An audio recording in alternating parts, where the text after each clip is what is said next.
HTKAM Sacramento, KYMX HD2 Sacramento. Sacktown Sports.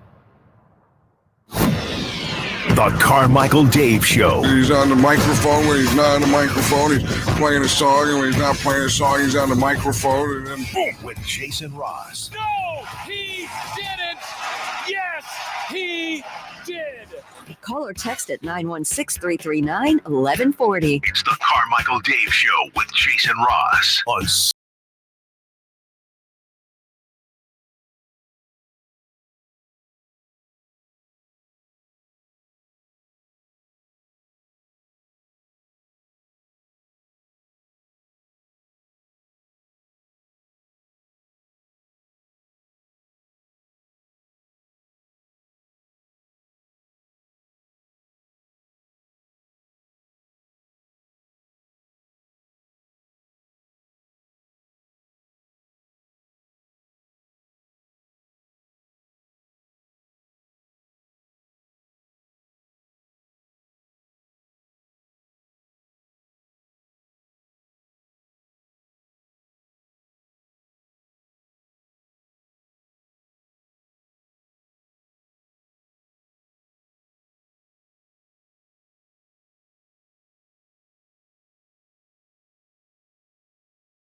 Yeah. Can you just tell us it was Friday? Are you tricking us? I did, and I am, and I did, and now we're here, and my goodness, everybody's already in the – a lot of people are already in the chat, chatting and saying good morning. I see you in there, Jason, and AB, and Eric, and Pedro, and lots of people ready to chat on a Friday, and we are up on the weekend. Big plans for you this weekend, Jason Ross? You know what? No. Good. And I'm okay with that. Yeah. How about you? You know, it's weird. I'm sure this has happened before. I did have plans for the weekend. I still have half the plans, but then yesterday, the stuff I was supposed to do, I was going to go down and see some of the family down in the Ripon area, and then I was looking forward to that all week. Really looking forward to that, actually. And then I got a call yesterday, and plans changed, and so now I got no plans tonight, and I do tomorrow. It's that time of life, I guess I should say, where it seems like there's a number of people in my social circle that are either having 50th birthdays or their kids are graduating high school. Mm-hmm. So tomorrow is the friends we travel with that we hang out with all the time. I've said this before, but they have 2 kids. We have 2 kids. And the way it works out is their eldest is a senior. Then my daughter's a junior. Then their youngest is a sophomore, and my youngest is a freshman. So 4 in a row. 4 in a row. So every year now, starting this year, someone's graduating, including my daughter next year. And so tomorrow is his graduation party. So we're going to, go, I don't know what the hell we're going to do, but we'll go do that. Okay. Well, I think all of us are very curious about how the kidless night went. The kidless night was foiled because Mason went to his friend's house and that happened and blah, blah, blah. But Avery, she also had her plans, much like her dad's, change at the last minute. I think one of the kids got sick, or I don't know what. I honestly don't know what happened. But she ends up coming home. Mother picked her up, and a little bit late, she and her friends went to frozen yogurt after school got out, and then Melissa picked her up from there, brought her home, and it turned out we had a kid. So we were an only child family last night, and then we have this tradition where if the kids get straight A's, we take them out to the restaurant of their choice to celebrate. So it worked out kind of perfectly. Last night it was Avery, so we went to a sushi place, and absolutely the problem with gorging on sushi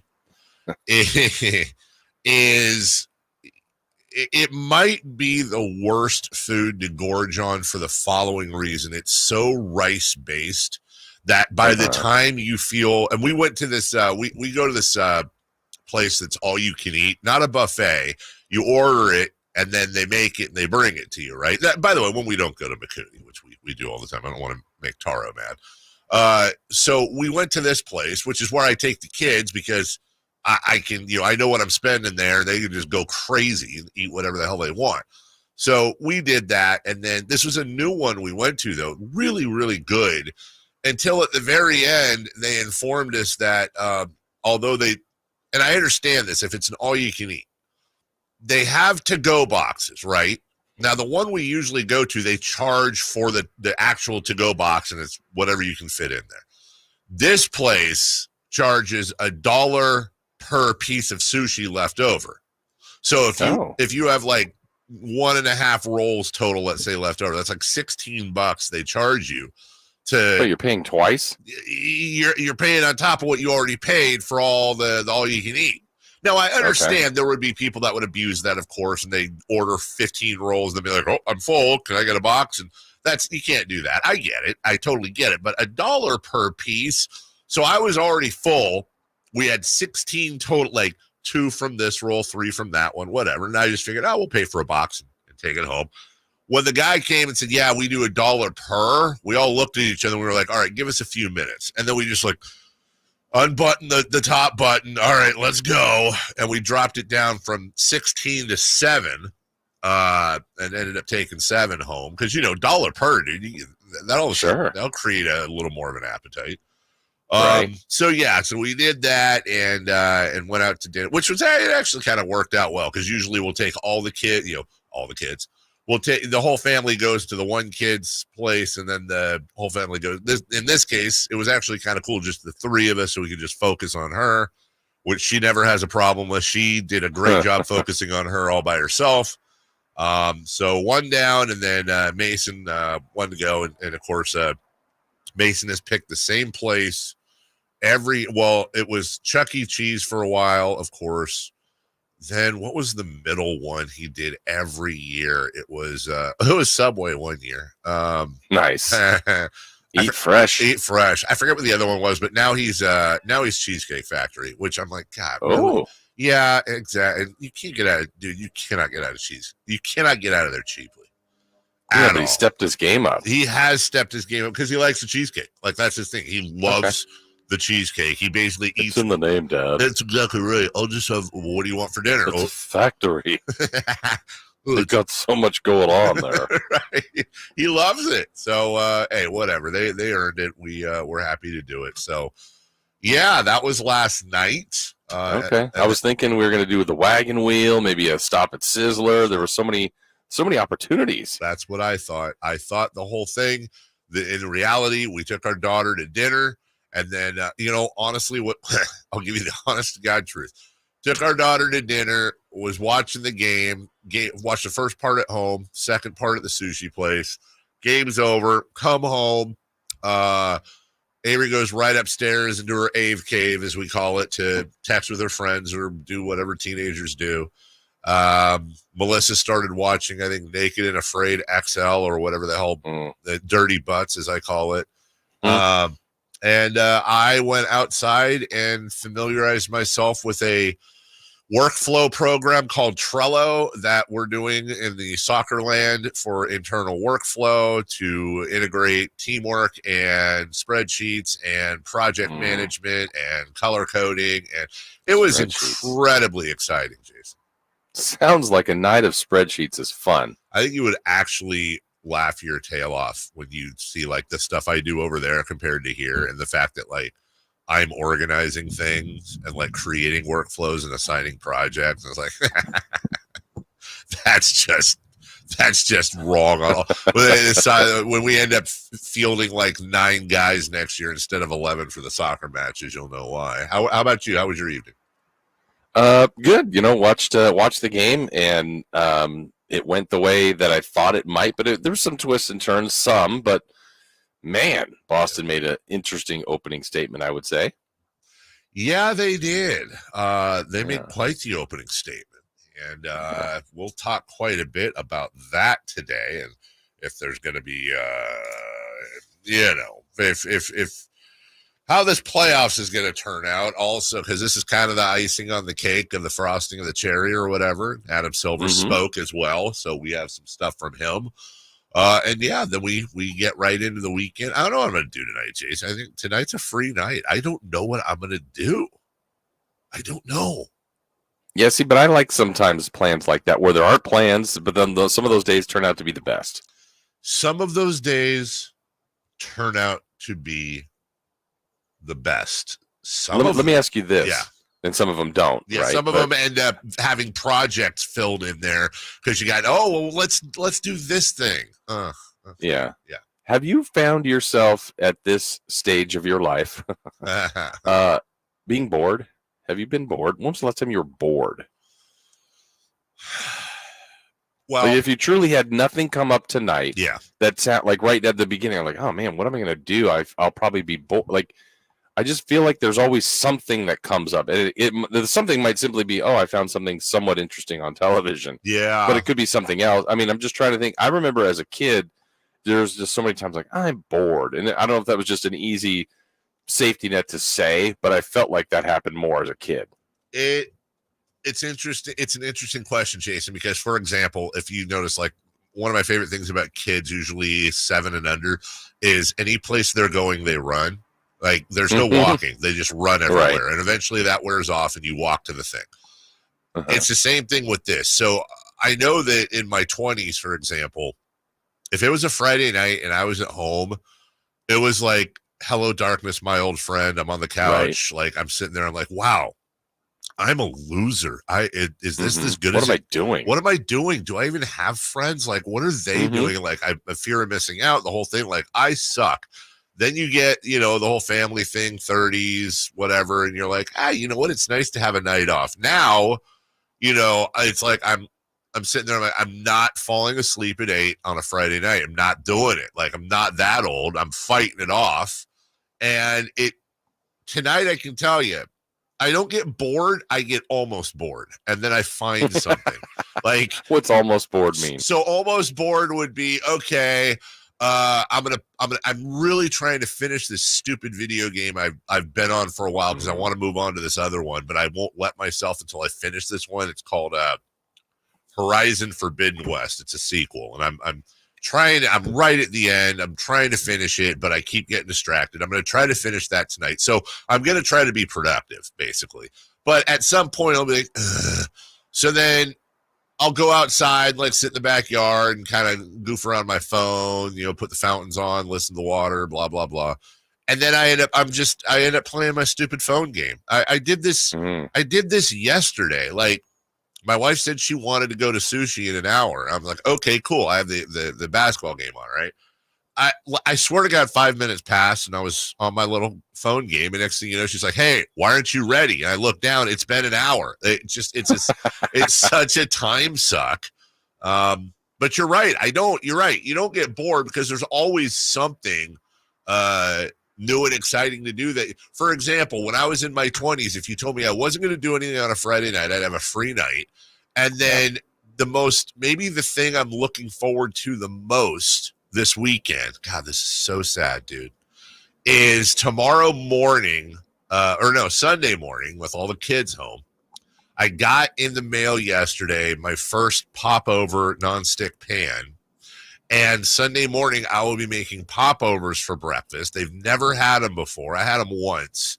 Popovers. So do you know what? Right. Like, I think this is like an East Coast thing. A popover is basically, it's a special, think about like a muffin tin, but like triple the depth of the muffin tin and make it a little bit wider, and wider with a D, not T. And that's a popover tin, basically. And you put the batter in about halfway. And what happens is they like worm up and out and they pop over the top of the thing. So it's basically like this bready pastry type of thing that is all steamy and whatever in the middle and crunchy on the outside. You break it kind of, and you can kind of create a hole in the, not a hole, but like a hot dog bun opening in the middle, and you fill it with, you can do butter and jam, you could do scrambled eggs, you could do whatever. So we're gonna have a popover breakfast Sunday with some bacon on the side, and I'm like legitimately excited for that.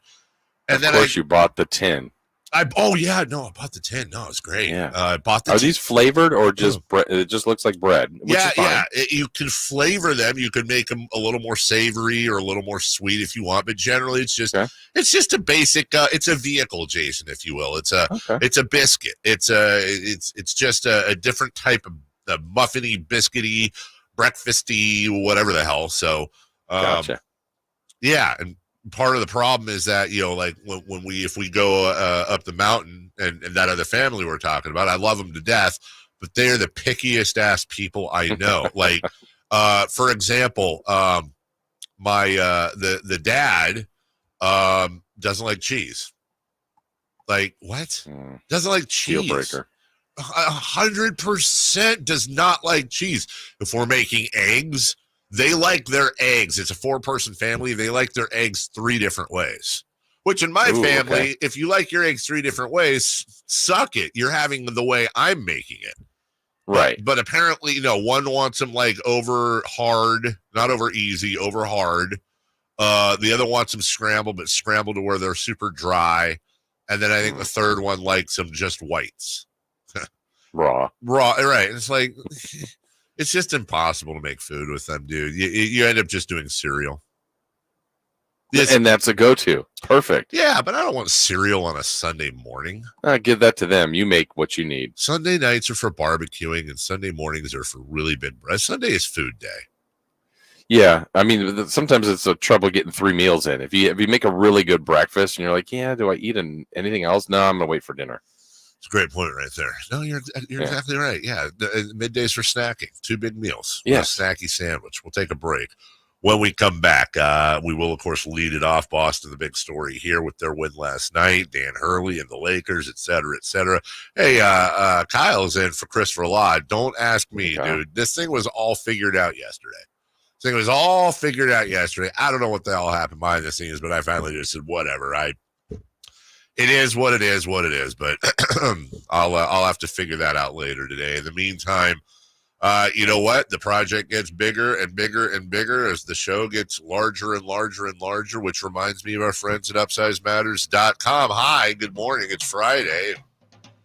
Sorry, I made you all hungry in the chat. I see people complaining about that. You know what? You're right, buddy. It is my inner fat kid. It's because I'm hungry. I guarantee you, if I eat a big breakfast before the show, which I never do, I can't eat until like 10 a.m. I can snack. The food talk will go way down. It's a strategy I might institute in the coming weeks. Probably not. Speaking of getting fatter, you don't want to, except maybe in one place, and that's completely up to you. Let me tell you about my friend, Dr. Jack Friedlander in Roseville, and his friend, Dr. Joel Pash in San Francisco at UpsizeMatters.com. Circumference, number 1 on the list of things guys tend to be most insecure about, things that are a priority to others. And there's a way for you to solve that issue, augment that issue, if you will. And that's over there at UpsizeMatters.com. A free consultation, get you in, let you know exactly what you can do, show you that it is just an easy, simple procedure, long-lasting, and right here in the greater Sacramento area. Easy access, that's all you need, and your confidence will shoot through the roof. Check it out for yourself. You can go online and see what I'm talking about. Privacy is, of course, number 1 at UpsizeMatters.com. And I go way, way back with Dr. Jack. Obviously, these aren't, quacks. All that rhymed, by the way, by accident. These are actual doctors. So there you go. UpsizeMatters.com. Tell Carmichael Dave sent you.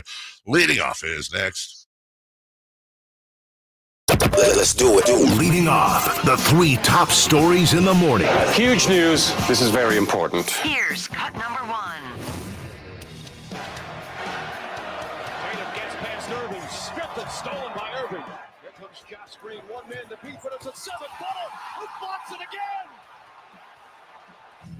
Yeah. Fine. How about Kristaps Porzingis, Jason? Looks like he's healthy. Yeah, just fine, right? Oh, I wonder about incorporating him back into the mix. My goodness. Well, the funny thing is, now if you're Joe Mazzulla, you just beat the Mavericks by 18 points. Despite the fact that, honestly, the Mavs outscored them by 3 in the second half, outscored them by 1 in the third, 2 in the fourth. But really, this game was all but put away after the first quarter, 37-20. Now, maybe Dallas did get the bright lights in their eyes. Maybe there was a whatever, but Boston sure as hell wasn't rusty. And now them bringing Porzingis off the bench, 21 minutes, and he had 20.6 boards, 3 blocks, and most of that came in the first quarter. It makes you wonder, Jason, do you bring him off the bench again in game 2?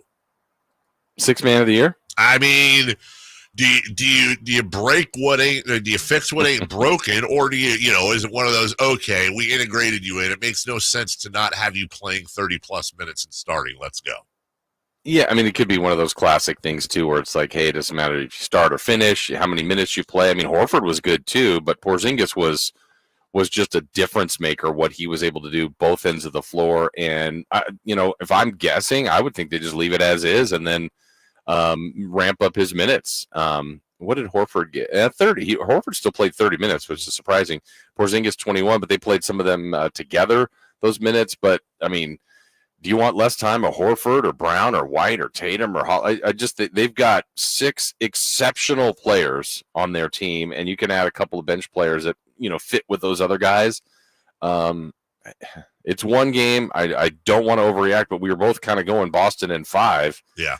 And it's going to take much more than what Dallas did. I mean, I thought Luka was pretty good. Kyrie was not. Those guys have to get like 70 a game for them to have a chance, to me, seems like. 18 of 35 for the two of them, including 4 of 17 from beyond the arc, 42 points combined.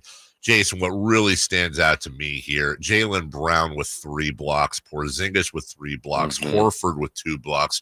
Here's the bottom line. Forget Brown because he's perimeter. But if you've got Porzingis and Horford able to man the middle and really disrupt shots, and then you have White, Holiday, and Brown on the outside harassing Doncic and Irving to the point where they'll get past him at some point. They're too good not to get past those guys. I don't care how good of a defender you are, but if you've got that backup functioning in Porzingis and Horford, like you said, you don't want to get carried away, but based on what I saw last night, and we'll talk about this in 3 for Madness as well, I wasn't there. At no point was I watching this game going, oh, wow, I wonder if Dallas can exploit that. I'm watching this game going, right. Oh, they've got no chance.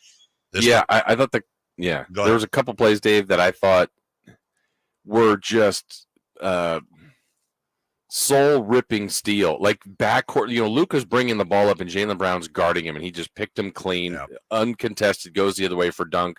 I think they had 3 different plays like that. And when you take the ball away from someone in the backcourt and they can't even go back and challenge your dunk attempt, it just felt like sometimes, I don't know, like, hey, younger brother, older brother, or, bigger kids playing against younger kids at the park. You're like, this doesn't even seem fair at times. And, I mean, I'm sure Dallas will make some tweaks and some adjustments, and maybe they'll have some more competitive games, but it's only 1.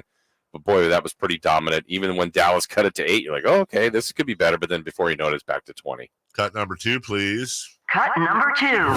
The Lakers have been in pursuit of Dan Hurley since their job opened. This has been their number 1 candidate, and there are traction in these conversations. They have had contact. They're going to talk much more in the coming days, but the Lakers are preparing a massive long-term offer. Well, sounds like they're going to meet today and throughout the weekend. According to reports, the Lakers want this thing wrapped up on or by the end of the weekend. So all signs pointing to Dan Hurley leaving UConn and coming to L.A. and being the new Los Angeles Lakers head coach. Jason, we talked about that yesterday. I didn't want to do this with Sam on because they're colleagues, and I certainly don't want to put Sam in a bad spot. Somebody was having a conversation yesterday, about this, and it really caught my ear. And again, like, I want to be really, really clear. I think Shams Charania is a wonderful reporter, and I don't think he got this. I mean, look, his reporting so far, it appears, got it wrong, but none of this, I don't blame Shams. He's taking a lot of L's publicly, but the bottom line is he's got camp sources, he's got a couple team sources.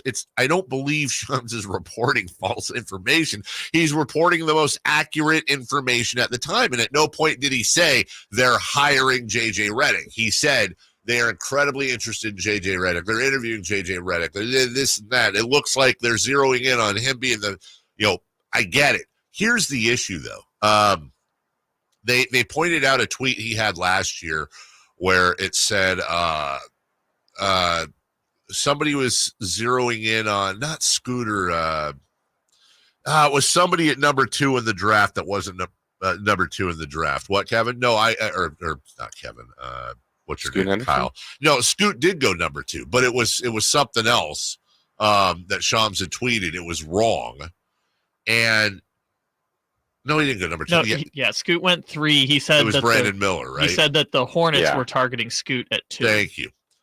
So someone brought up a great point. At what point does somebody really blow their lid that Shams also works for FanDuel, and therefore isn't a conflict of interest, him working for a betting organization and also tweeting out breaking news that can in fact sway betting markets? And I thought about that one. Oh my God, I've never thought of that angle whatsoever. That's absolutely true, though, especially in today's day and age of gambling scandals popping up through no fault of his own. But now all of a sudden, do you have a major reporter that's compromised through a conflict of interest because his reporting can sway? Which also means, are you getting into insider information? Or you know what I'm saying, Jason? I'd never thought of that angle before, but I wonder if that's a relationship that can last long term before someone freaks out. Well, also, it's a great point. And the other one too, Dave, I wonder about is I almost wonder if I blame us, because of their track record being so successful. Yeah. I'll say it this way: no matter what either Shams or Woj or pick your NBA, NFL, MLB insider, even if they phrase it like, hey, the Lakers are warming up to or talking to, like, I basically, once they tweet it, I'm like, wow, they're hiring that guy, or they're trading for that player, or that's not always the case, but because they're usually right. And even if the framing or the wording, I should say, is that vague, it might be like, wow, looks like that's going to happen. And because they're usually pretty right on their stuff. You know who else is right on is that rooster. It's getting loud, huh? Franklin. Is that Franklin the rooster, huh? Mm-hmm. Look, I'm not going to disclose where you live, but you don't live in frickin' Loomis. Who the hell has a rooster in your neighborhood? Maybe it's ours. You have a rooster? No. Oh, that would have actually been exciting and also a little uncomfortable for me. All right, well, do they have like regular chickens that lay eggs? Yes. Do you ever get some? Yeah, they have. They've delivered some over, which has been nice. Okay, well, that's nice. Well, that's worth it. Yeah. All right, we'll take a break. When we come back, we got some audio Boston Takes Game 1. We'll get to that after this. The NFL's leading rusher plays here. The handoff to McCaffrey, walks in the end zone. Handoff to McCaffrey, takes it right down to the goal line. He does his thing again. McCaffrey goes in motion right. Backwards pass led by Juszczyk. A block there. Hurdles a man. 10, 5, touchdown! CMC! You can hear all of Christian McCaffrey's touchdowns on your home for 49ers football. Sacktown Sports. Golf to Go is brought to you by the Hagen Oaks Golf Super Shop. Here's Frank LaRosa. Are you one of those players that finishes a round, takes off your golf shoes, and dumps them in your car trunk? Golf Digest says you can extend the life of your shoes with just a bit of care. Use a little warm water and maybe a drop of soap to wipe away any dirt after your round. Actually, I just wipe mine with a wet towel when I take them off, and they stay looking like new. Also, use shoe trees to maintain their shape and keep the insides dry. If you have more than one pair, rotate them so you don't wear the same shoes 2 days in a row. Change your spikes because new spikes will help you get more traction for your faster than necessary swing. And with Sacramento's hot summers, give your shoes a break and don't leave them in the trunk of your car. That will suck the life right out of them. With so many brands, styles, and colors on the market today, you can certainly find the right pair for your personality and your game. When you think about it, golf shoes are really part of your equipment. Treat them well. That's your Golf to Go. I'm Frank LaRosa. Hello, Sacramento. I'm Emran Pilati, owner of True Sports Cards and Collectible Store here in Rockland, California, and the host of the True Sports Cards Show that airs right here on Sacktown Sports 1140 every Saturday from 10 to 11 a.m., where we discuss the latest trends, hottest products, and deliver exclusive interviews with other industry leaders. And don't forget to visit our shop, True Sports Cards, at 6661 Stanford Ranch Road in Rockland and see what we have for all your sports card and memorabilia needs. We all have some things from the past that we might regret, or better yet, might like to get rid of. I'm talking about that mistake you made years ago that still may be haunting you. How great would it be if that could be expunged and gone? Poof! Just like that. But where do you go for something like that? Try the Gonzalez Law Offices. Jonathan Gonzalez is right here in downtown Sacramento, and he's here for you. Maybe you need someone for wrongful termination. Again, the Gonzalez Law Offices. Go to saclegaldefense.com or call them at 916-304-9187. I'm Ken Korak with your Green and Gold Report, brought to you by Xfinity Mobile. Connect to the most reliable 5G network nationwide. Well, his arrival on the big league club was delayed because of a knee injury and surgery, but it was certainly worth the wait for Miguel Andujar. In his first 7 games with the A's, he batted .448 and has 12 RBIs during that time, the most for an A's player since 2007. In his 13 hits, the 6th most in A's history for a player in his first 7 games. Want more speed? Well, Xfinity just increased their internet speeds, and they're faster than ever. It's time to get more out of your internet with faster speeds from Xfinity. Now through June 21st, get 150 megabit Xfinity internet for only $19.99 a month for 12 months with a 1-year contract. That's double the speed for the same great price. Click, call, or visit a store today. Requires paperless billing and auto-pay with stored bank account. Restrictions apply. Equipment, taxes, and other charges extra. After promo, regular rates apply. Actual speeds vary. Sacramento, Dirk Bentley is coming to town. Hey y'all, this is Dirk Bentley. Saturday, September 28th at Hart Health Park at Cal Expo for Country in the Park 2. And he's bringing some friends. This is Bonnie. Take my hand, let me make you mine. Hey, it's Dasha. Kelsey Hart and more. Saturday, September 28th at Hart Health Park at Cal Expo. Get your tickets before they sell out at CITPFest.com. Brought to you by Hyatt Vacation Club and Xfinity. Celebrate Sacramento Rivercats baseball during our 25th anniversary season. Pick your favorite weekly promotion, giveaway game, or theme night, and join the fun at Sutter Health Park. Stick around post-game every Friday and Saturday night as we light up the sky with the brightest fireworks in town. For a full promotion schedule and to buy tickets, visit rivercats.com. We'll see you there. Maida Chevy saves you $12,000 off MSRP on every new half-ton Silverado LT Turbo Max. In stock after rebates. Always 5 to choose from. Exclusive. All in-stock pricing at MaidaChevy.com. Together, let's drive. TBO for details. N7124. At the Good Feet store, we take pain very seriously. Whether in the foot, knee, hip, or back, Good Feet makes over 300 styles, flexibilities, and sizes of pain-relieving arch supports. With 26 bones, 30 joints, and over 100 muscles, tendons, and ligaments in each foot, a lot can go painfully wrong. So there's a trained arch support specialist at each Good Feet store to give you a precision fit. Come in for a free fitting and test walk. No appointment necessary. Good Feet arch supports are HSA, FSA eligible. The Good Feet store in Sacramento, Roseville, Vacaville. Online at goodfeet.com. This segment is brought to you by Kia of Vacaville. Check them out at kiavacaville.com.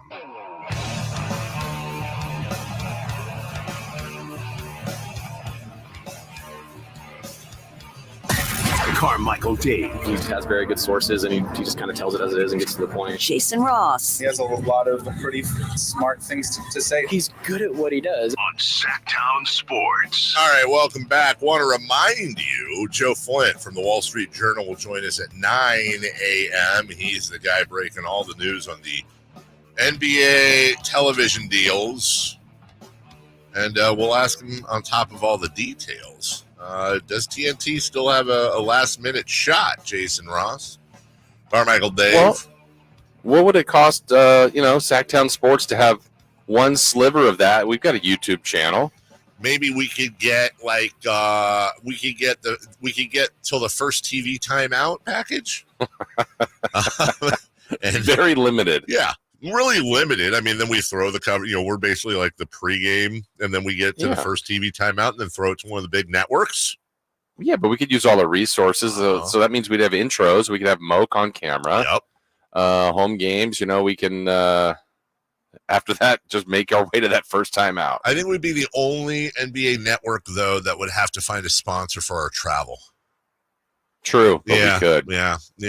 And we would. We would. Before we get to Celtics and Mavs, Golf Channel, the Memorial Tournament is in full swing. And I thought I'd play this for you, Jason. How about a Where Are They Now?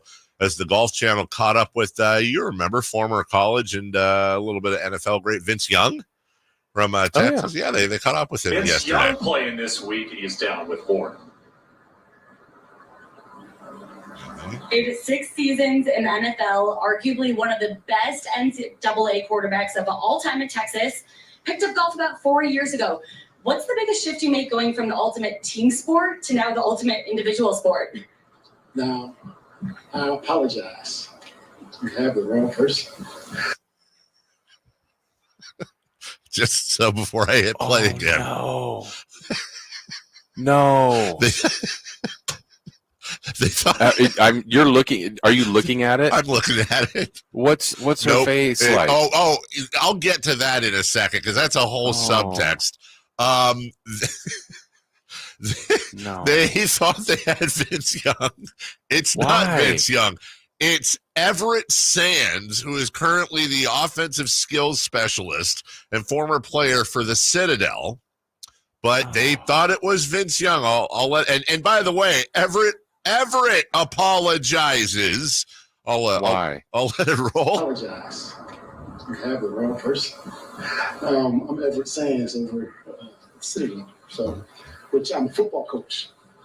And she keeps just holding the mic in his face. But the thing is, the great thing about golf is I'm not only competing against myself, but I'm competing against everybody else. And she's still. This is your first pro-am ever played, and what's the best part of being out here? Well, being out here is a great thing, and have an opportunity to play with some professional golfers is a intimidating thing, but also a great thing. Good luck this weekend. Hey, I appreciate it. Pull the ripcord. So I just real quick, this poor lady, I don't know her name, but here's the problem here. She's going to get dragged all day. And if you want to make an argument, well, she should have known who Vince Young was and wasn't. I could be wrong. Here's my guess. She's a golf reporter. She didn't follow college football, especially, quite a few years ago. Mm-hmm. She didn't know who the hell Vince Young is. What she does know is that there was a spotter out there that thought that was Vince Young. By the way, not Vince Young, Jason. Not somebody. Like just on similarity score. I haven't seen this video. Would you say similar at all? Dude, honestly, I'm not trying to be a wise guy here. I'll tell you. You know what was similar? They're probably around the same height and people of color. That's about the similarity. That's it. Athletic build, maybe. No, the face. No, it's not Vince Young. It's not Vince Young. It's clearly not Vince Young. However, she's going to get killed today, and I just hope it gets out there. There's a producer in her ear. She's out on the course. Did you hear all the stats that she, hey, 11 time this, that, long time, blah, blah, blah, blah, blah. Here's my guess. She had no idea about that, was probably told that in her little internal feed microphone headset, wrote it down or memorized it even better real quick from somebody who was researching or knew that. That's the person that should have known. Think about it. If she knows that, how is she not going to know that's not Vince Young? So she was fed this info. She was told to go interview the guy, Vince Young. She leads in, and then when he says, I apologize. And by the way, he handled it insane. What a class act. When he does that, and remember, she just kind of paused and kept the mic in.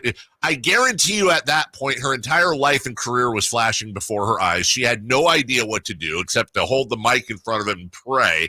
good for him. This was like when was it Doc Rivers that took over the national anthem for the kid that was choking? Maurice Cheeks. It was Mo Cheeks. Sorry, thank you. One of the coaches in Portland. Yeah, in Portland. Like this was almost like he stepped in and took care of this poor person for a second. Which again, what a class act. And then she somehow vamped. She probably has a guy in her ear. Again, producer going.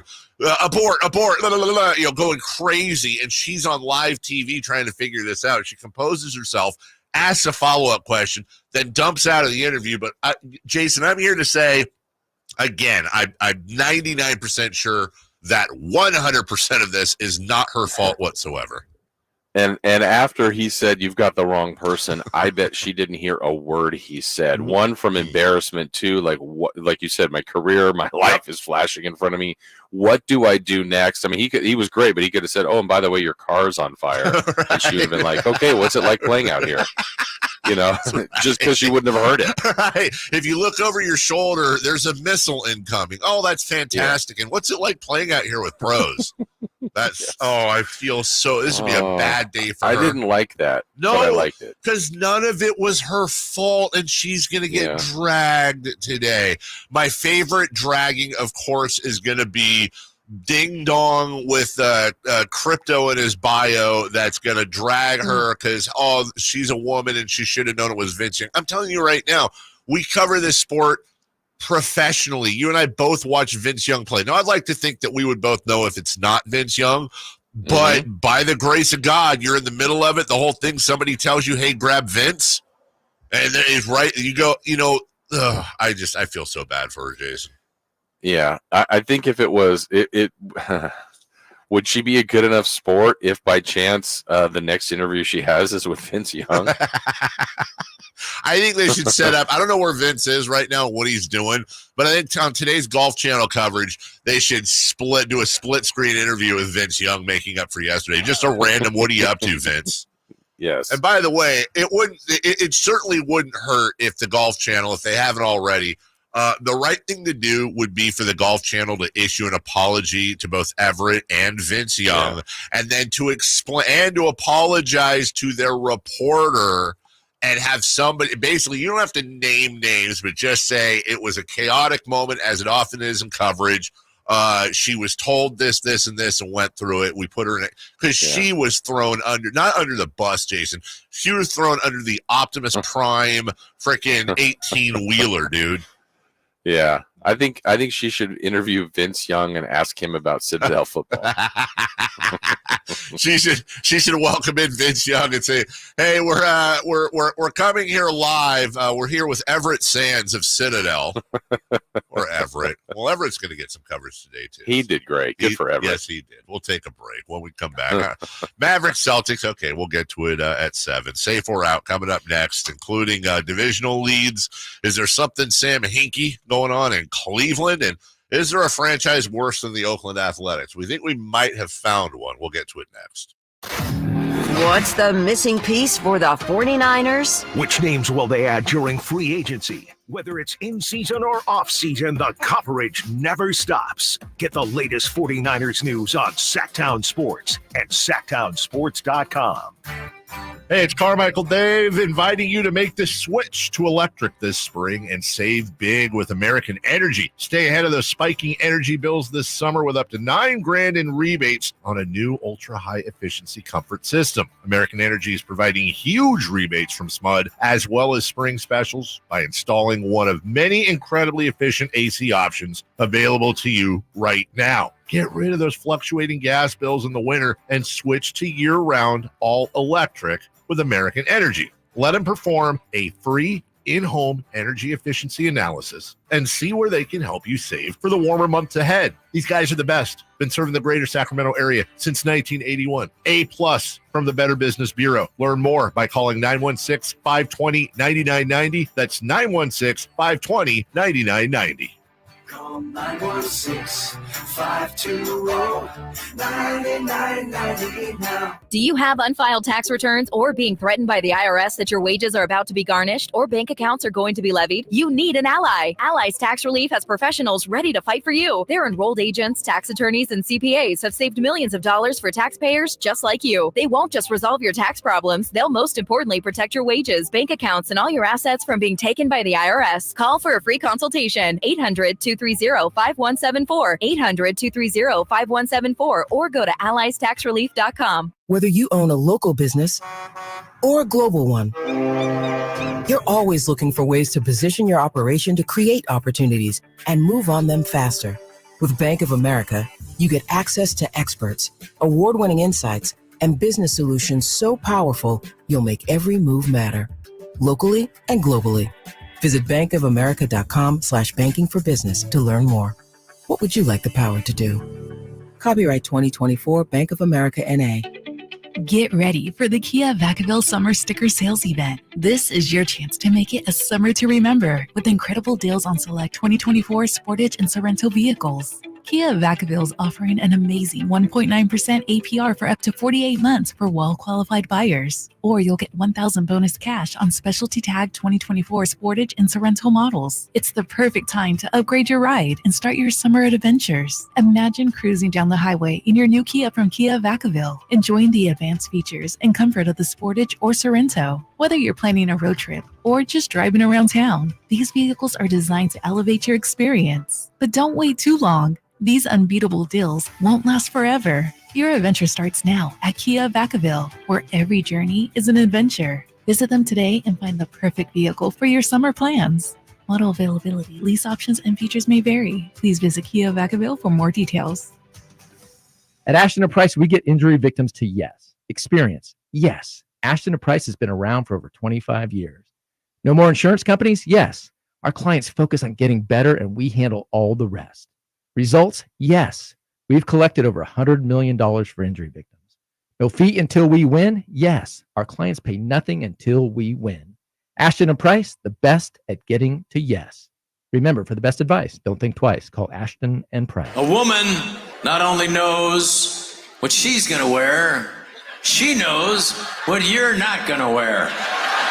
Rob Schneider. You're not wearing that.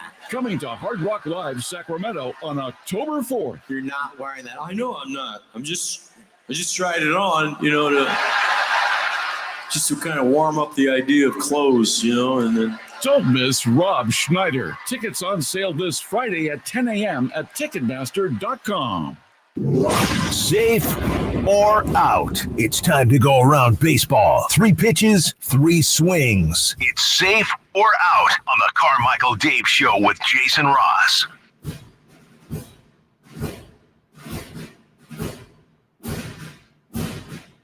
Also would be remiss if I didn't talk about the biggest story in sports yesterday that you probably don't know about. Maybe you do. How about the United States beating Pakistan in cricket yesterday? Mm-hmm. It is, somebody put it, I think, pretty succinctly. Imagine growing up in a country that is dominated by one sport that literally everyone knows how to play. Imagine the best players from that country end up being the best players in the world. Now, imagine that world-class talent all being on the same team and losing to a bunch of guys who play this sport as a side gig. That's what the U.S. did to Pakistan in the Cricket World Cup yesterday. The leading scorer for USA, Jason, is literally an office worker, like works at a computer company place thingy. And did he get the time off approved? I guess he did. He got it. He got all the spreadsheets done, and it's hilarious to me because I get this. That's one of the things I've gotten over in England. Like they don't understand our football NFL, and they think it's just a dolled up version of rugby where real men play, and baseball, which they call I think rounders. is just a silly version of cricket, which is a real sport. I had a dude try to explain to me, one of the guys I work with over there, cricket, for like an hour, complete with a whiteboard. I've told that story before. And at the end, I was just like, I hate this sport so much, and I still don't know anything about it. The fact of the matter is this. You want to hear some American exceptionalism? I'll give it to you. If America cared at all, if America cared about soccer or cricket at anywhere near the level they cared about the NFL and about basketball, we would have the best teams in the world. That's the problem. These other countries are like, well, you're not good at this. It's like, because it's a side gig. We don't concentrate on it. Imagine if there was no NBA or NFL and all those athletes went into soccer and or cricket, and it was given the same attention that the NFL and basketball are given in our schools, growing up, developing, all that stuff. Get out of here, man. Then we go out and some dude who works at Home Depot beats like the best players in the world. Our plumbers. They're all plumbers. They're always plumbers. Yeah, we got a bunch of shelf stockers and plumbers, and we just took out Pakistan. Suck it, world. USA, baby. All right, baseball. Try. A real sport. Question 1, please. Time for rounders. Question 1. Yeah. The smallest division lead in baseball right now is 4 games. Safe or out. This is not a good thing. I'll say safe, asterisk, safe right now. The baseball season, as we all know, is 700 years long, and it's tough to take stock of things in early June. But, JC, you mentioned yesterday that your Yankees, although having a nice lead over the Orioles, which was the subject matter, had the smallest lead in all time. Yeah, not anymore. Now it's the Guardians with a 4-game lead. You guys won 8 in a row. The Yankees. You have a 4.5 game lead. Well, look, 3 of those is against the Giants. That's like playing a little league team. 4.5 game lead over the Orioles, 12.5 game lead over the Red Sox, and maybe honestly one of the more shocking things. The New York Yankees on June 7th have a 13-game lead on the Rays and a 14-game lead on the Blue Jays. That nice try, guys. That division was supposed to be a slaughterhouse this year. Well, at least the Rays are still from the Rays up. Everybody's 500 or above, and the Toronto's just 30 and 32. So they're all having good years. Dave, they aren't the Yankees at 45 and 19. They're not, and you're right. The Rays are 500. The Sox are a game above 500. The Orioles are 17 games over 500. You look at the Central, even the Tigers are 500. There's one team, we'll get to them in a second, that is 4 or 5 teams in the Central, 4 or 5 teams in the East are above or at 500. Then you get to the West, and all but the Mariners are below 500. And then it ain't much better, by the way, in the National League. The Phillies and Braves are both above 500. The Brewers are the only team above 500 in the Central. Jason, the Dodgers are the only team above 500 in the West. So wait a minute. 1, 2, 3, 4 teams in the National League. Wow. Are above 500. What happened to the NL? Those pitchers can't hit. Oh wait, they don't anymore. It's so weird, man. So yeah, Jason, I'm gonna say safe. You gotta have races in baseball. You can't. It's bad. It is bad. Safe as well. All right, number 2, please. Safe or out? There are rumors that Cleveland, by moving some shipping containers in the offseason, has created a wind tunnel that's increasing home run output. If that's true, safe or out? This is kind of cheating. No, this is a real thing. They're doing all kinds of studies that they move some stuff around at the stadium in the offseason. And now all of a sudden they're hitting, and you look at the numbers, and the home runs are off the charts compared to last year for Cleveland. On top of that, they're doing all kinds of fun stuff where they're, let me just play a little bit of the audio here. Turn this down, and I'm going to show you just how intricate these people are. The Guardians Whoop, that's a little loud. Hold on. And remove these from their stadium, which may have created a wind tunnel in their stadium, which might be making it a lot easier for players who hit home runs, and all of a sudden, they're hitting more home runs than ever. This ball only had a 10% chance of a hit. It ended up being a homer somehow, and the pitcher couldn't believe it. Jose Ramirez hit this homer in May. Last season, Max Muncy hit a ball 2.6 miles per hour harder with the same launch angle, and the ball went 31 feet shorter. Okay, I want to stop real quick. Wow. Now, I'm no physics guy, but if your launch angle is slightly higher and you hit it significantly harder, that tells you there's got to be something else at play mathematically going on. And this is like a 2-minute video, Jason, that goes on and describes a number of hits that should not have been out of the park whatsoever. And a lot of pitchers and people going, what the hell is going on in Cleveland? Then they back it up with the stats of Cleveland's numbers this year versus last year from a power standpoint. I, honest to God, as funny as it sounds, I actually think they're onto something when you combine how much they moved around in the outfield, creating these open spaces, open air spaces. There's something going on in Cleveland. What was in these containers? A bunch of hot dogs. Okay, it was their hot weighing dogs. him down. Like a kid, or like a cartoon, like they have like a magnet. That was these things that was pulling the ball over the fence. Like, what is going on? It was a container filled with other containers. It was a container of containers. By the way, from the 209, in Texas, 916-339-1140. My wife calls a best of 7 series 1st to 4. Have you ever heard anybody say that? No. There's some things in sports that should just be illegal. Like the other thing, this is obvious. Always say the winning team's name first. Or if somebody's if somebody asks score of the Kings game, you don't say, hey, it's 103-109 Lakers. No, it's what? No. Yeah. Don't do it. And no, it's not first. Field rules. All right, number 3, please. Safe or out? The Chicago White Sox have lost a team record 14th game in a row. Safe or out?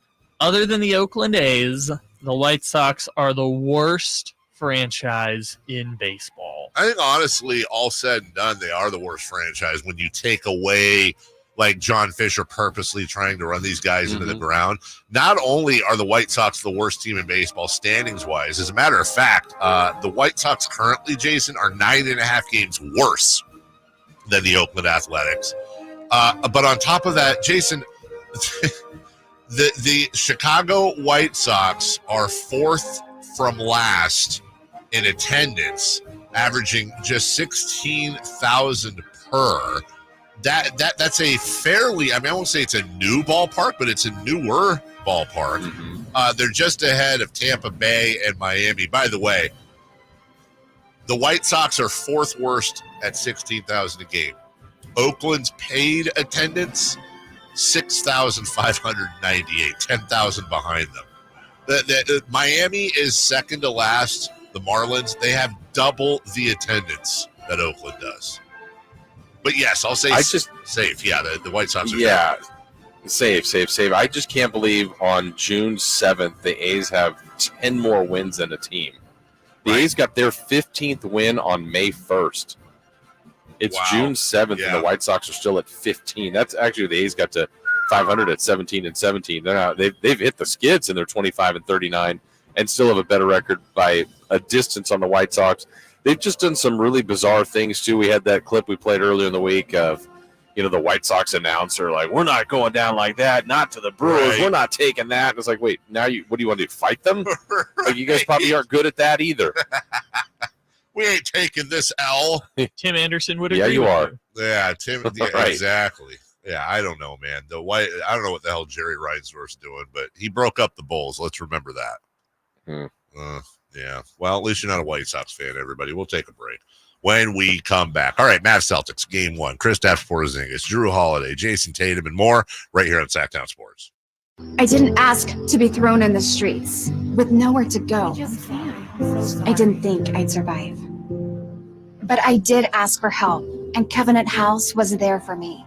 1 in 10 young adults will experience a form of homelessness this year. For these kids who didn't ask to be put in this unthinkable situation, Covenant House is there. Covenant House helped me break the cycle of homelessness in my family. They gave me the love that I needed. Over 2,000 young people will sleep safely in a Covenant House bed tonight. When youth who are experiencing homelessness have a hot meal, a safe place to sleep, medical care, and love, they can overcome heartbreaking challenges and have a brighter future. They just really genuinely just wanted to help me succeed, and I'm succeeding. I'm a speaker, I'm an author. Covenant House really helped me and really helped mold me into the woman I am today. If you or someone you love is asking for help, go to safeplacetosleep.org today. Hello, I'm Frank Cock with Retirement Security Centers with the weekly economic update. CEO pay is now nearly 200 times that of an employee, but is there more to this number? The thought is that CEOs should include their employees in their financial success, or those employees may look for better opportunities. CEO pay is tied to stock market performance, with 70% of total compensation tied to stock awards. As the stock markets increase, so is CEO pay. Are stock options or awards for employees a way to bridge that gap? Many employees do own stock in their own company, so maybe the disparity isn't quite as dire as it seems. Approximately 6,500 companies provide for employee ownership through employee stock ownership plans, or ESOPs, covering approximately 14 million employees. When the employee retires, the shares are sold back to the plan and the employees are paid out. These plans can also be used as a way for business owners to divest themselves of their own ownership in a business to retire. By investing in and owning a company, employees can benefit the same as CEOs do, reducing the pay gap and helping cover retirement expenses. How might this affect you or your family? Please go to frankontheradio.com to schedule an appointment, watch videos, and receive market updates. I'm ready to help you start your journey so you can define your future. Frank Cockrell is a registered representative of Mosaic FA, a broker-dealer member SIPC, and registered investment advisor. Retirement Security Centers is not an affiliate of Mosaic FA.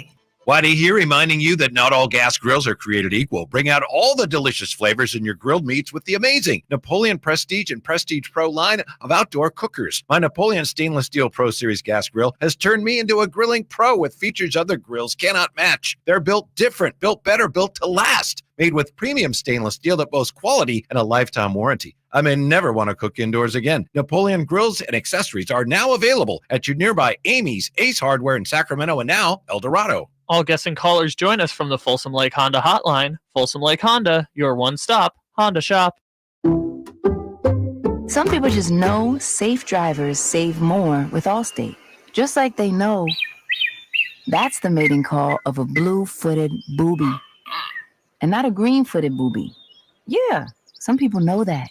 And they know if you're a safe driver, you can save up to 40% with Allstate. Ain't that something? Based on the national average premium savings for Allstate customers with a clean driving record versus those without. Savings vary by state and based on how you buy. Allstate Fire and Casualty Insurance Company and affiliates, Northbrook, Illinois. What's wrong? My travel rewards card didn't earn enough miles for my vacation. Are you crying? Are you crying because of that other credit card? Uh-huh. Well, switch to the Capital One Venture card. Venture lets you redeem miles on any travel purchase. Really? Yep, and you earn unlimited double miles on every purchase every single day. The Capital One Venture card. What's in your wallet? Terms apply. See CapitalOne.com for details. Sacramento, get ready to rock, groove, and have a blast with the Sacktown Sports live events calendar. We've got an unbeatable lineup of shows that you won't want to miss. First up, at Thunder Valley, June 12th, experience the legendary Daryl Hall and Elvis Costello. Then on June 14th, don't miss the incredible Maren Morris. And on June 22nd, don't miss NSYNC and Backstreet stars Joey Fatone and AJ McLean bringing back the hits. Plus, on June 28th, it's country legend Lee Bryce lighting up the stage, all at Thunder Valley Casino Resort. And now here's your Live Nation lineup. On August 4th, don't miss the Outlaw Music Festival at Toyota Amphitheater featuring Willie Nelson, Bob Dylan, and John Mellencamp. On August 15th, catch Donny Osmond at Hard Rock Live Sacramento.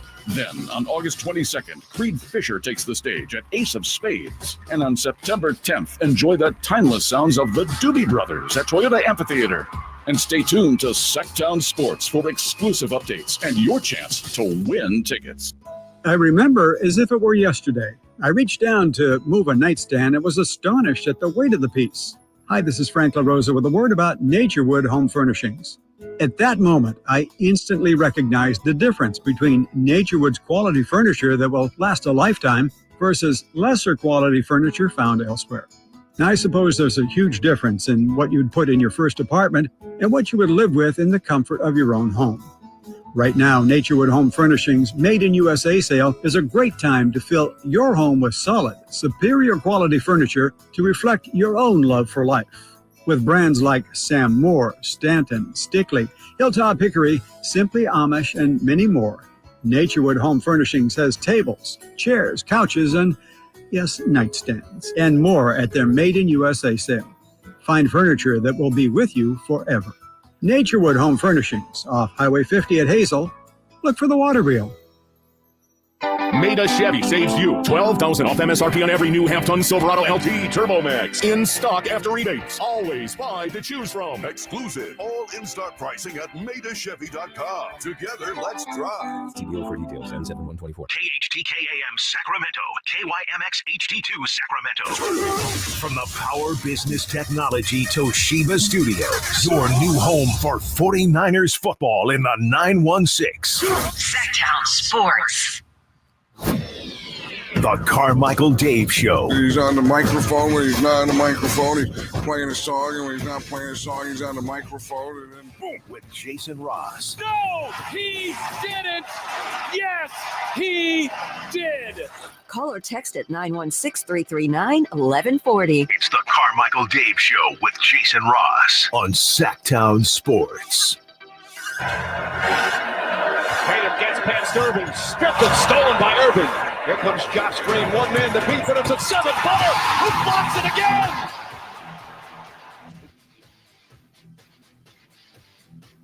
Brown goes inside. Oh, what a slam from Jaylen Brown. Brown, yes, the finish was nice, but the tween cross to get the separation. Flush it, Mr. Brown.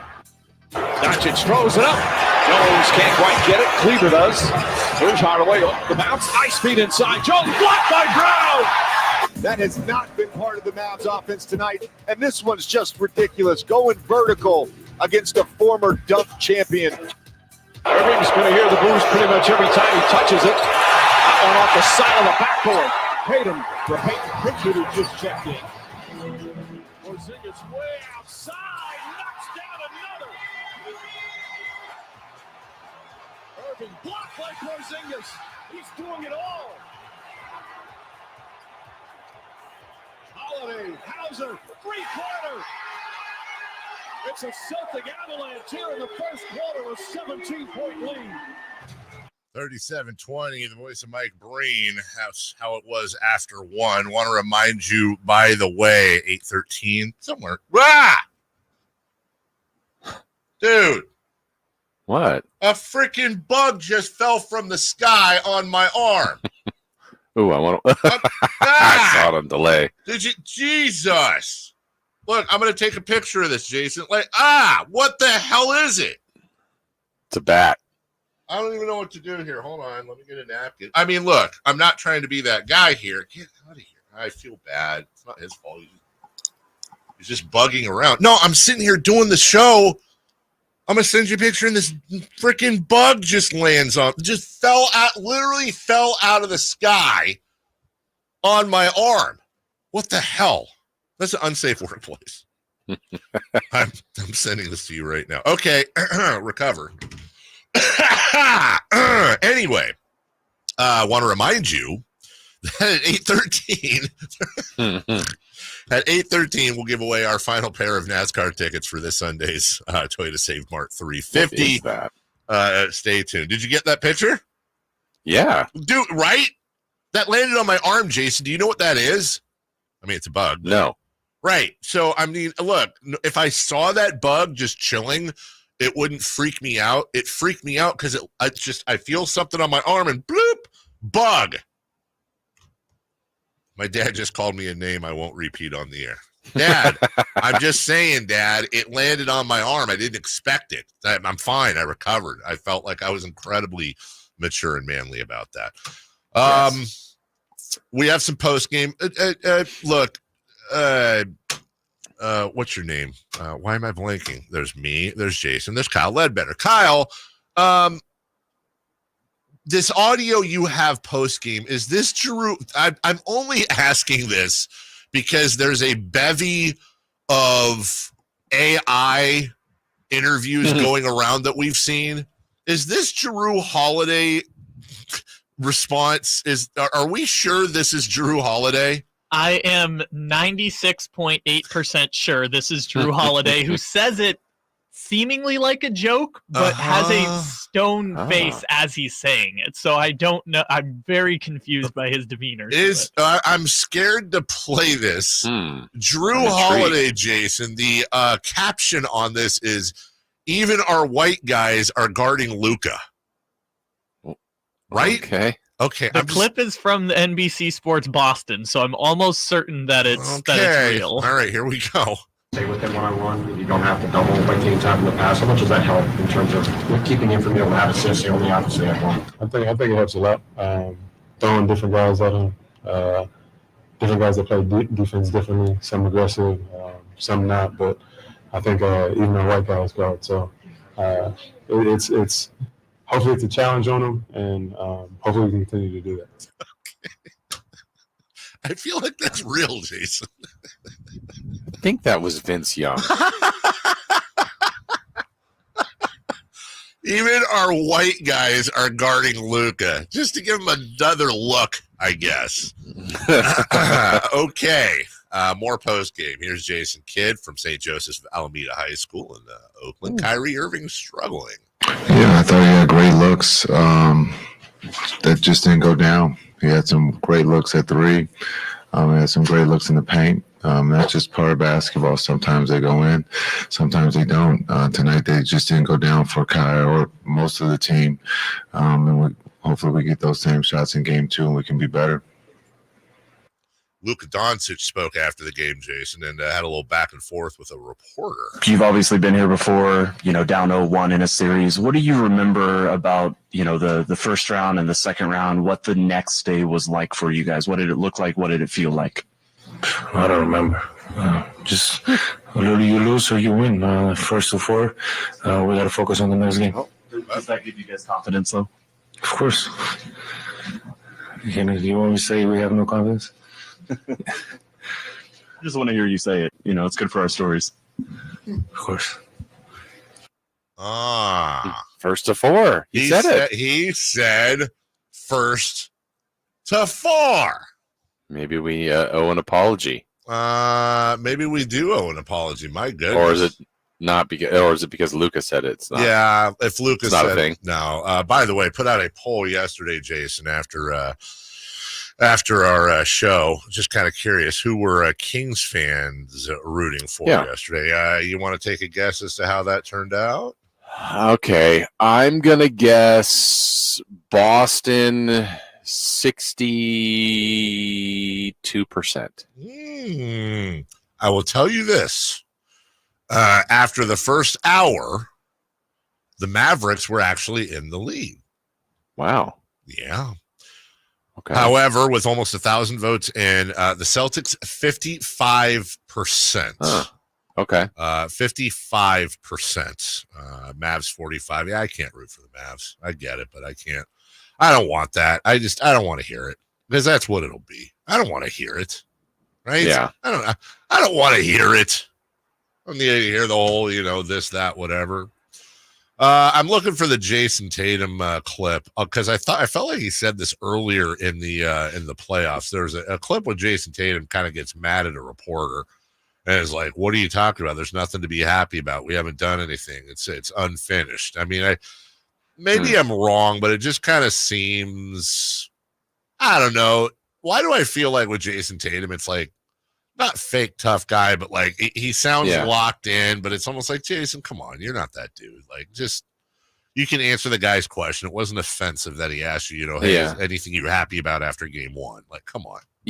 Yeah, I don't know. And I know they mentioned it several times in the broadcast last night. I guess if there's value in the painful loss they had to the Warriors 2 years ago, it feels like everything they've been doing since then is to get themselves back. And maybe last year they thought it would be easier, and it wasn't. They had a terrible series loss to Miami where they were down 3-0, won the next 3 at home for game 7, and then Tatum got hurt in the first minute and they lost.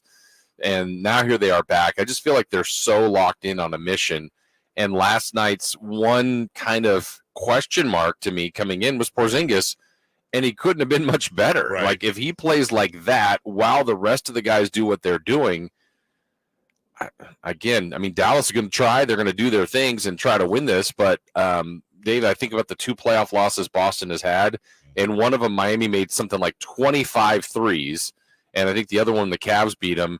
They made 5 or 6 more threes than Boston. Last night, the 3-point differential was ridiculous what Boston was able to do to Dallas. And if Dallas can't get some 3-pointers to fall, I don't know how they win. I will say this, Jason, barring a, knock on wood,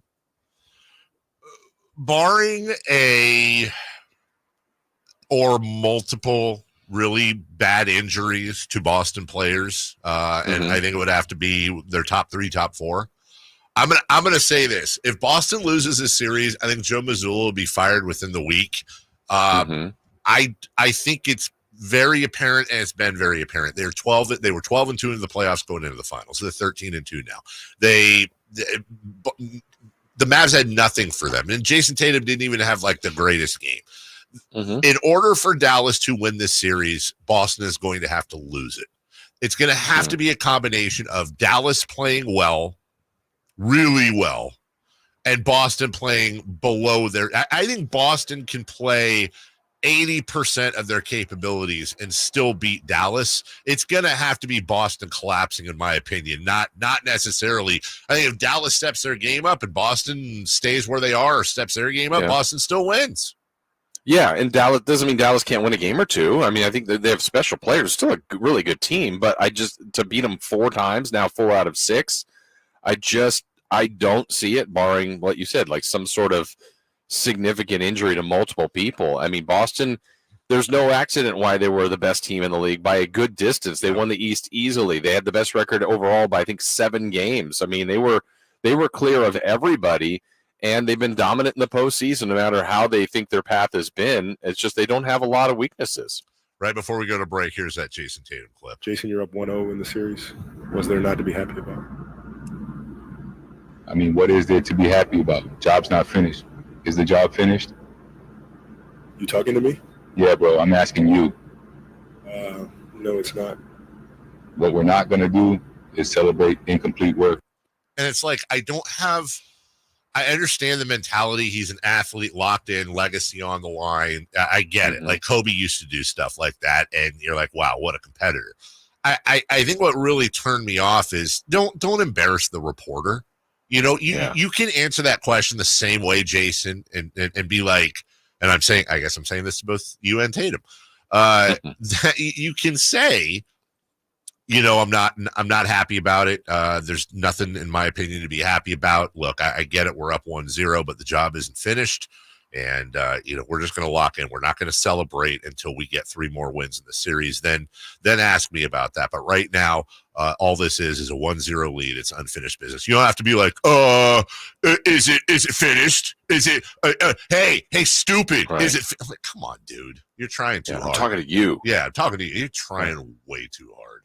We'll take a break. When we come back, 3 for Madness. We'll talk about last night in general. Also, we'll mix the Sacramento Kings question into these NBA finals. And we'll also talk right now about switching to electric year-round with my friends at American Energy. And what I mean by that, Kyle, is that we'll do that in the next segment. I'm just previewing that I'm going to have an American Energy read. Good tease. Do you like that? I like to tease not just the content. You should have seen the look on Kyle's face right there. He's like, what did I screw up? That was on me. We'll get to American Energy after 3 for Madness coming up next. On the move? Got somewhere to be? Take Sacramento Kings basketball with you. The Sacktown Sports app will let you stay connected to your passion. Never miss a moment of Sacramento Kings basketball with the Sacktown Sports app.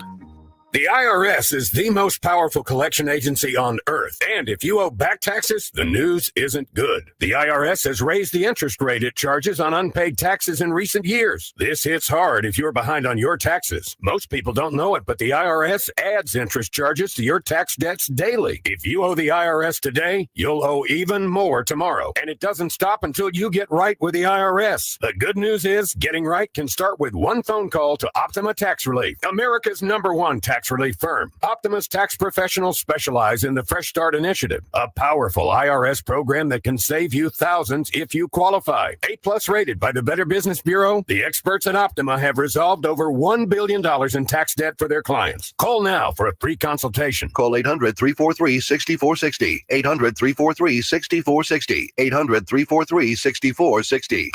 Optima Tax Relief. Some restrictions apply. For complete details, please visit OptimaTaxRelief.com. 3 questions, 3 answers.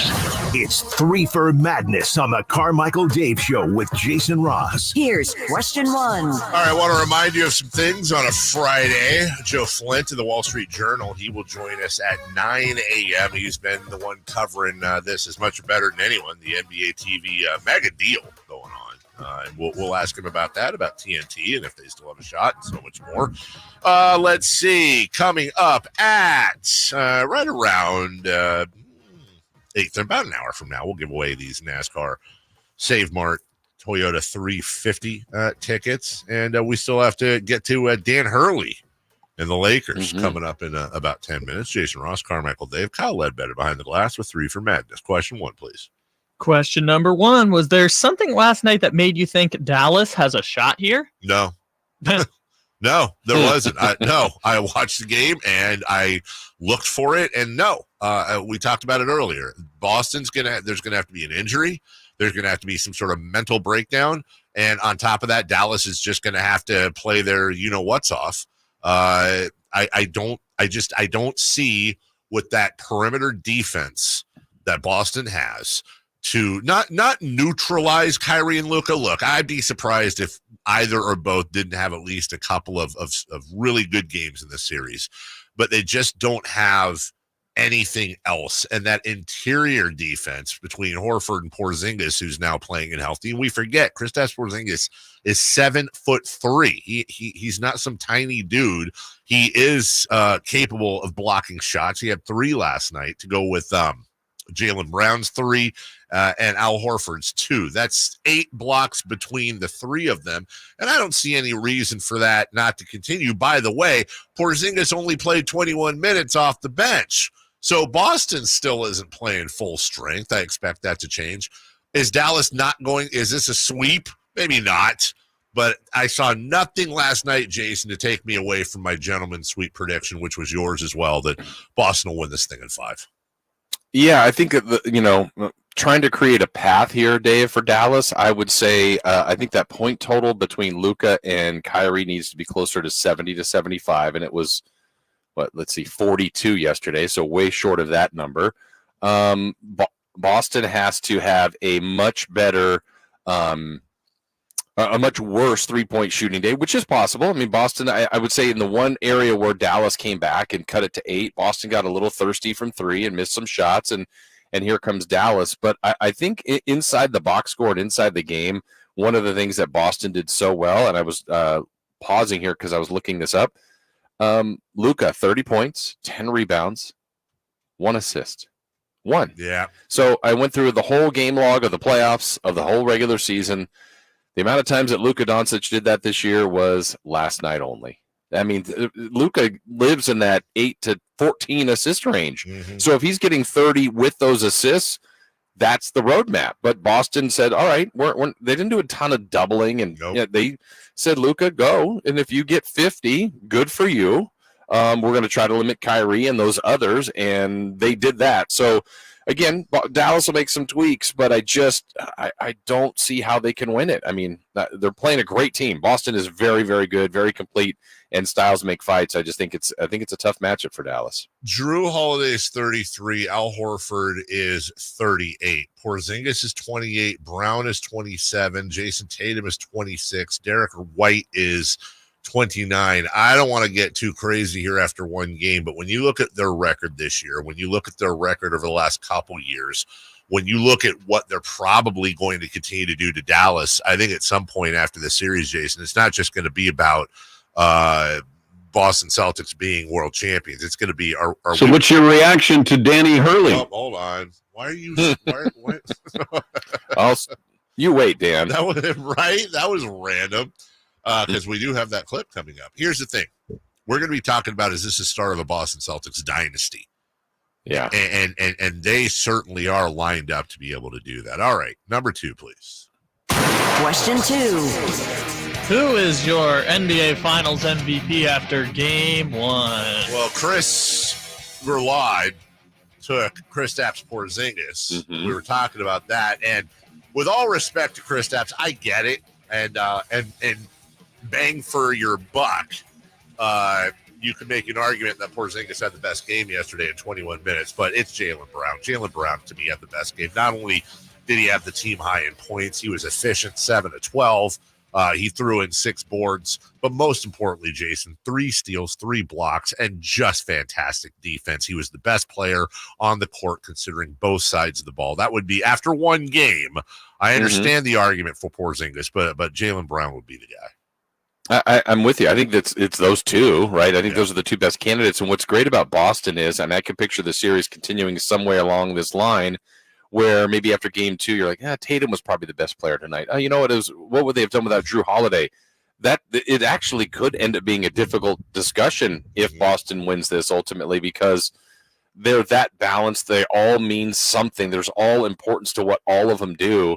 That's, again, what makes them great. I mean, a lot of people say Tatum is their best player. Maybe you say it's Brown, but they need all of it. They need all of them, and what a luxury to have Porzingis come in 21 minutes and score 20 points after missing every game since Game 2 of the playoffs.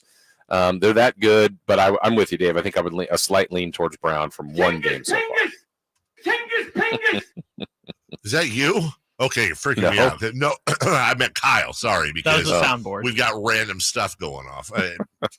Number 3, please. Question 3. Cut question 3. Yeah. Did last night make you think the Sacramento Kings are closer or further away from being finals caliber? Sadly, honestly, Jason, I had this thought watching the game.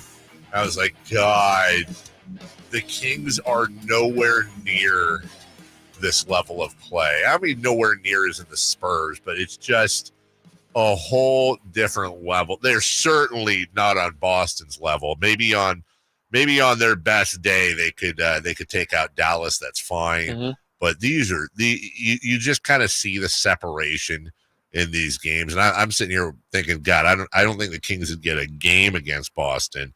And really, honestly, at this point, and we saw that with Dallas, late in the year at Golden One Center. They might get one against Dallas in a 7-game series.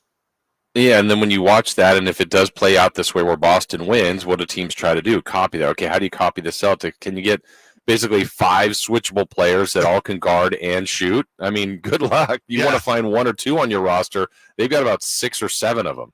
That's the blueprint, Jason. I think, it's copycat league. Just copy them. Yeah, just copy Boston and get all these tremendously switchable players that are great at offense and defense and have super high basketball IQs. Absolutely. That's all you got to do. But what the odd thing is, like, if you asked a GM, would it be easier to try to find the 5 to 7 switchable players or to try to find the Luka Kyrie talent? And be able to get it, you know what I mean? Or the trick is maybe you just say, and this is what teams should do. We're not copying anyone. We're going to do the first of the thing and then make everybody copy us. Okay. So I think we should. I think we should be the only team that has Keegan Murray, and then everybody tries to find Keegan Murray. Yep. We'll take a break. Hey, when we come back, we will talk about Dan Hurley, including an anecdote from a fellow coach of his yesterday. Also, a very sad day for TV viewers today, and we'll let you know what that's all about in just a couple minutes. Right now, though, man, I've been waiting to do this. I want to talk about switching to electric year-round with my friends at American Energy. Good morning, Carmichael Dave here. And it's been so hot, the AC's been running. And you know how that goes. You run your air conditioner and you're sitting there just mentally picturing it's like a gas pump just going up and up and up in price. You're waiting for that end of the year or end of the month bill, which is going to be, you're hoping is smaller than a car payment. Let American Energy help you out there. You spend a little now, you save a lot in the long run. And by the way, up to $9,000 in rebates. And they'll do all the work for you. They'll do all the paperwork. They'll do everything. Just go to AmericanEnergyAir.com. AmericanEnergyAir.com and find out all the details. You can get yourself a free consultation. They'll come out to your house. They'll look at your system, your house layout, let you know what the best options are for you. And then you make the call, you sign up, you go to work, and you're done with PG&E. Your bills aren't fluctuating like they used to, and you're going all electric all year round. Summer, winter, doesn't matter. 916-520-9990. That's 916-520-9990 and AmericanEnergyAir.com. Hey, American Energy, making the uncomfortable comfortable. Dan Hurley meet with the Lakers. We got that and a sad day in TV for you next. Power Business Technology is proud to be 100% independent, locally owned, and managed Toshiba copier dealer. Local ownership cuts out the red tape, allowing ourselves to never be too busy to personally answer the call when our clients need us. Recognized for excellence in service execution, training, and customer service, we're proud to be named a 2022 Toshiba ProMasters Elite Dealer. Contact us today for all of your business printing needs at 844-POWER-BZ. That's 844-769-3729, or visit us at PowerCopier.com. At the Good Feet store, we take pain very seriously. Whether in the foot, knee, hip, or back, Good Feet makes over 300 styles, flexibilities, and sizes of pain-relieving arch supports. With 26 bones, 30 joints, and over 100 muscles, tendons, and ligaments in each foot, a lot can go painfully wrong. So there's a trained arch support specialist at each Good Feet store to give you a precision fit. Come in for a free fitting and test walk. No appointment necessary. Good Feet arch supports are HSA, FSA eligible. The Good Feet store in Sacramento, Roseville, Vacaville. Online at goodfeet.com. Celebrate Sacramento Rivercats baseball during our 25th anniversary season. Pick your favorite weekly promotion, giveaway game, or theme night, and join the fun at Sutter Health Park. Stick around post-game every Friday and Saturday night as we light up the sky with the brightest fireworks in town. For a full promotion schedule and to buy tickets, visit rivercats.com. We'll see you there. It's Kyle Draper here to let you know that the famous Bay Area pizza company, Amici's East Coast Pizzeria, has just opened its first location in Sacramento, offering takeout and delivery to the greater Sacramento area. To check out the menu and order online, visit Amici's.com and click on the Sacramento banner. As a special deal, all this week, when you enter promo code SAC50 at checkout, they'll give you 50% off any large pizza. So when you want to enjoy half-price pizzas with family and friends this week, use promo code SAC50 at Amici's.com and Amici's delivers.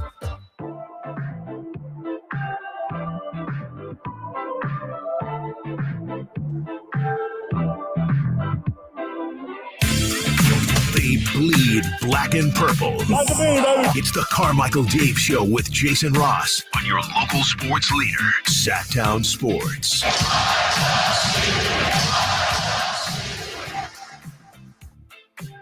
Oh, Matt, what a Friday it is. What a Friday it is. Jason Ross, Carmichael Dave, Kyle Ledbetter, filling in for Christopher Lott for some reason. I don't know why. Not his fault, but Chris is supposed to be here today. I still don't get what happened. But we're happy to have you, Kyle. It's my fault. It's not. How's your fault? Because I had to call out of the game tonight, so Why? we had to move some stuff around. I have an obligation to attend. Is it like a funeral or something? No. What is it then? It's a thing. Why? What's the obligation? Is it something you don't want to share publicly? Kind of. Is it something that's going to stop down the show because it's awkward? It's my business. It's your business? Is it something Dave's going to keep asking about? Is it Probably. Is it social? Is it a family thing? Well, my family doesn't live here. Okay. So. Give me like a... Can we go? If you don't want to... Yeah. If you don't want to share it specifically, how about give us a general view?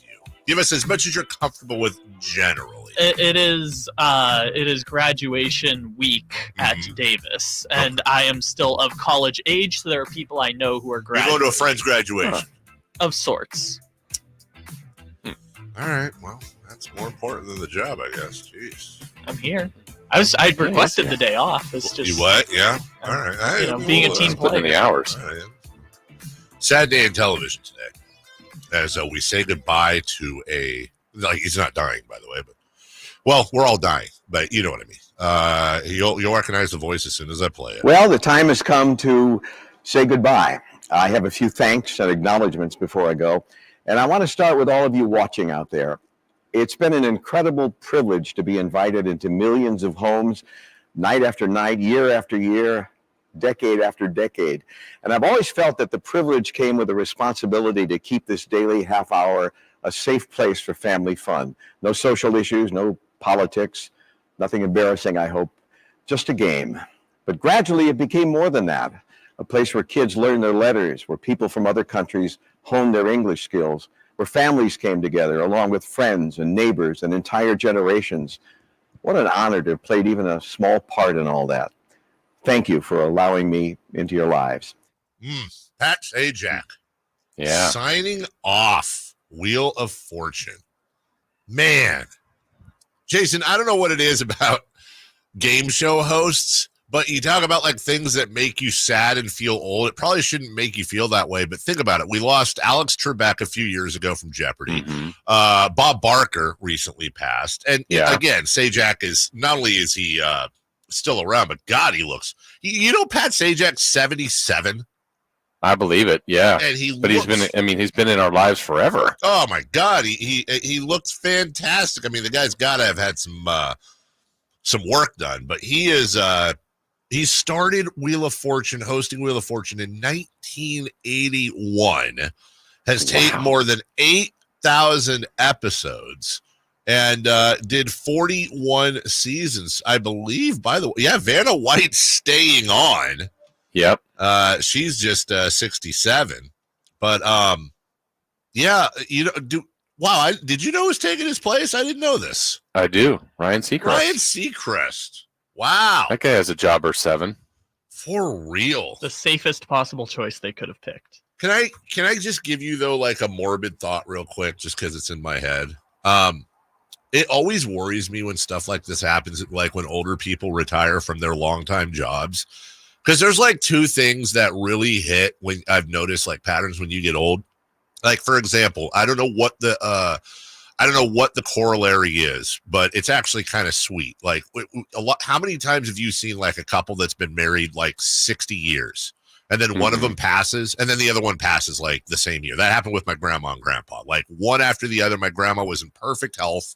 You know, she was older, but perfect health. And then my grandpa passed away after a battle with leukemia. My grandma was gone like 4 months later. And I always worry about like the Johnny Carson corollary. Like, how many times do you see somebody's done this like job their whole life and then finally they turn it in, they're done, and then like 2 years later they're gone? Vince Scully, he retired for 2 years? And then we lost him? Yeah, roughly. Yeah, roughly, something like that. And I guess it's a catch-22 because on one hand, they probably know they're winding down, so they need to retire. So there's no real choice there. But then on the other hand, it's like, I don't know, just keep doing the job. Just don't leave the job. That's all you know. Like, don't break up your routine. Why do I feel like if you break up your routine, you're more likely to pass? Like, just keep doing the whole thing forever until you're done. That's my opinion, Jason. Yeah, and I don't remember. I did see an interview with him where he said, look, I was hoping to maybe do this for a year or two, and here he is all these years later. But also, I forget, Dave, isn't it something like the schedule is fantastic? Don't they tape like so many shows, X amount of days out of a month? Like, I don't want to say they don't work. They do, but it's not the typical work schedule. No, because it's a whole budget thing, and it makes a ton of sense. Like for Jeopardy, I don't know the exact number, but for example, every Jeopardy episode is 30 minutes, right? So figure it's an hour per Jeopardy, right? 30 minutes, but and remember, that 30 minutes, they're not necessarily, you know, they're sticking the commercials in.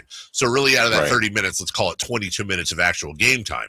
But you figure between breaks, pauses, resetting the board, bringing the contestants in and out, blah, blah, blah, bathroom breaks. Let's say each episode takes an hour. So if you were to just put in an 8-hour day, you're knocking out 8 Jeopardy episodes, which is a little over a week plus. So what you do in that situation is you work a week of 8-hour days where you're filming Jeopardies. Now all of a sudden you have 8, 16, 20, you have 40 brand new episodes of Jeopardy, which obviously covers a full month. So yeah, they're working, but also it's a lot cheaper than shuttling people in and out each and every day and recording 22 minutes worth of an episode, then everybody goes home. Yeah. So sure.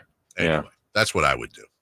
You think you could be Jason? I think you'd be a great game show host. I'm being serious. I would love that. I think you would actually be a really good able to deliver. Obviously, you have a broadcaster's voice, good-looking guy. You have that sense of humor, that sly kind of sense of humor. Overall, guy that people like people watch. I really like that. Jason seems like a great guy off the air.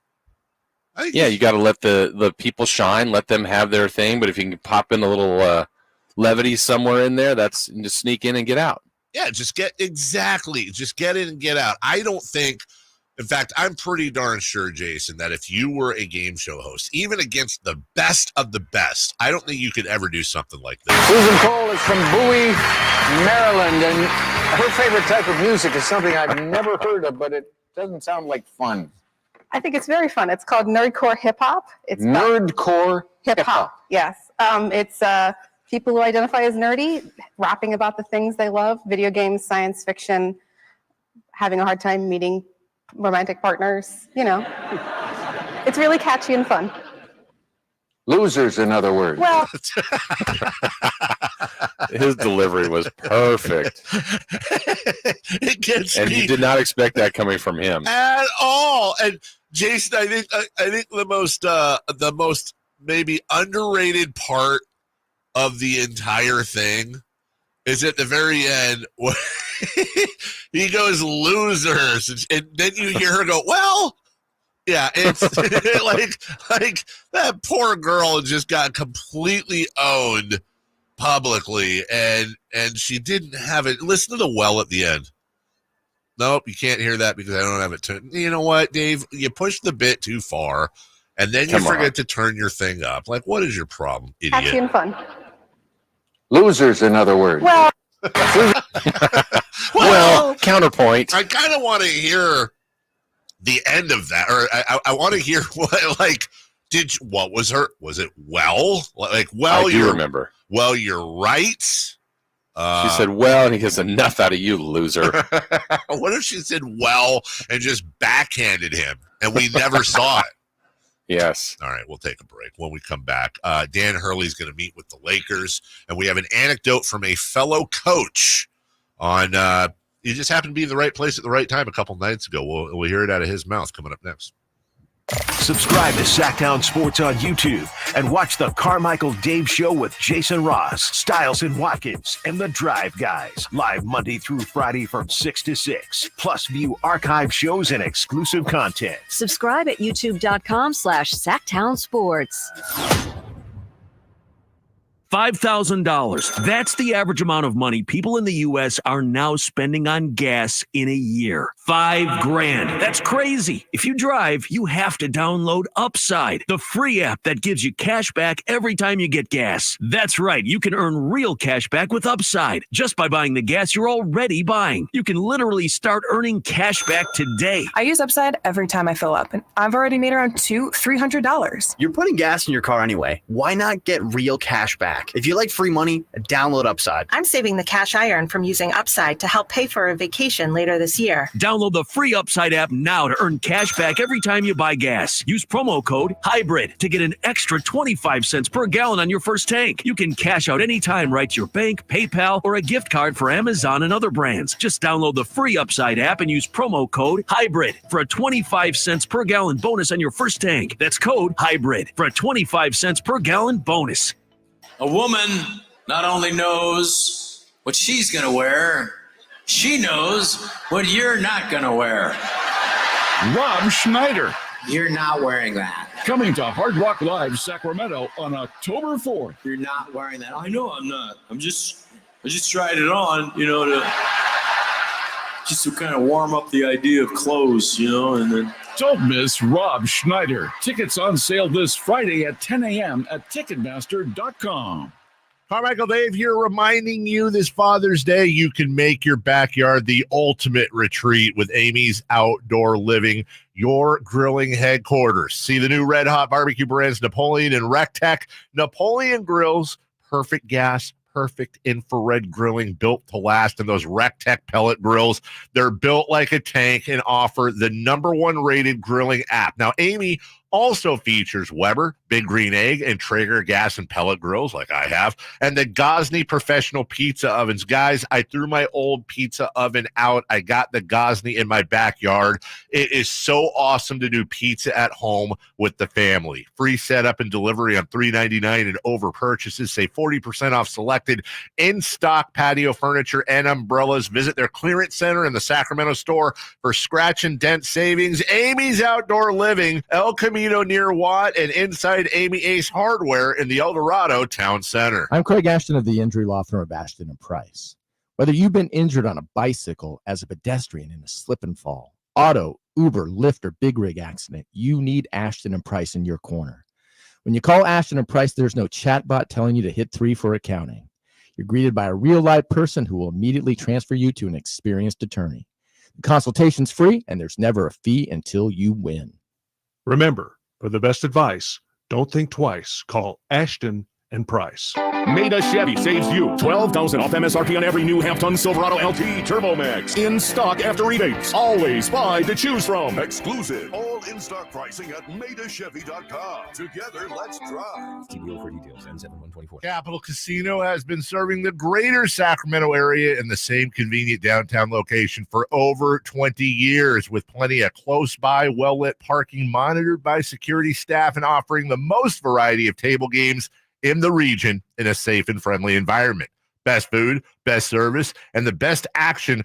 That's Capital Casino. For more information on tournaments and gaming, check out their website at capital-casino.com. And please remember to gamble responsibly. 1-800-GAMBLER. It's the River Cats Report. What's going on with the Giants AAA squad? The River Cats Report. Oh, Dave, it is that time. Friday, River Cats Report. The Kitties won yesterday again. That's 5 in a row for the River Cats. And so now they are 14 games above 500 for the first time this season. They're hot, those River Cats. And the best news is they got a bunch of home games coming up, including this weekend, starting tonight as well. Fan favorite, Dave. I think you're going to like this. Princess and Pirate Night returns this Saturday. Let's go. I love Princess and Pirate Night. Enjoy fireworks every Friday and Saturday night as usual. And the Hidden Gem at Sutter Health Park, $5 beers at the Centerfield concession stand for every game. And, look, the team's hot. They're playing well. You also may want to see Luis Matos, who's back with the River Cats, so you can enjoy him all weekend long. Again, get out and check out the River Cats this weekend. And that's your River Cats Report. Whitey used to play back on the Rise Guys. We should find that. Whenever they talk about River Cats, he'd play a meow and then a splash. It was like River Cats. That's right. Remember that? Meow. I do. Yeah. Welcome back, everybody. All right.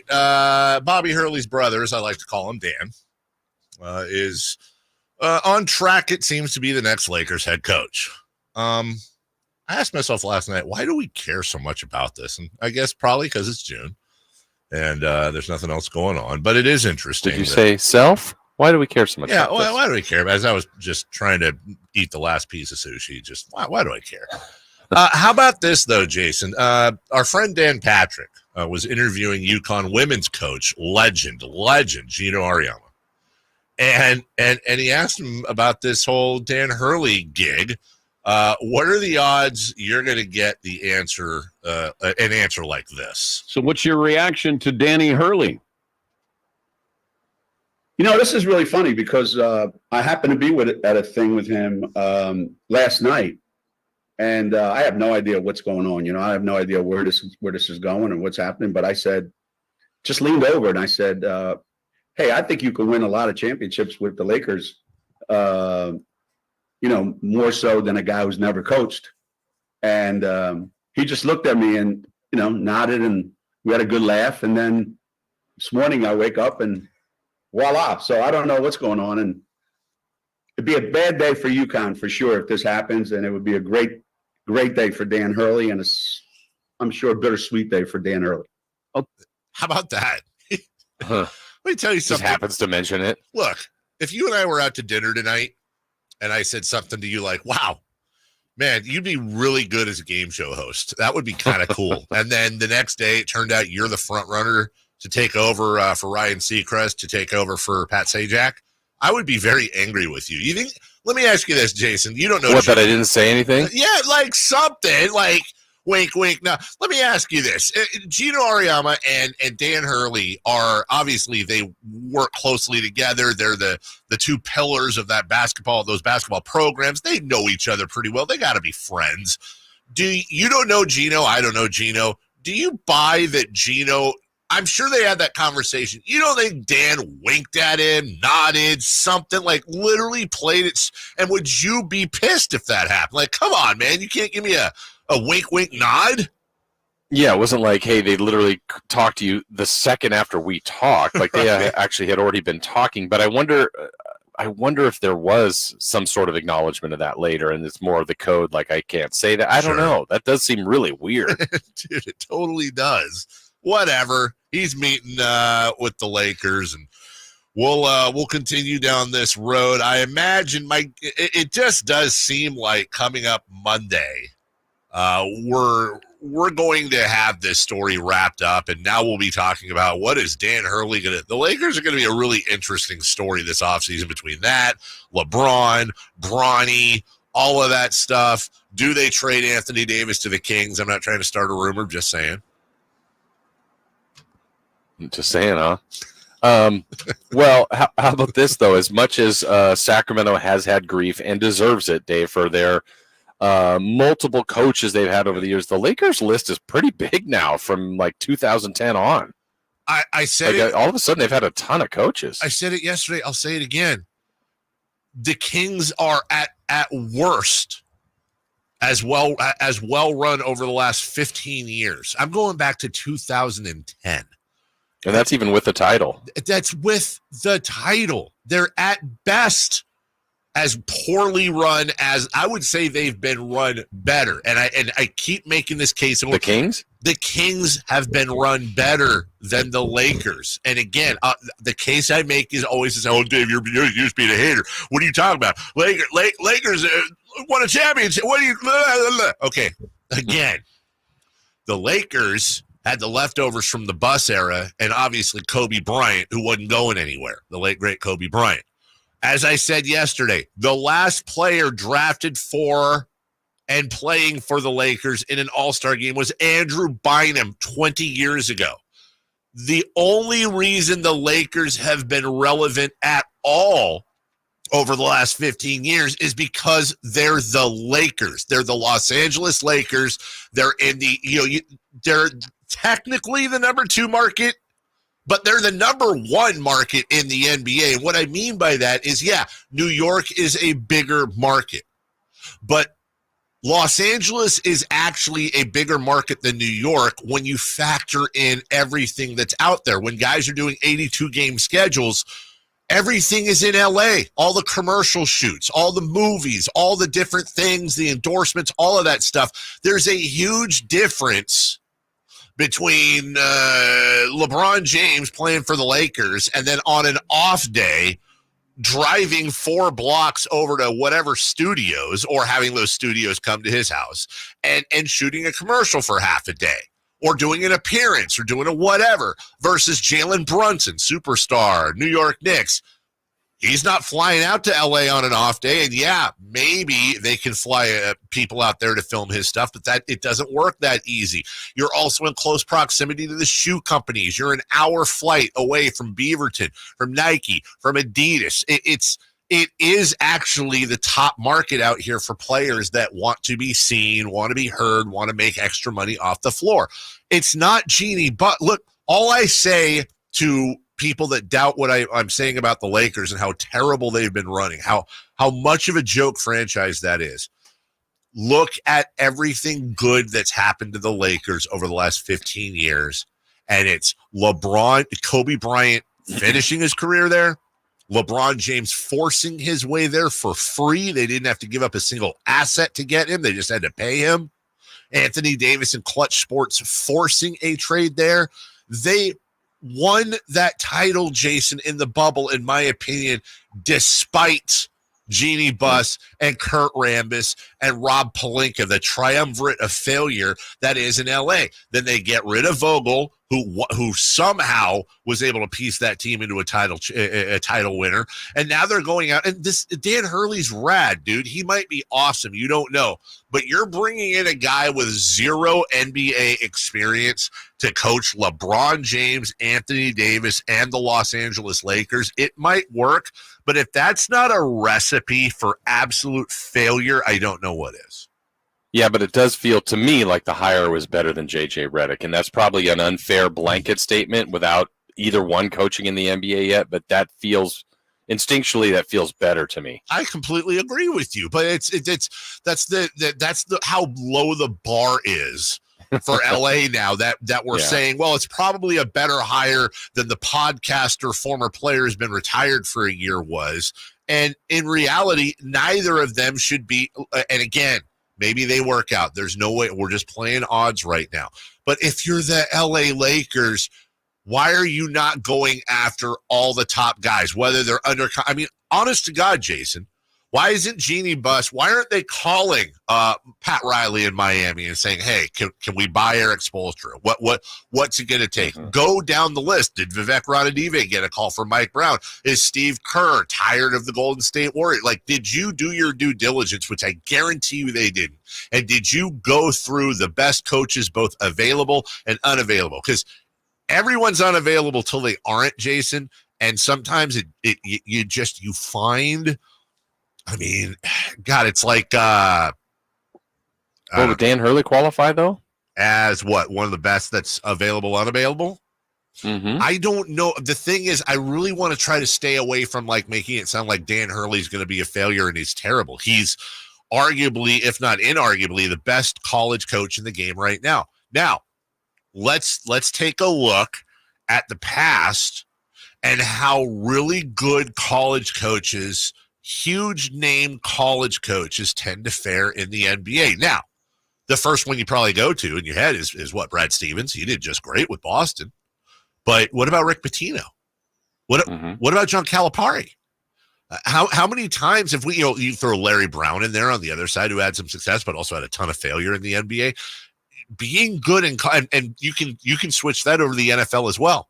By the way, I don't know when the last time this happened, but if Hurley does sign with the Lakers, I got to think this is one of the few times, if not the first time, that the reigning national champions in both basketball and football are losing their coaches to the pros in the same offseason.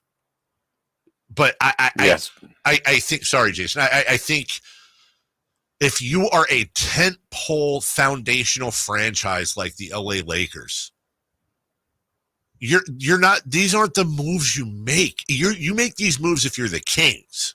If you're the Kings, and let's go back to the days before Mike Brown, maybe you're the team that's looking for, going to take a chance, going to give a guy a 5-year huge deal, let him build. Not the Lakers with 1 to 2 years best left of LeBron James. Anthony Davis ain't getting any younger. You're in all kinds of weird cap space hell. I don't know, man. This just seems to me like if it was a company, which it is a company, the CEO is doesn't know what they're doing. Again, maybe that's me. Well, I mean, look, the track record, like we said, they've had some success, they've had some failures in there. This doesn't feel like the Lakers, though, of the 80s, where they were the franchise that people modeled themselves after. They were. Or tried to. They were. Dr. Buss had that whole thing going, man. They were awesome. From Magic to getting Shaq to drafting Kobe Bryant. But, behind every good there's a great bit. And guess who was behind Dr. Buss? It was Jerry West. And you had this entire culture built. And when you look at it, Kobe Bryant was the last really of the Buss era, the Dr. Buss era, Jerry Buss era. The whole LeBron James, Anthony Davis thing, I think history's going to tell you. History's going to show that, wow, that was honest to God, Jason, that was more a clutch sports championship than it was a Los Angeles Lakers championship when you look at how that team got put together. We'll take a break.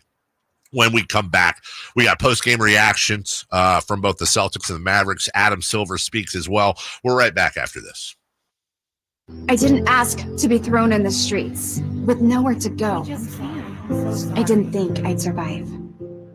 But I did ask for help, and Covenant House was there for me. 1 in 10 young adults will experience a form of homelessness this year. For these kids who didn't ask to be put in this unthinkable situation, Covenant House is there. Covenant House helped me break the cycle of homelessness in my family. They gave me the love that I needed. Over 2,000 young people will sleep safely in a Covenant House bed tonight. When youth who are experiencing homelessness have a hot meal, a safe place to sleep, medical care, and love, they can overcome heartbreaking challenges and have a brighter future.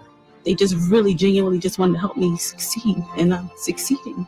I'm a speaker, I'm an author. Covenant House really helped me and really helped mold me into the woman I am today.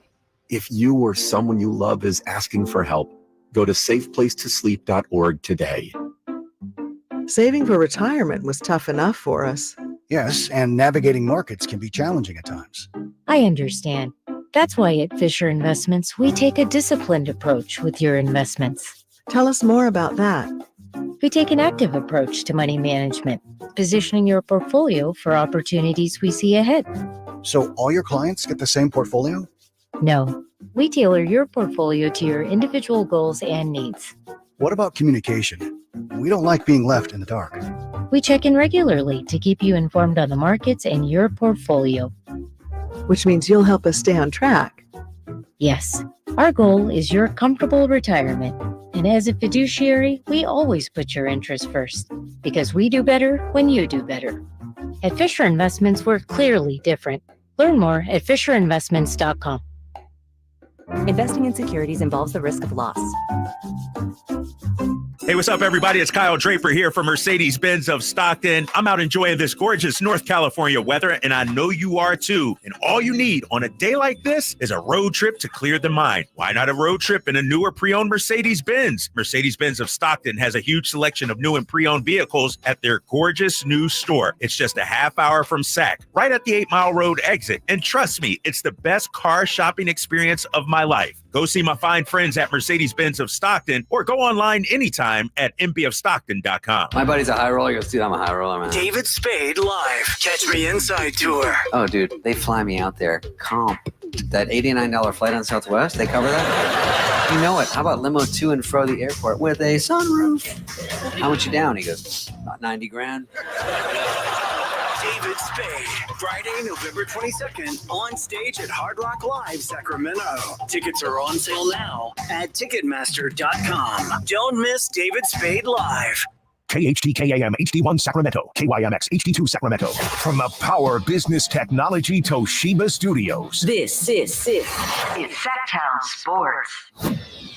The Carmichael Dave Show. He's on the microphone when he's not on the microphone. He's playing a song, and when he's not playing a song, he's on the microphone, and then boom. With Jason Ross. No, he didn't. Yes, he did.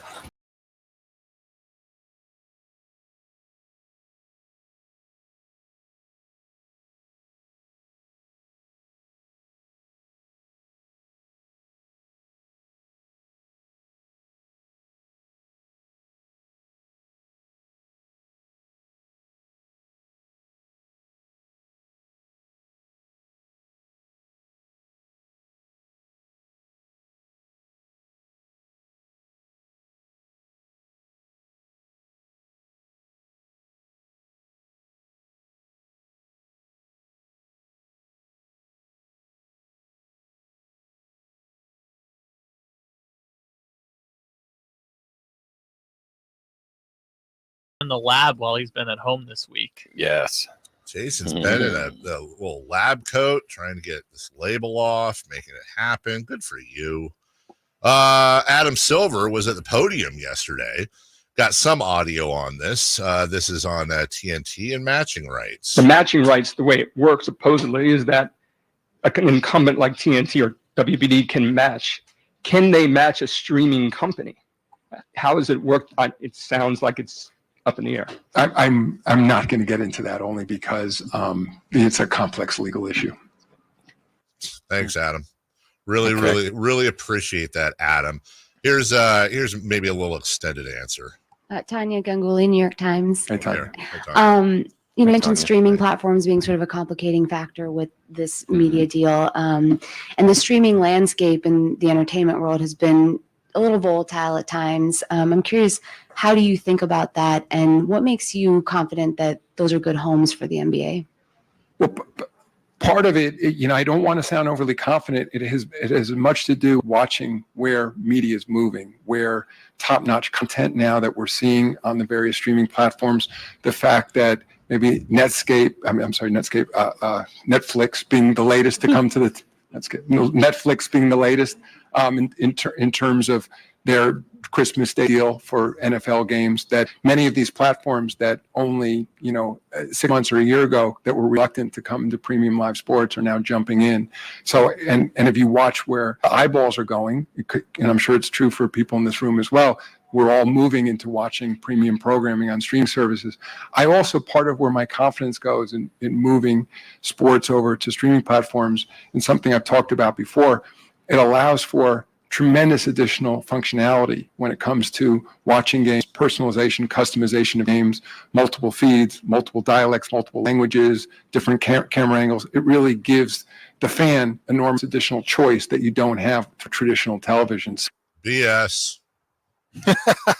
Calling BS, Adam. You know what he's talking about, right, Jason? You know what he's talking about? He's talking about gambling. That's what he's done. That's code. The multiple feeds, multiple different things you could be doing at the same time of watching a game. That's exactly right. When you have streaming integration, it allows you, and we're already seeing this, we're seeing the betting apps that are able to third party and partner up with the NBA, and they're going to be able to make bets. They're already able to, in some cases, live during a game. We're talking about instant prop bets, like all the way down to which team will, win the next 1 minute. Oh, okay, boom. Who's going to hit the next 3-pointer? And you're going to be sitting there on your TV or on your laptop or your tablet or whatever. Boom, boom, boom, boom, boom. And in the states where gambling is legal. And that's what it is, because you know this, Jason. We've talked about this many times. We've watched games on Amazon. We've watched games on this streaming. Yeah, you get some cool box scores, and who the hell ever hits key plays? No, it's annoying to have to switch from YouTube TV to, it's not like hitting last channel. You got to do a completely app out, app in type of thing. Yeah. Have you, I know they've had that now, even like the TNT games, and then maybe that extra channel. Is it True TV has more of that other version? I haven't spent time on that, and I don't want to be like, I need to just watch the game my way, the way I've always done it. I'm sure I would adapt, but I as of now, I haven't really consumed any of those other channels that give you that kind of that more of that gambling flair. I've watched them because you've got the live lines, on the bottom line or the right column. There's also them getting into a lot of your alternate casts, etc. Mm-hmm. Well, we're not that far away, Jason, and I would say within the next year of having a mainstream alternate channel. And I know these already exist, but I'm talking about mainstream, you can watch Doris and Mike Breen, or you can watch Big Sal and Jolene on the other's channel that are sitting there, and it's all their broadcast. It's the NBA broadcast, but no announcers. It's just these guys talking trends, where the market is moving. And it's so stupid to me. As I'm talking out of both sides of my mouth here, I completely understand. I don't like government overreach, and I'm going to explain why here in a second. I'm not trying to get political. As somebody who smoked whatever, I see the difference between the taxes on cigarettes and the taxes on alcohol. And I go, that is absolute hypocrisy. They're both incredibly addictive. One is far more dangerous than the other, yet here we are, and it is incredibly lopsided. Now, before everybody just shut up and stop your texts, here's another example. Jason, there are states, including our own, where you're not able to gamble on sports. You're just not able to gamble on sports. Now, I fully acknowledge and have been very vocal about the fact that this is going to go down a bad road and there's going to be a lot of lives ruined. That being said, I believe people should have the freedom to ruin their lives. That's on them. There's personal responsibility. I'm going to put you on the spot for a second. Can you tell me why? Can you explain to me the logic behind the fact that I can't in Sacramento get a DraftKings or FanDuel account and bet on tonight's Celtics Mavericks game. But as I'm looking at my phone right now, I can log into either my Robinhood, my Coinbase, or my TD Ameritrade apps, and I can literally buy and sell stocks while I'm doing this show. Can you explain to me the logic behind why I can trade stocks, which is in effect controlled gambling based on company performance, etc., but I can't bet on Luka Doncic? Something, by the way, I got to tell you, I know a hell of a lot more about the Celtics and Mavs than I do about the GameStop options and what's going on with Tesla's last earnings call. So why can I do one, and why is it that I'm watching all these commercials about that on all these channels where the middle-aged dad is building his college fund for his kids and staying away from the old school stock broker and doing the app stuff for no commissions, but all of a sudden I want to get on FanDuel or I want to get on DraftKings, and it's like I'm in the middle of a mafia movie dealing with some guy named Vinny on a street corner who's going to shoot me if I get the pick wrong. Like, can you help me with the logic behind the difference between the two? With the logic, no. Maybe hypocrisy would be an answer. Maybe another answer would be life not being fair. I don't know. It just, it doesn't add up. And even, we've talked a couple stories this week and in the past couple weeks about athletes getting in trouble for gambling. I mean, I think there's so many different little intricacies here where it's like you're doing nothing but promoting it, yet not everybody can do it. Yet those that are in it, it's like, hey, no. You cannot gamble in the sport that you're playing in. Well, wait, why is every ad and everything that's sponsored behind gambling things too? So there's a lot of hypocrisy here. There's a ton of hypocrisy here. And I got some ding dong in the chat that's saying it's about addiction. It's not about, it is all about, the whole thing is addiction. Do you think for a second that there aren't people out there addicted to buying and selling stocks, that you don't have these middle-aged dudes, even younger, I say dudes, people, excuse me, guys and girls, that are all of a sudden exposing themselves to all these different apps where they're able to log on to Robinhood and sell and buy, same thing with Coinbase and Binance and everything else, where they're able to get in the crypto world or regular stocks, get in there, read a few things on Reddit. Now they think they're experts, and next thing you know, they're down, I don't know, their life savings, their house. It's all, let me clue everybody in on something. You all know this. Making large sums of money is a really addictive thing for a lot of people. And a lot of times it results in losing large sums of money. It's not political. It's not, this isn't limited to a gender or a race. This is something that affects not all, but a lot of people. And Jason, to what you just backed up, there's no difference between the stock market and the gambling market other than one is sports and the other is, business. And I would argue to tell you that sports is better regulated than the world of business. Yeah, I would say that's probably a safe statement, right? And there's people that's gotten in trouble in both entities for getting involved in the wrong way in all of this, right? There's more so in the stock world, I would say. Listen. Something happens this week and we got 4 baseball players or whatever that are, bet $400 and did this, that, whatever. All anybody has to do is pick up your latest copy of the Wall Street, whatever the hell, or just Google it. And the amount of insider trading, the people that, imagine the amount of people that work for a company or have somebody that worked for a company. It's not like complicated. I'm going to put this in sports terms. Imagine somebody working for the Sacramento Kings that knew that going into tomorrow's game, let's just say we're in November, okay, that De'Aaron Fox, DeMontis Sabonis, and Keegan Murray were all going to be sitting out, all right? Right. And imagine that they have a cousin or a brother or a former roommate or whatever, and they mention that to them. Well, guess what? I'll bet you that line's going to change quite dramatically in that game.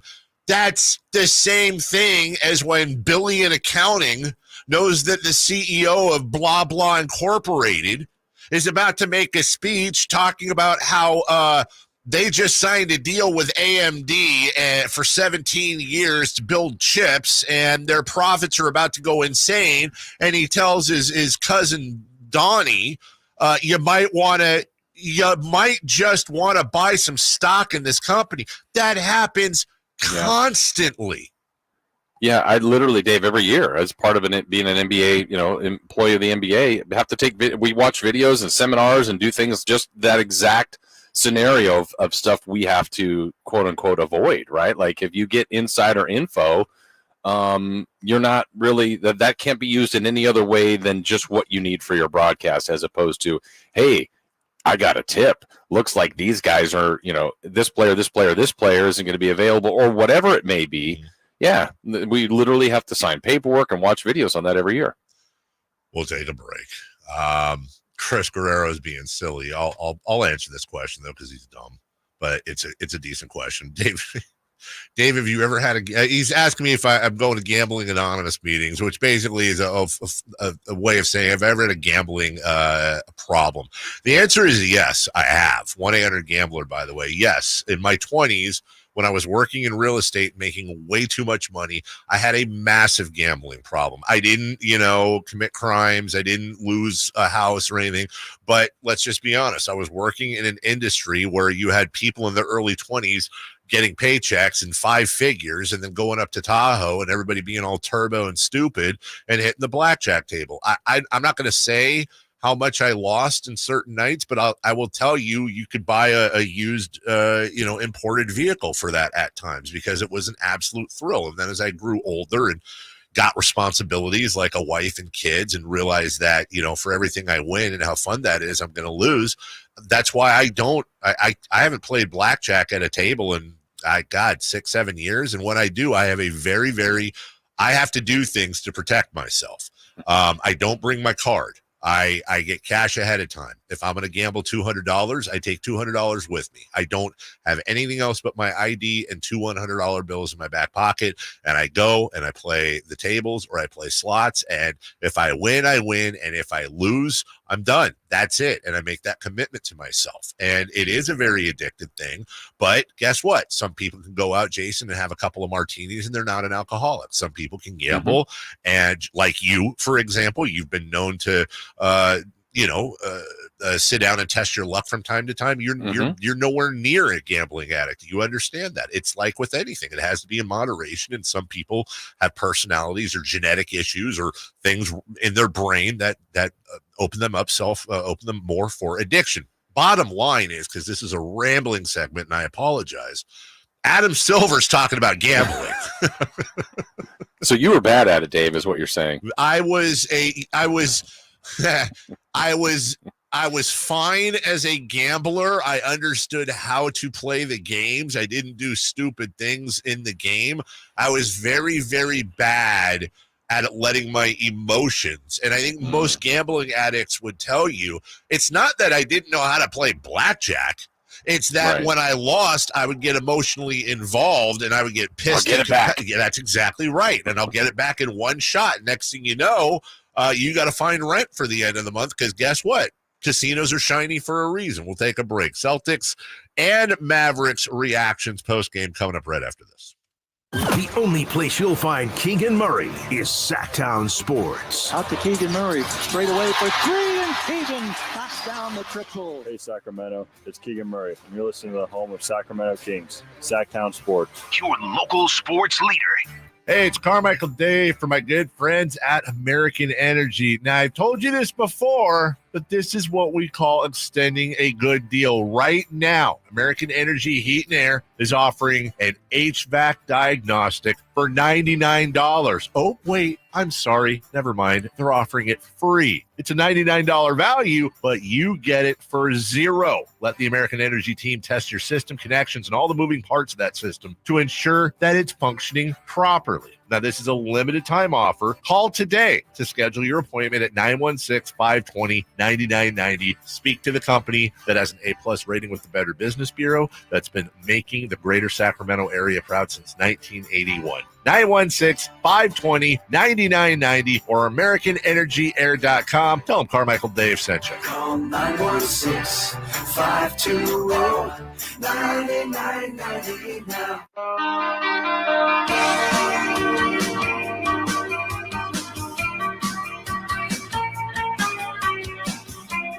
The Carmichael Dave Show with Jason Ross Call or text at 916-339-1140. on Sacktown Sports. Chris Guerrero says his game was craps, which coincidentally, that was my issue too a couple days ago. Jason Ross, Carmichael Dave, taking you all the way to 9 a.m. Jason, you know we're over halfway through. Yes, we are.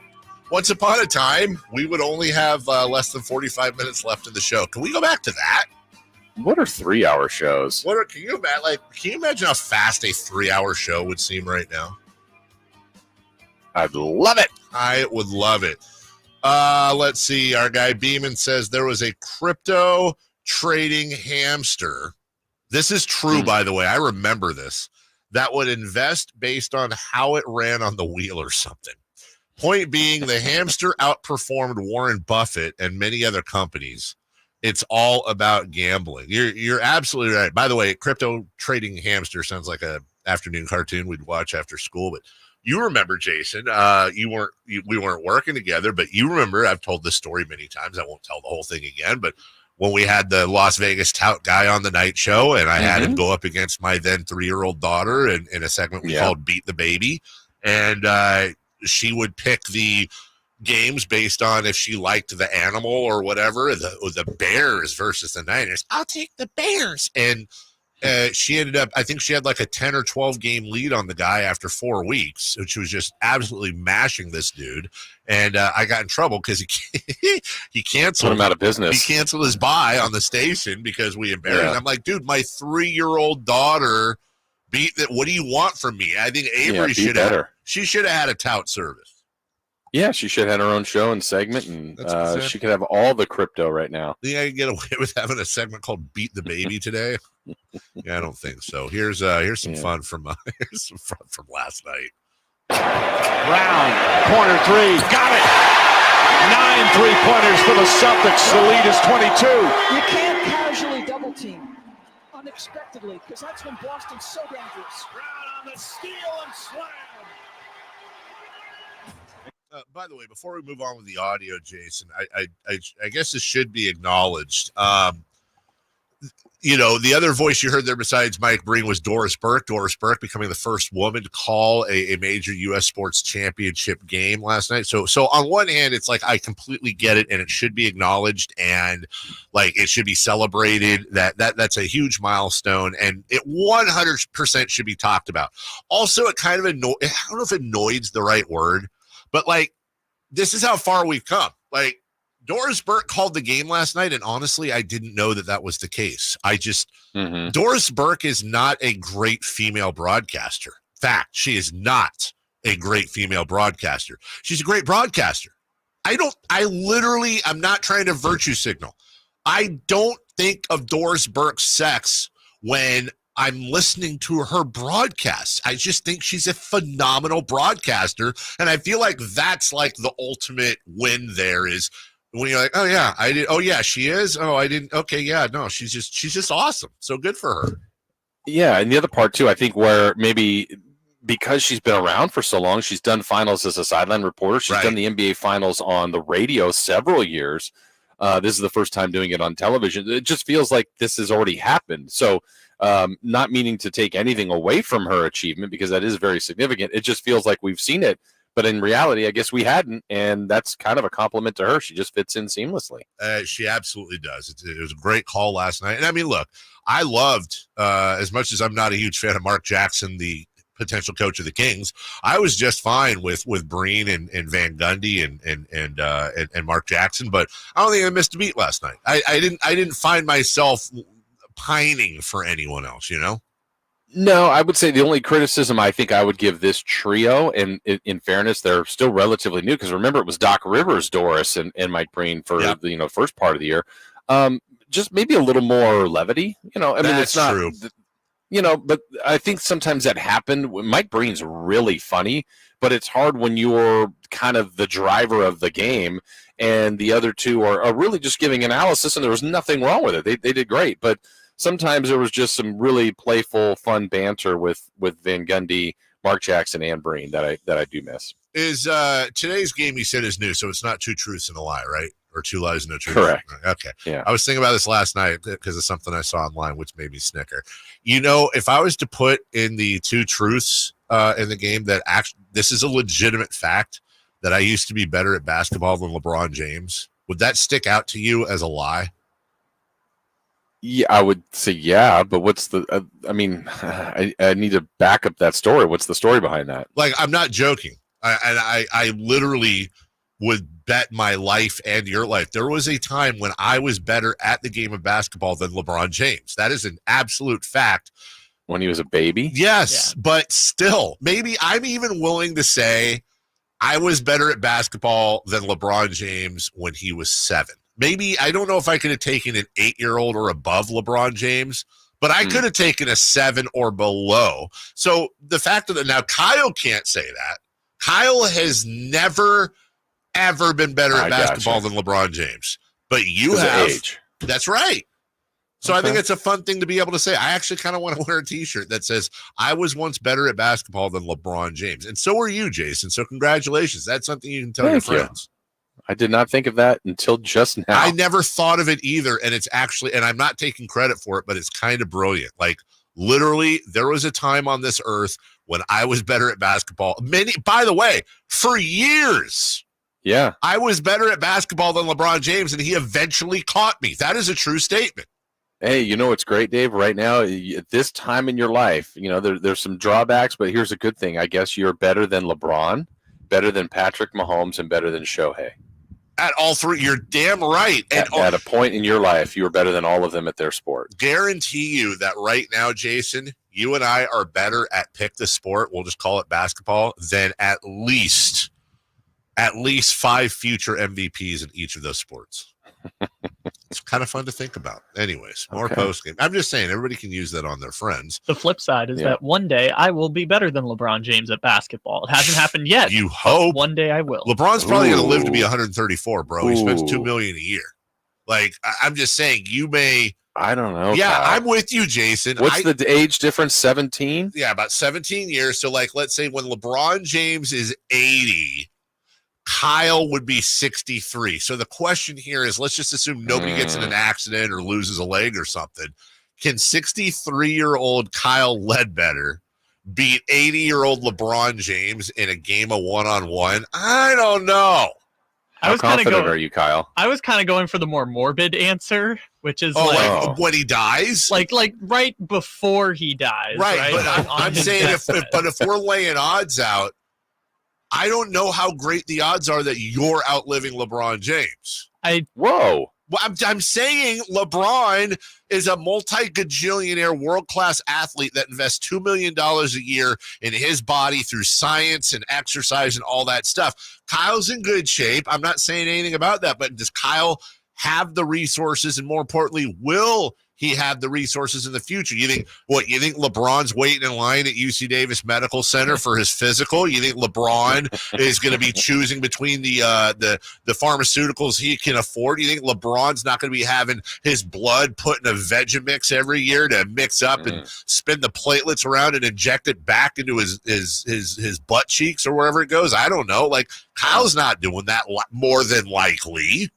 You don't know, maybe. That's what I said, more than likely. Now, maybe, Kyle, you're the next, you're Kyle Musk, and you're going to go out and invent, some sort of weird-looking pants that people start wearing, like the ones you wear, and everyone's going to buy them, and you'll be a billionaire. That could happen. I'm just saying, 17 years, I've got a solid chance to one day be better at basketball than LeBron James. From the text line here, I'm with Dave. I'm not sure if Kyle's going to outlive LeBron James. He has a pretty good chance of saying the wrong thing to the wrong at the wrong time to the wrong person. That's an excellent point, by the way. That's personal text. That's Christopher Lott. Me? When? You? I want to see Kyle at 63. Oh my dude, Kyle at 63 would be hilarious. Seriously, all like gray, but still acting 14. That'd be amazing. People call you youthful then, by the way. Like until you're 30, Kyle, it's immature. But once you're over 40, if you act the same way, you're youthful. I'm 22 and have bags under my eyes. I don't know if youthful is where my direction is going. One last Also, thing. are we certain at 80 LeBron's going to retire? That's an excellent point. He may still be playing in the NBA Champions League or something. Yeah, he'll want to have played with his grandchild. he's playing. He finally being teams coached up by J.J. Redick Right. Jr. One last clip here is Kyrie Irving on Celtics fans booing. No, I mean it's basketball at the end of the day. You know, being in this environment, I'm used to it at this point. You know, early in my career, there was a different relationship that I had with Boston, just being able to come here, be settled with a veteran group. Now I'm here as the veteran. Over the past few years, just experiencing the playoffs here, even regular season, it's been the same thing. I thought it was going to be a little louder in here, but I'm expecting the same things going into game 2. Crowd trying to get me out of my element, my teammates out of my element. But again, the energy's got to be focused towards the game. Felt like I had a lot of great looks. They hit back rim or, they were just a little left or right. So I just got to stay confident and stay poised throughout this, man. This is the best time of the year to be playing. It's only 2 teams left. Let's put it in perspective, So the environment's going to be what it is, but my focus is on our game plan and making sure my guys feel confident and I feel confident and continue to shoot great shots. Jason, Kyrie Irving played 37 minutes last night. He had 12 points on 6 of 9 shooting, 3 boards, 2 assists, and 3 turnovers. Now, whether or not it was because of the crowd, I don't know. But Kyrie Irving, he sucked an egg last night. Yeah, he was terrible. No free throw attempts. Nope. Missed all his threes, as you said. Just a little jab, too. He goes, I thought the crowd would be louder. I'm like, okay, they were pretty intense in the game last night. I don't know if you want to give them any more fuel. Not that it much matters because it's really about who you're playing. He has to. I mean, it's a non-negotiable to me, Dave, for the Mavs. I don't know that they can win the series anyway. I know they can certainly win a game or 2. He has to be great, and 12's not going to cut it. Luka's 30 was good, but again, 1 assist. Just there's too many flaws in what they did yesterday, and I look at it really as Boston's defense because a lot of times, like, even if we just take a regular season game for the Kings, we go, how many 30-point quarters did they allow? Dallas didn't even have a 25-point quarter, not one. So, I mean, you can't score 89 on Boston. You got to live in the hundreds to 110s to have a chance, I think. And so they got to be much better, and he certainly does too. Was last night the Mavericks Willoty, Jason? Yes. Here's a stat for you as we go to break. Kristaps Porzingis in game 1 against the Dallas Mavericks had 3 blocks. In games 2 through 5, Rudy Gobert had 2. The defensive player of the year. The defensive player of the year had 2 entire blocks in games 2, 3, 4, and 5 combined. Kristaps Porzingis at 3. By the way, so did Jaylen Brown, which I think is actually a more impressive stat. We will take the 9th caller right now at 1-800-920-1140. Toyota Save Mart 350 NASCAR Cup Series this weekend, this Sunday, June 9th, and we have a pair of tickets for you. The only trip for NASCAR to Northern California. Be the 9th caller right now at 1-800-920-1140. For more info, visit SacktownSports.com. Hey, guess what? In 19 days, the NBA draft will be happening. We'll take a look at the latest, plus some workouts the Kings have been going through with some of these potential players. We'll take a tour around the latest mock drafts. Don't forget Joe Flint, Wall Street Journal, coming up in 30 minutes. We're right back after this. Trying to find out where to catch your favorite team's games? Are you a fan of the Kings, Niners, and the NFL? Well, Sacktown Sports has you covered. Touchdown! San Francisco! It's all on his shoulders. Cox rocks. He fires for the win. He's got the triple. Catch all your Kings, Niners, and NFL games all year long on Sacktown Sports and SacktownSports.com. The best things in life, they come in twos. 2 scoops of ice cream, 2 tacos. And now for a limited time, get our best deal of the year. Buy any phone when you switch to Consumer Cellular and get 2 months of service free. That's right, the same fast, reliable nationwide coverage as Big Wireless, now with 2 months free. Proof the best things in life really do come in twos. Visit ConsumerCellular.com or call 1-888-FREEDOM. Second and third month of monthly base service fee waived for new customers with the purchase of a phone and activation by July 31st, 2024. Taxes, fees, and third-party charges will apply. See website for additional details. Are you a victim of the timeshare trap and think there's no way out? I'm Chuck McDowell, founder of Wesley Financial Group, the original timeshare cancellation expert. And I'm here to tell you that there is a way out.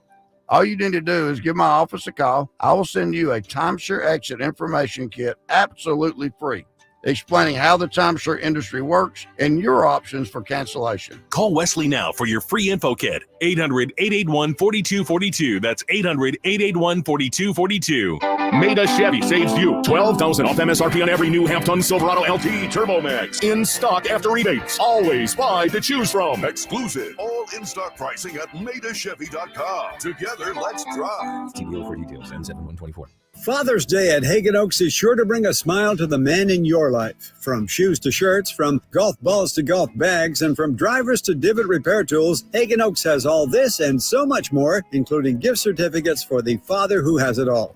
Let Hagen Oaks Golf Super Shop be your one-stop for all your Father's Day needs. You'll even find the wildly popular Golf and Guitars concert tickets on sale. It's the Hagen Oaks Golf Super Shop, Fulton Avenue at Cap City Freeway, or HagenOaks.com. Sacramento, Dirk Bentley is coming to town. Hey y'all, this is Dirk Bentley.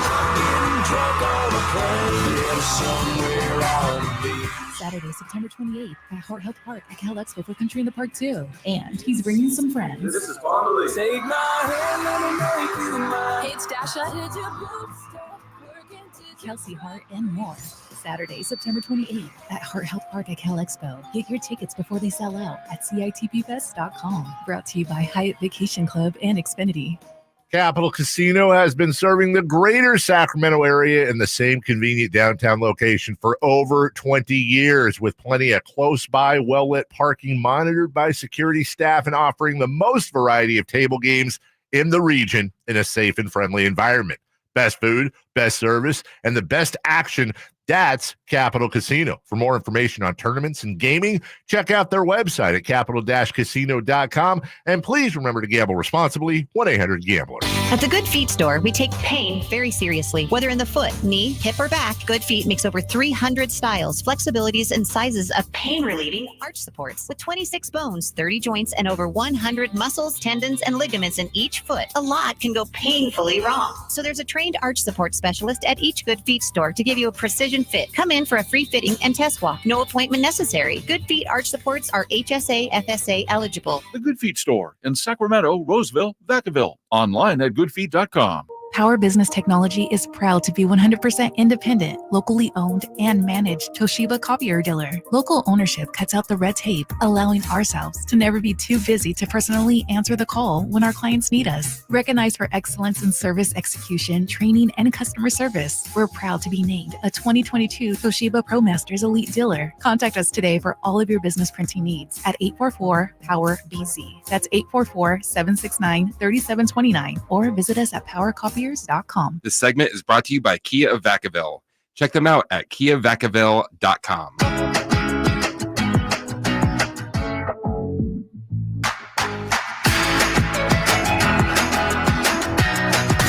Carmichael Dave. He has very good sources, and he just kind of tells it as it is and gets to the point. Jason Ross. He has a lot of pretty smart things to say. He's good at what he does. On Sacktown Sports.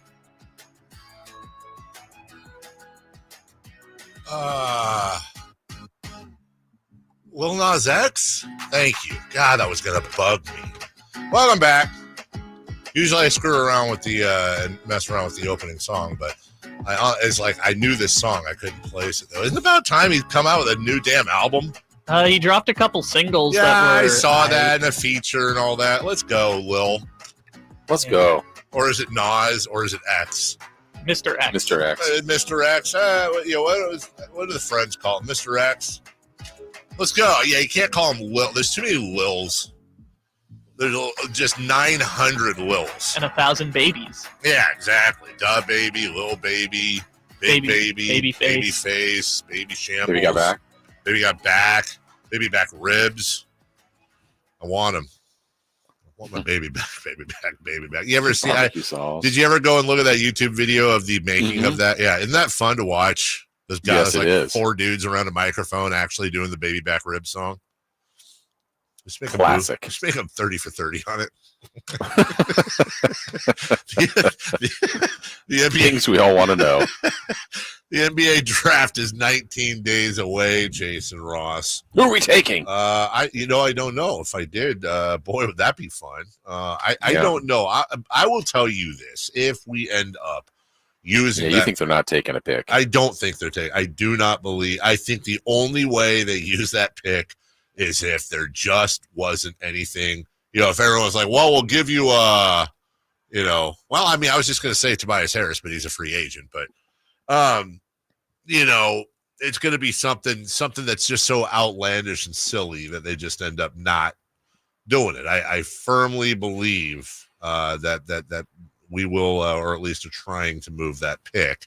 But that means, it's not like the mock drafts can operate that way. They can't be like, well, we projected nobody. That's lazy. So there's a list here of all the 4 of the major mocks. And you know what's fun, Jason? 4 mocks, 4 different picks. Yes. For the Sacramento. Yeah, there's no continuity. And that's kind of been the theme, I think, when we've been looking at this for the last couple of weeks, and you just look at different mock drafts, and there isn't a familiar name that continuously lands with the Kings, and maybe that's a testament to the draft or the Kings. I don't know. And also 13. I mean, that's about when the numbers can start to shift, and it's not Wembanyama and then the next group. Like this is, I think it's still even open at number 1, which is kind of interesting. I still keep going back to what was it? The one article I read, the one scout was saying that based on their analytics and their player scoring year on year, that the number 1 pick in this draft would have been the equivalent of the number 9, number 10 pick last year, for example, and would be somewhere around 10 if you took the last 10 drafts and averaged them out. That's how, which it's going to be interesting to watch this draft play out over the years. Is this an Anthony Bennett type draft? Or, and by the way, here's what we often forget. We always refer to the Anthony Bennett draft as this absolutely terrible draft. And it was an absolutely terrible draft, especially at the top.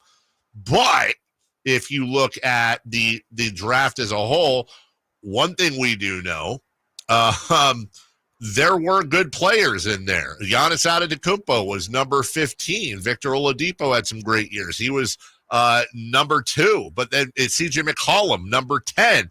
But when you look at everything between Oladipo and McCollum, Cody Zeller, Alex Len, Nerlens Noel, Ben McLemore, Kentavious Caldwell-Pope turned into a decent player. Okay. Trey Burke, and then McCollum. Steven Adams was number 12.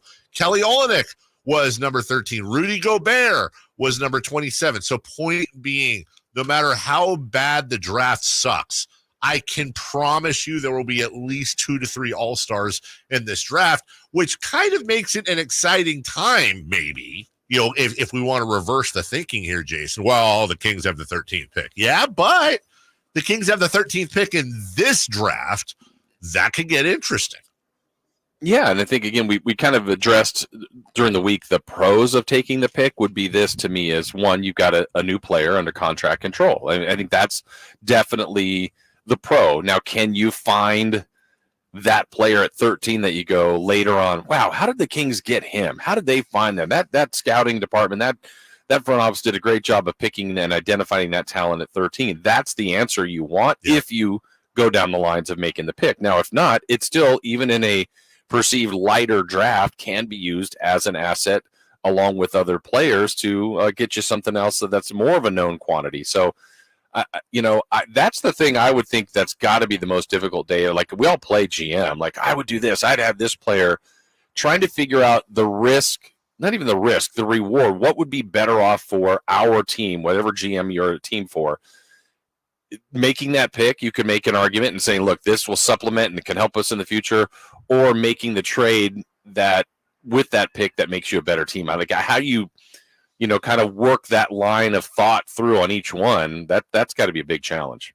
If you want to know the 4 players, by the way, Jason, to your point about the challenge of finding that diamond in the rough, CBS Sports has us taking Jared McCain, Bleacher Report, Devin Carter, Keyshawn George, Yahoo Sports has us there, and ESPN.com. The name that I guess if I had to pick one that is most associated with the Kings, it might be Jacoby Walter, to be honest with you. From Baylor, yeah. Jared McCain, of course, grandson of John. Devin Carter is the grandson of Linda Carter, actually, former Wonder Woman.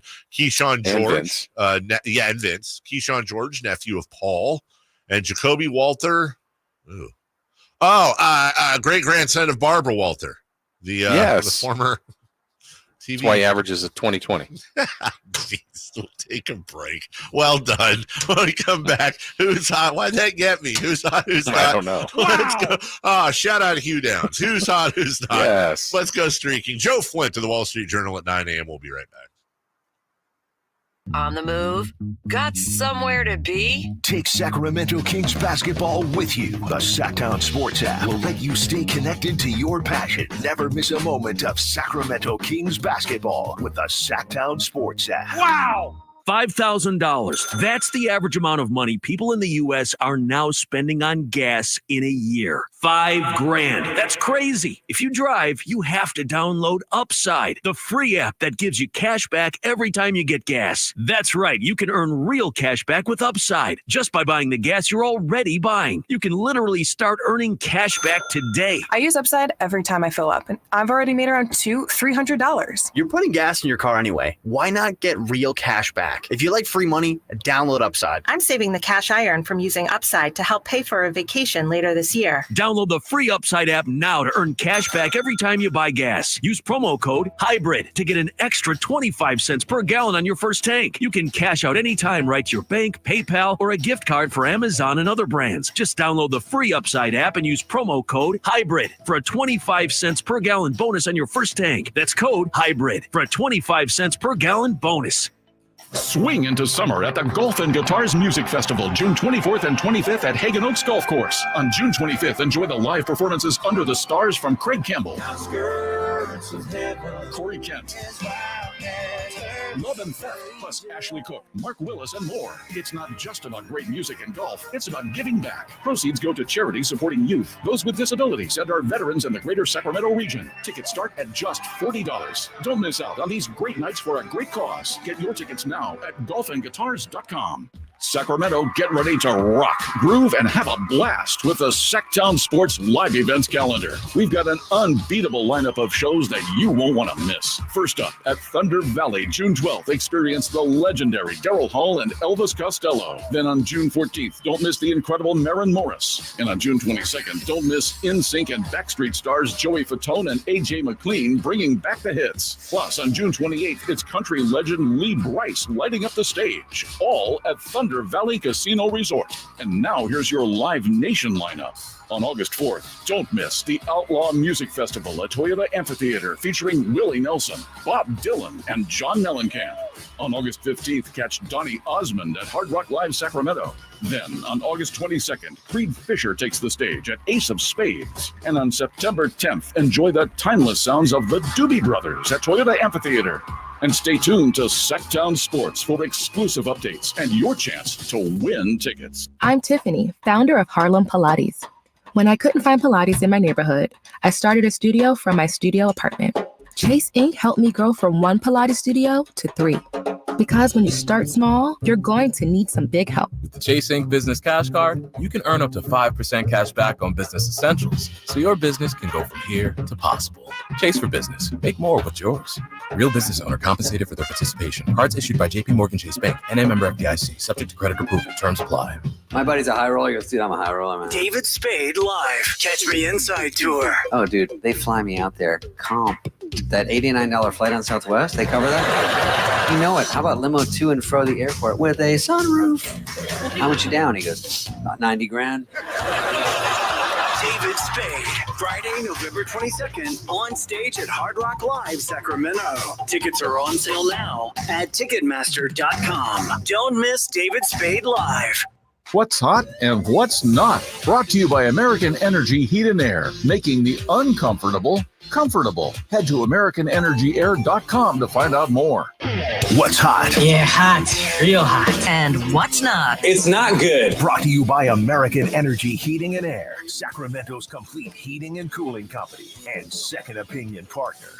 Joe Flint, Wall Street Journal, coming up at 9 a.m., 13 minutes from now. And he's been at the forefront of this NBA rights deal story. So we'll talk to him about that. We'll also talk to him about TNT and their last-ditch effort. In the meantime, Carmichael Dave, Jason Ross, Kyle Ledbetter in for Chris Ralad with Who is Hot? Who's hot? Yeah, who's hot? That would be the first quarter Boston Celtics. So the Boston Celtics were up 37-20 at the end of first quarter last night. That's the largest first quarter lead in NBA Finals history. They hit 7 of 15 three-pointers, which, by the way, 15 is a record for most three-pointers attempted in a quarter of the NBA Finals. They had 12 first quarter assists. Dallas had 9 in the entire game, and 12 assists in a quarter is the most by any non-Warriors team in Finals history. You know, Jason, when a team wins game one of the finals, they win the championship 70% of the time. When the home team wins game one of the finals, that number jumps to 79%. Actually, I would have thought it would have been the other way. Yeah, me too. If the road team won game one. Yeah. Huh. So what happens the other to 30%? They just hang out. They lose? Oh, okay. They hang out and they drink our subsequent Who's Hot. Dr. Pepper is hot. Moving on up. Dr. Pepper has surpassed Pepsi as the second biggest soda brand in the U.S., a spot that Pepsi held since 1985. Coke remains number one. How about that? Who got fired from Pepsi? Somebody. That's embarrassing for Pepsi. Yeah. It's funny. I'll have a Dr. Pepper and chicken breasts both have something in common with me. I was fed fake news, and both I stayed off of them for about 10 years each. Now, the one I've told you about before, Jason, is when my cousin Gabrielle once told me when I was 6 that she didn't eat chicken breasts as I was eating a chicken breast because one time she bit into a chicken breast and she bit into a nipple and how it was chewy and gross, and she doesn't eat chicken breast now because she's afraid of eating a nipple, which, of course, that's fake, and she was messing with me. But for about 10 years, I didn't eat chicken breast because I was entirely grossed out about it. Somebody also told me once about Dr. Pepper that the Dr. Peppery taste in Dr. Pepper is prune juice. And I don't even know why I'd be grossed out by prune juice, but that grossed me out. I didn't drink Dr. Pepper for a long time. Now I do. I'll have a Dr. Pepper every once in a while, but I don't like the strawberry cream Dr. Pepper and all the different. You like those? Sure, it's gimmicks. Little bits of doctors and peppers in there. I'm fine. It's like they have this. Have you tried that spice flavored Coca-Cola they came out with? I haven't. Any good? It's not terrible, but the aftertaste is a little bit licorice. I think it's like nutmeg or it just tastes a little like cough medicine to me. So yeah, no thanks. I'll stick with cherry Coke's my all-time favorite, but give me Pepsi. And you know what? Sodas are bad for you. Drink water. Maybe Pepsi should go to medical school and become a doctor. Yeah, where's Nurse Pepper? Right? Doing the real work. Exactly. Orthopedic surgeon Pepper. Right. Who's not? Who's not? I was going to say Kyrie Irving because he's now 0-11 against the Celtics since he stomped on their Lucky Charms logo. Yeah. But you were talking about the Lakers earlier, and I found this fun stat. Since 2010, which is when you were arguing the Lakers' dysfunction kind of begins, the Lakers are about to hire their 9th coach. In between Pat Riley and Phil Jackson, they had a total of 8 coaches in 30 years. But they've had, that'll be what? You said they're about to hire their 7th coach? 9th coach in 14 years. Yes. 9th coach in 14 years. I will say it again. the Lakers are not a serious franchise, and Jeannie Buss is. I root for her. She seems like a nice person, but she's terrible. That franchise, and I'm here for it. By the way, good. You stole Game 6, and good. What, Jason? Sorry. Win something before you talk. No, I just thought I'd throw that out there. That's exactly what it'll be. All right, let's go streaking, ladies and gentlemen. It's time to go streaking. We're going streaking! Who is the Nostradamus of MLB? Who can keep the streak going? Jason. It's time to go streaking. What the hell are you doing?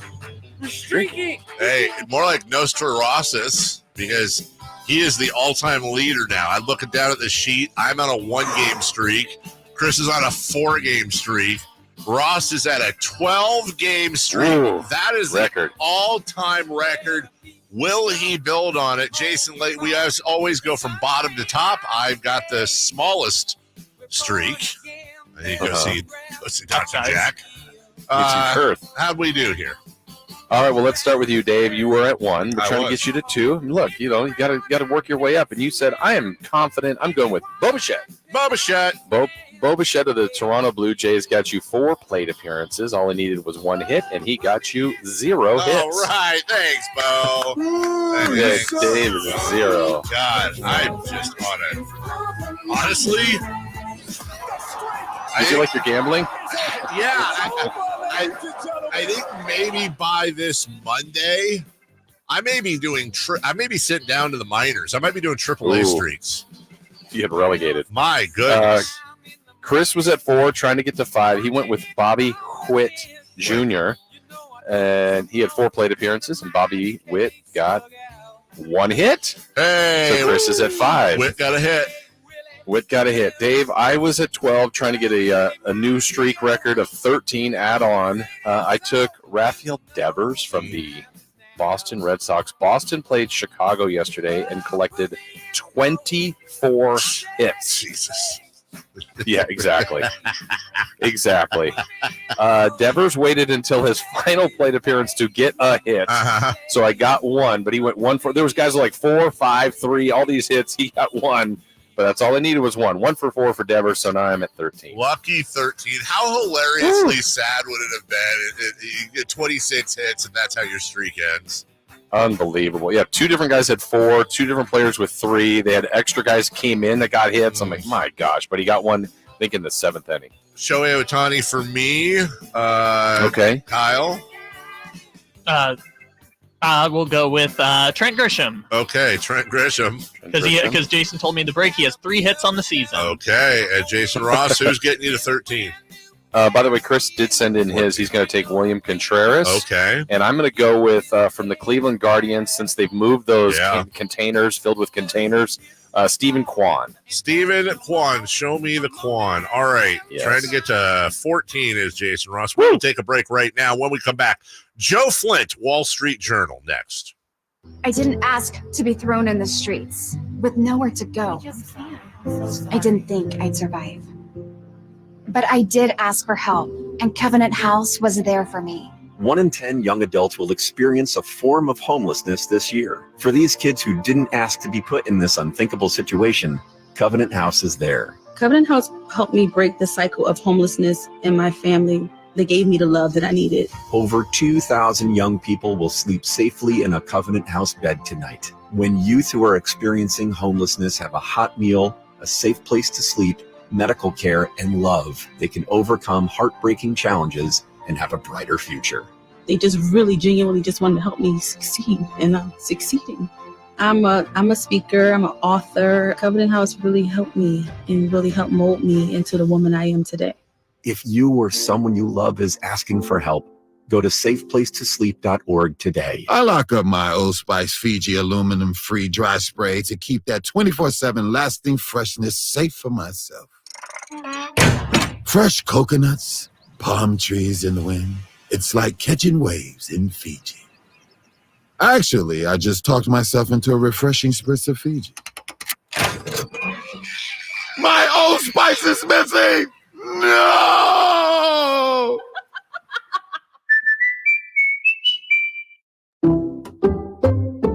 just know safe drivers save more with Allstate. Just like they know a saxophone solo makes any song smoother. See? Smooth. And they know if you're a safe driver, you can save up to 40% with Allstate. Now that's nice. Based on the national average premium savings for Allstate customers with a clean driving record versus those without. Savings vary by state and based on how you buy. Allstate Fire and Casualty Insurance Company and affiliates, Northbrook, Illinois. Celebrate Sacramento Rivercats baseball during our 25th anniversary season. Pick your favorite weekly promotion, giveaway game, or theme night, and join the fun at Sutter Health Park. Stick around post-game every Friday and Saturday night as we light up the sky with the brightest fireworks in town. For a full promotion schedule and to buy tickets, visit rivercats.com. We'll see you there. Power Business Technology is proud to be 100% independent, locally owned, and managed Toshiba copier dealer. Local ownership cuts out the red tape, allowing ourselves to never be too busy to personally answer the call when our clients need us. Recognized for excellence in service execution, training, and customer service, we're proud to be named a 2022 Toshiba ProMasters Elite Dealer. Contact us today for all of your business printing needs at 844-POWER-BZ. That's 844-769-3729, or visit us at PowerCopier.com.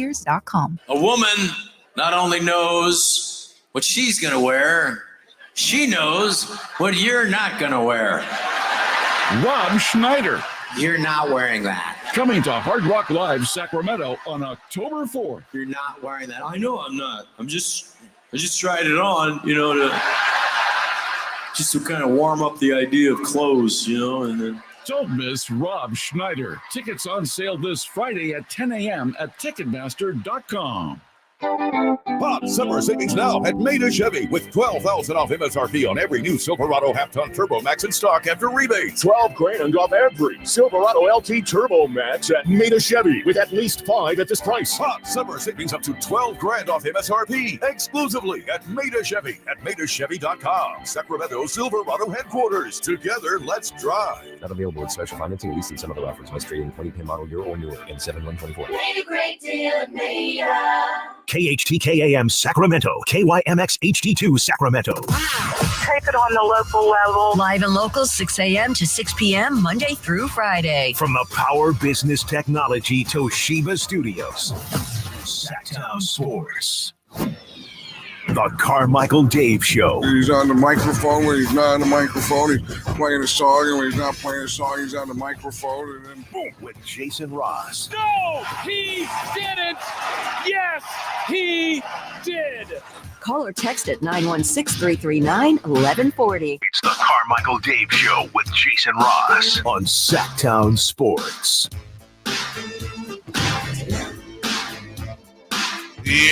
All right. Final hour of the week for us, Jason Ross, and then we turn Let's it over go. to Chris and Alan coming up here with Cross Talk Friday Fun and Games a little bit later. But right now, hey, look, this is why I wore a suit today. We're not talking to the Sacramento Bee. We're not talking to the Miami Herald. We're not talking to the USA Today. You talk to the Wall Street Journal. That's a serious thing. And Joe Flint has been at the forefront of the coverage of this big TV deal with the NBA for really since the jump. And he's nice enough to slum it and join us in Sacramento this morning. Joe, it's Dave, it's Jason. Good morning. Thanks for having me. And I'm sorry to tell you, I'm not in a suit.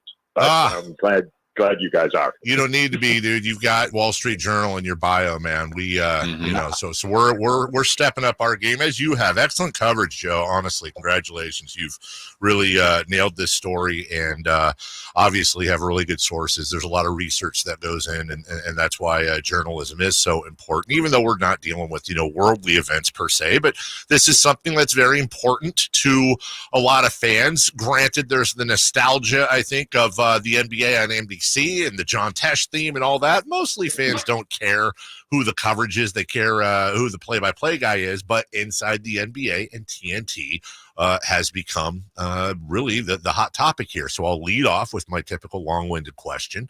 Do you buy into the idea that TNT is maybe getting a last-minute life preserver here? This has been such a long, drawn-out process. I certainly wouldn't want to say anything ironclad like no, but I think the odds are against it. I think the NBA would be really slicing the pie pretty thin if they were, to try to carve out a fourth package of valuable national games and postseason. And I said that word valuable for a key reason. One of the reasons, as we said in our story, TNT couldn't reach a deal with the league. It wasn't just everyone says, oh, they walked away because it was a couple $100 million they were apart. It was because, at least per my sources, that they felt the league was cherry picking some of the best games and best content to give to Amazon and NBC. So unless the league is suddenly going to go back and undo other tentative deals they have to try to avoid what might be an ugly legal situation with TNT and its parent Warner Discovery, I don't know. I'm just not buying it at the moment.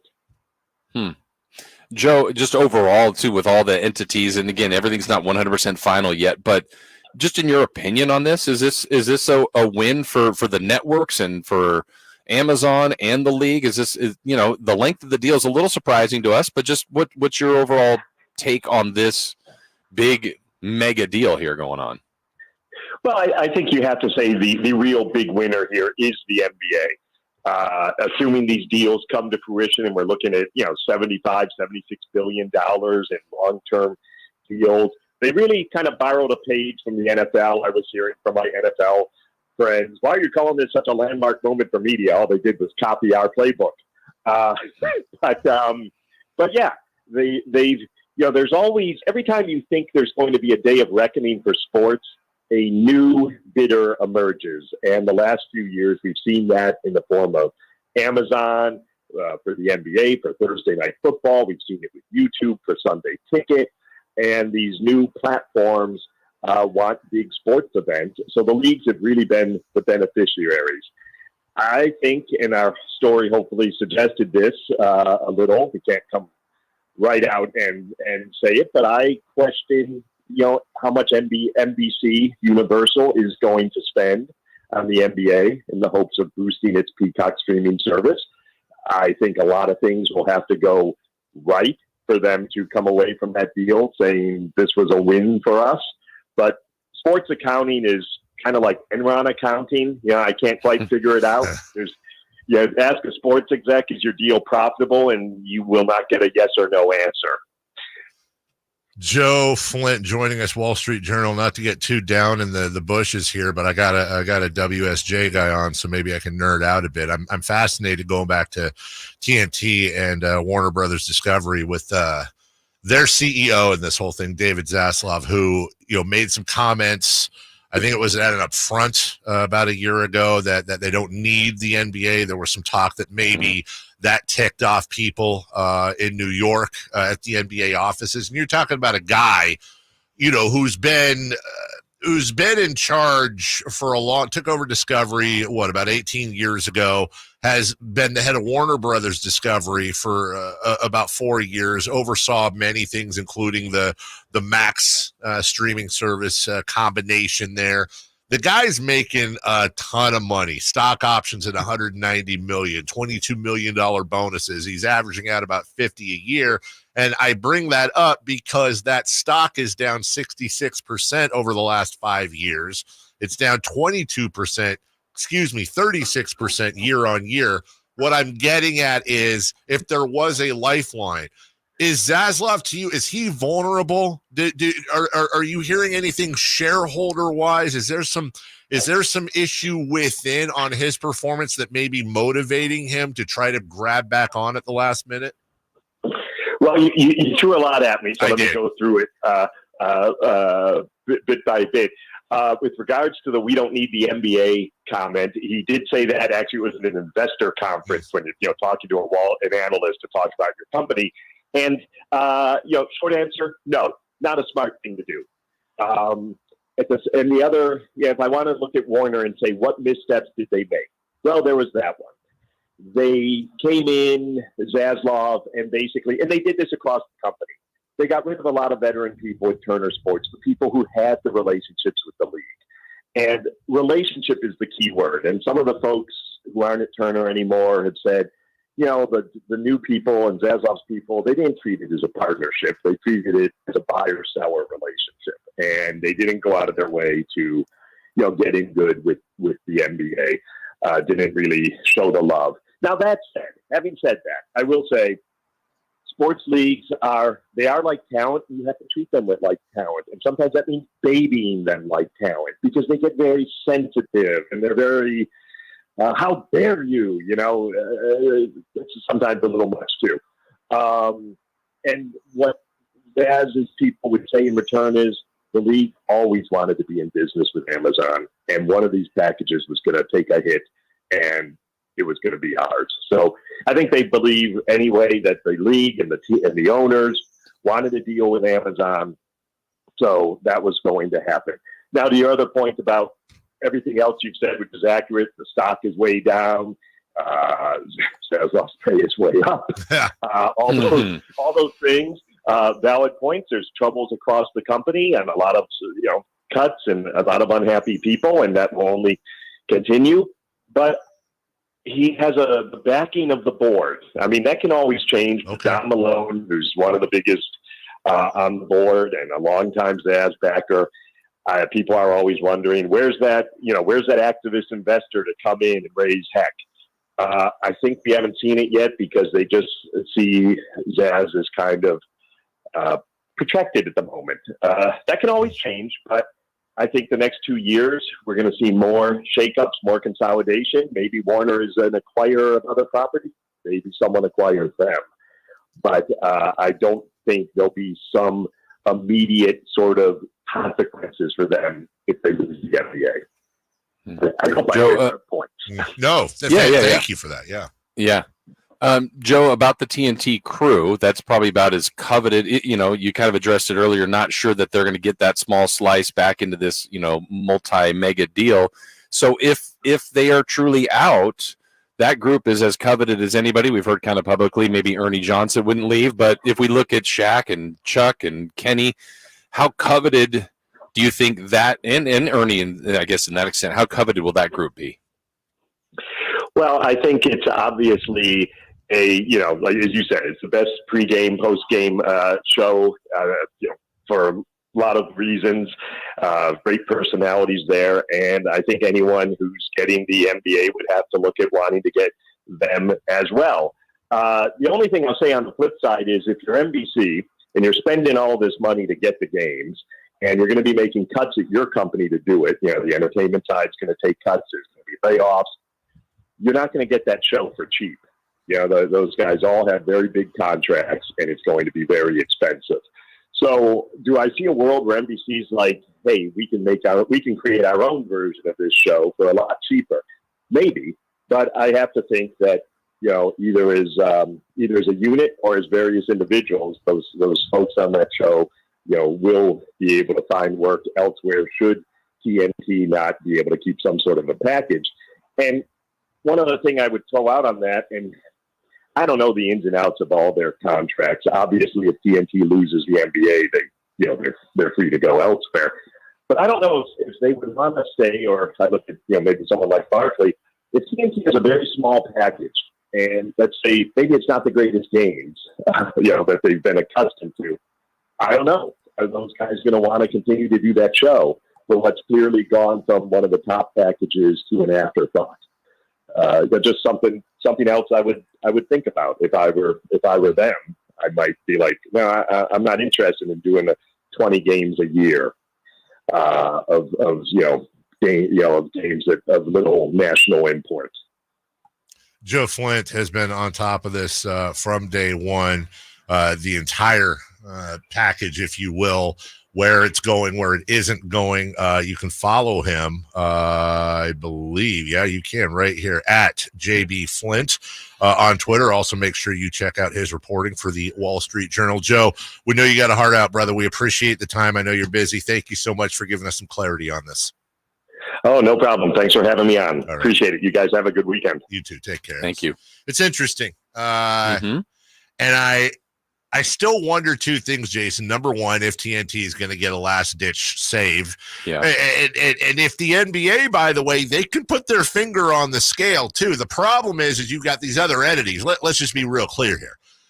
I think if the NBA had their druthers, they would 100% give TNT a package just to keep inside the NBA on. Nobody cares if the games are on TNT, Kevin Harlan, whomever. They're going to go over to whatever network. It's just like when Fox took over from CBS with the NFL back in the day. Well, guess what?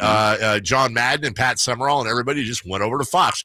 That's not the part that matters. It's inside the NBA and the fact that Ernie Johnson won't leave Turner.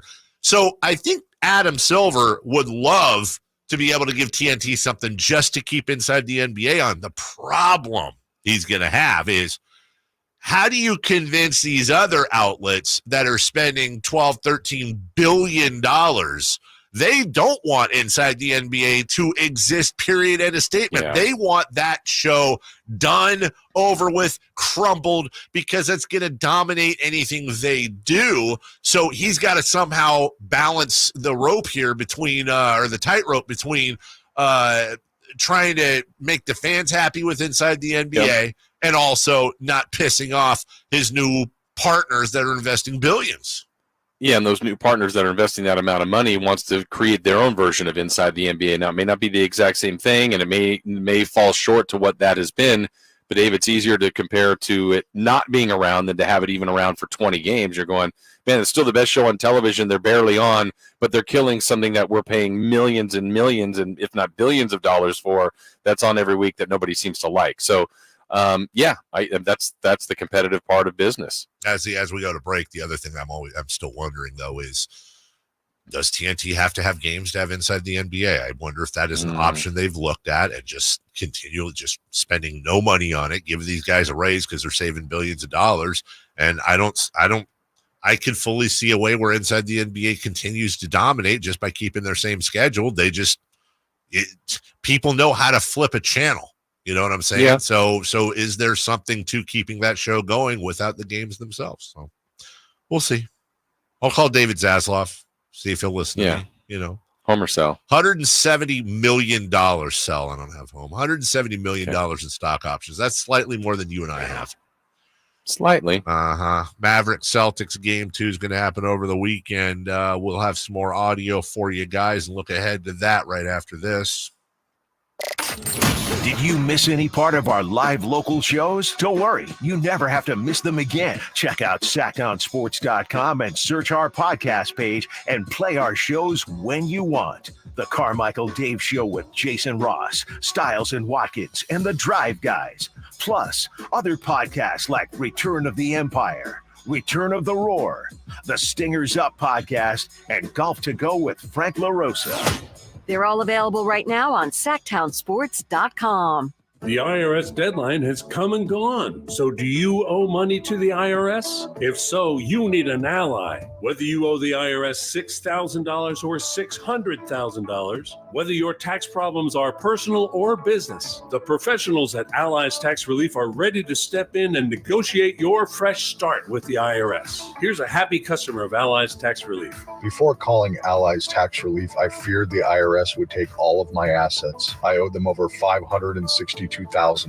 Thankfully, I was referred to Allies and called them for help. They ultimately saved my life from uncertainty. Allies negotiated my giant tax debt to an unbelievable $1,500. They are professionals and they fight the fight for their clients. Allies Tax Relief will protect your assets from being seized and your paycheck from being garnished. Call right now for your free consultation. 800-296-0772. That's 800-296-0772. Or visit AlliesTaxRelief.com.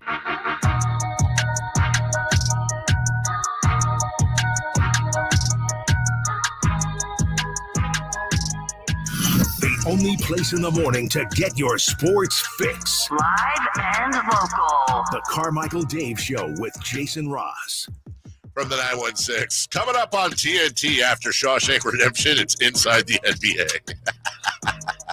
That's accurate. Also charmed. Right. That is so accurate. Charmed. Shawshank Redemption. Bones. Bones. Used to be Conan. The Patriot. The Patriot. Oh, what's that movie with Jamie Foxx and Gerard Butler called that always on TNT? Oh man, that's a pretty good one actually. What is it? Law Abiding Citizen, I think. Law Abiding. That's always on TNT. I've never seen that. Yeah. Movie. It's good. It's actually good. It's a good. It's very good. Very thrilling. Did you guys know that TNT charges a separate rate for the 6:30 a.m. time slot as opposed to 7 and 8 because they know people are waking up, leaving the game on, and then it'll turn on to Bones or Charmed or whatever. That's it is. what happens here. We come in and it's Charmed every day during the season and by the way, Jason, you'll rejoin us on Monday.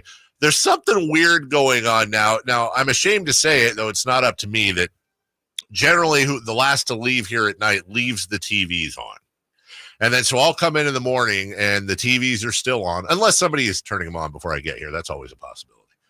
Yeah. But what's going on now is not only are these TVs off whenever I come in, that might be because you're not here, Jason, but they're also turning off on their, like I turned them on this morning. They're now off again. I haven't turned them off, but something's going on with our TVs here. Something's hinky.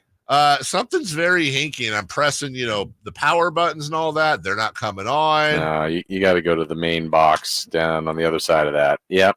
What are you talking about? You need me, Dave. There's a whole different thing. Yeah. Do you want me to do it? Well, what? I pressed the button under the TV. Kyle turns them off. I turn them on. Well, Kyle could. The thing is, Kyle's going to come in here and they're going to work, and I'm going to get pissed. Yeah, go ahead. Come on in. Yeah, you'll see he's on the other side of the console there, and there's two cable boxes there. You have to get, but it's weird that they were on and then that they went off. Yeah, they were on and then they just shut off. Here's the remotes. But then earlier today, I turned them on with the remotes. Yeah, that's bizarre. So I'll put in a ticket in engineering, and we'll get this dealt with by Christmas. Of which year? Probably 26. I'm thinking. Okay. Yeah, he's pressing the button right now. Nothing. You know what I'd love? I hope both these TVs just died. That would actually be the best case scenario, because then they'd have to get us new TVs, and then we could actually get the Fire Stick installed, which I tried to do before, but we couldn't install this is how we are. We couldn't watch coverage of the Masters in the morning because you have to have a Fire Stick because we don't have digital the TVs with the apps. So I bought a Fire Stick, brought it in. All that I plugged the sucker in, but the only issue was we couldn't figure out how to change the input, and nobody has a remote that will allow us to change the input, and there's only one button on the TV that lets you hit a menu, which you can't get to the input from. Think about that. We have millions of dollars in technology in this building. We have 1, 2, 3 engineers in this building, including one who is the head of all engineers for the entire company. That's how good of an engineer he is. And we couldn't figure out how to get a Fire Stick to work on a TV that I bought, a Fire Stick I bought 2 months ago, April, May, June, 2 months ago. And now the Fire Stick and remote, Jason, is in the console of my car in case we ever need a Fire Stick when we're out on the road. It's a good spot for it. Did you get the TVs on? He got a TV on, but apparently the channel will be available shortly, and it's on Let's Make a Deal. So maybe the cable's out. Yeah, I don't know. Yeah, I didn't want to fiddle with the second one too much. I have a real job to do. Like, what are we doing here? Good morning, JR. Hey, talking about getting a Fire Stick installed, how did last night go for you, Dave? Wow. Support system with them. The bow chicka wow being brought in. JR, I am happy and sad to report that, as I said at 6 a.m., my son is at his end of school year pizza party overnighter. My daughter's plans got adjusted, so it was myself, the wife, and Avery. We to celebrate her report card, we took her to dinner, a sushi dinner last night, overstuffed ourselves, came home, and my wife fell asleep on the couch watching Dirty Butts. What was it? Save Naked and Afraid. Thank you. And I went outside and downloaded this new app called Trello because I have to put all these spreadsheets into a workflow for the soccer team in England. And then I ended up falling asleep watching Brunch at Bobby's. So, yeah, that is 18 years of marriage, buddy. Jay Ross and I will tell you. Yeah. It was 30 years of marriage. You won't even make it home. You'll have your daughter drive you home, and you're already asleep in the back of the car. That's exactly right. It's a good thing I'm not required to have any more children because I don't even know how to do that. I don't know what's going to happen. Our kids are now dogs, JR. We now have French bulldogs instead of our puppies are now dogs, and our new puppies are taking over our lives. How are you, friend? That's awesome. That's the same here. Yeah. Jay Ross, you're a good man. Hey, I hope you've been watching Ted Lasso eventually, right? I mean, Dave, you got him to at least bone up on his or maybe Wrexham, something that you can help old Dave out on soccer there. Yeah, Jason. I still have to watch Ted Lasso. Isn't that terrible? Me of all people. You'll love Ted Lasso. You are Ted Lasso. So many, what do you call pop culture stuff. That's why you'll love it, Jay.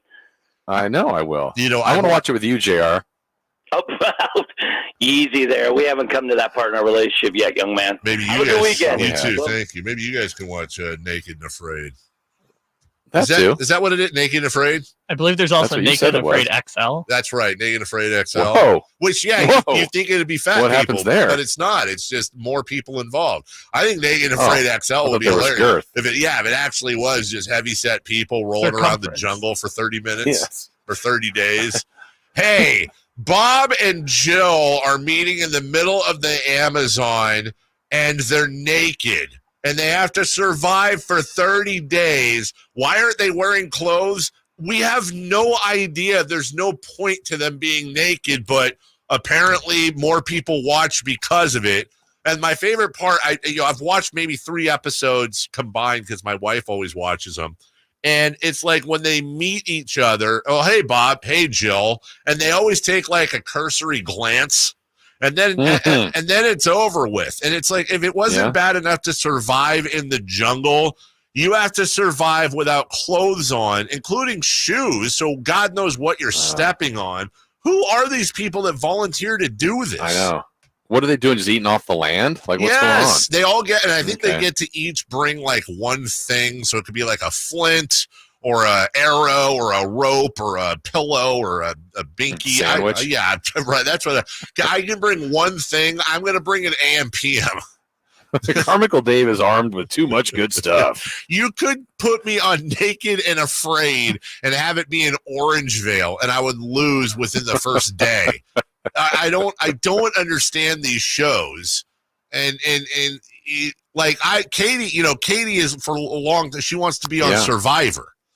And exactly. I'm like, please don't do this. It will, especially when they're like the crew and the lighting and everybody else there is like eating like catered lunches. Exactly. And you're trying to eat like a half of a snake. But at least Survivor is like a controlled environment. Like Naked and Afraid is just cameras out there. And that's the thing. And the thing with Survivor, I told her, I said, look, it's going to ruin your life, dude. First off, you're going to, I was being serious. I'm like, look, number one, they're going to edit some crap together and make you sound terrible at some point, and you're going to hate it. Number two, you're like this pseudo, like there's like Survivor, fetish people. And I'm like, dude, you're the way AI and everything else is around. Creeps. Yeah, you don't want to be part of that world. Like, why would you? And I think Katie, just innocent old farm town Katie, just thinks it's I could go there, I could survive. And it's like, yeah, I'm sure you could. That's not. Ask Scott Pollard about the experience. Yeah, how did he do, by the way? I think he got voted out pretty far. Yeah, I think he got voted out eventually, and they made him into like the bad guy. And he's not a bad guy. No, he's 100% not a bad guy. Coming up after The Fugitive, it's inside the NBA. Yeah, that's true. That and U.S. Marshals. Yes, good movies though. And by the way, they pixel out. They pixel out the boobs and the front parts, but they do not pixel out the butt cheeks. And I would like to say, if there's any way they could pixel out the butt cheeks, I'm a huge fan. Please do that. We're back to Naked and Afraid, not The Fugitive. Sorry. According to the fandom wiki on Survivor, Scott Pollard made it to day 27. That's pretty good. From the 916. Naked and Afraid sounds like my first marriage, Noah and West Sack. And I've told you this before. I can't, everybody has these tics. Every time I hear Naked and Afraid, I think of Milli Vanilli going, Naked and Afraid. And it's exactly. I don't. Every single time. It's Blame It on the Rain. It starts going in my head. All right. I will never hear that song the same way again. How awkward would it be, Jason, if you and I were contestants on Naked and Afraid? Oh my gosh. I know I have zero chance. Okay, who would it be more awkward to be on Naked and Afraid with? Me, Kyle, or Chris Verlaud? Rank them. I would go there on the set of day one. I'd go, oh, Dave, upsize clinic. Can Dr. Jack come along with us? And then you just throw in the white flag. I'm good. You wait until I strip off in the middle of the jungle, and you go, I'm not in. You just point and laugh, and then you just walk away. Yeah, I'm out. So what are you doing? I thought this was Press Your Luck. Why are you? I'm on the wrong show. Why are you stripping, dude? Whammy. We'll take a break. When we come back, what to watch, celebrity birthdays, and more. Don't forget a word from Gonzalez Law next. Our first year as the radio home of the San Francisco 49ers is one we will never forget. So toss to McCaffrey, a cutback run 30, breaks 340. McCaffrey midfield. McCaffrey 40, 30, 20, and toasted all the way down to the 3-yard line on the first play of the game. CMC Dynamite! Congratulations to the 49ers on a terrific year, and thank you for so many wonderful memories. Hey, you never know when you may need someone to represent you on your behalf. And if you're ever in that situation, that obviously could be a bit nerve-wracking. You want to be prepared. You want to know what you need to do. Well, how about someone that knows what to do and someone that you can trust? I'm sure you've seen plenty of lawyers on TV saying they're here to help. We're local. I've told you about this one. I saw one locally or recently where they're like, we're here, we're local. And all it was a picture of like the Capitol in the background. The number wasn't even local. It's like, they're not here. They're not local. They're one of those lawyers that you see on TV that just kind of take case by case by case. They rush through them. There's no connection. Doesn't mean a lot to them, and they're just trying to power through as many cases as possible. Well, how about someone that's in our community, cares about you, and, of course, the result? I'm talking about Jonathan Gonzalez at the Gonzalez Law Offices. He's right in downtown Sacramento, and he won't count you as one of those many clients and just rushing through the cases. He's going to take the time, connect with you, and give you the best possible advice. Now, what might you need him for? Well, how about an expungement, a car accident, wrongful termination, whatever or wherever you feel you're in need of representation, I suggest you contact SAClegaldefense.com or call them at 916-304-9187. Again, that's the law offices of Jonathan Gonzalez at SAClegaldefense.com or 916-304-9187. I remember as if it were yesterday. I reached down to move a nightstand and was astonished at the weight of the piece. Hi, this is Frank LaRosa with a word about Naturewood Home Furnishings. At that moment, I instantly recognized the difference between Naturewood's quality furniture that will last a lifetime versus lesser quality furniture found elsewhere. Now, I suppose there's a huge difference in what you'd put in your first apartment and what you would live with in the comfort of your own home. Right now, Naturewood Home Furnishings Made in USA sale is a great time to fill your home with solid, superior quality furniture to reflect your own love for life.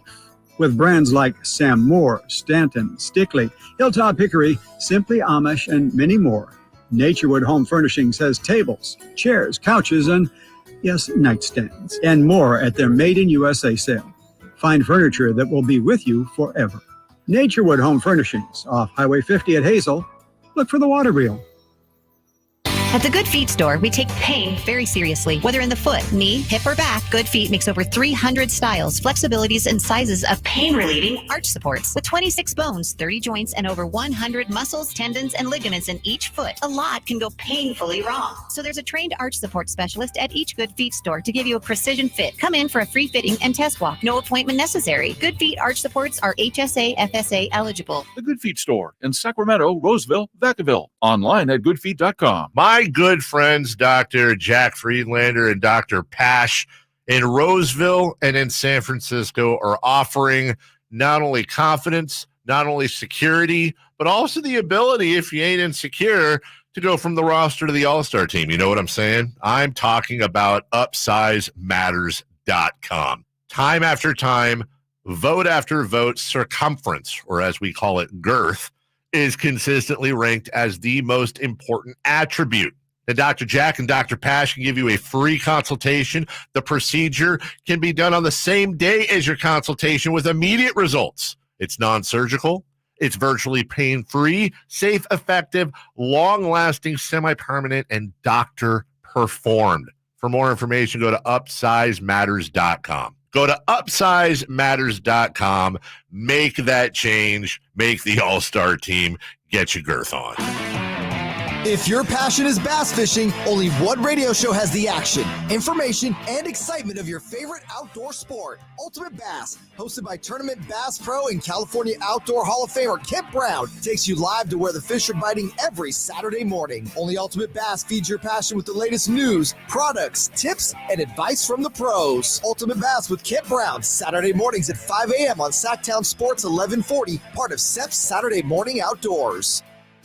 Father's Day at Hagen Oaks is sure to bring a smile to the men in your life. From shoes to shirts, from golf balls to golf bags, and from drivers to divot repair tools, Hagen Oaks has all this and so much more, including gift certificates for the father who has it all. Let Hagen Oaks Golf Super Shop be your one-stop for all your Father's Day needs. You'll even find the wildly popular Golf and Guitars concert tickets on sale. It's the Hagen Oaks Golf Super Shop, Fulton Avenue at Cap City Freeway, or HagenOaks.com.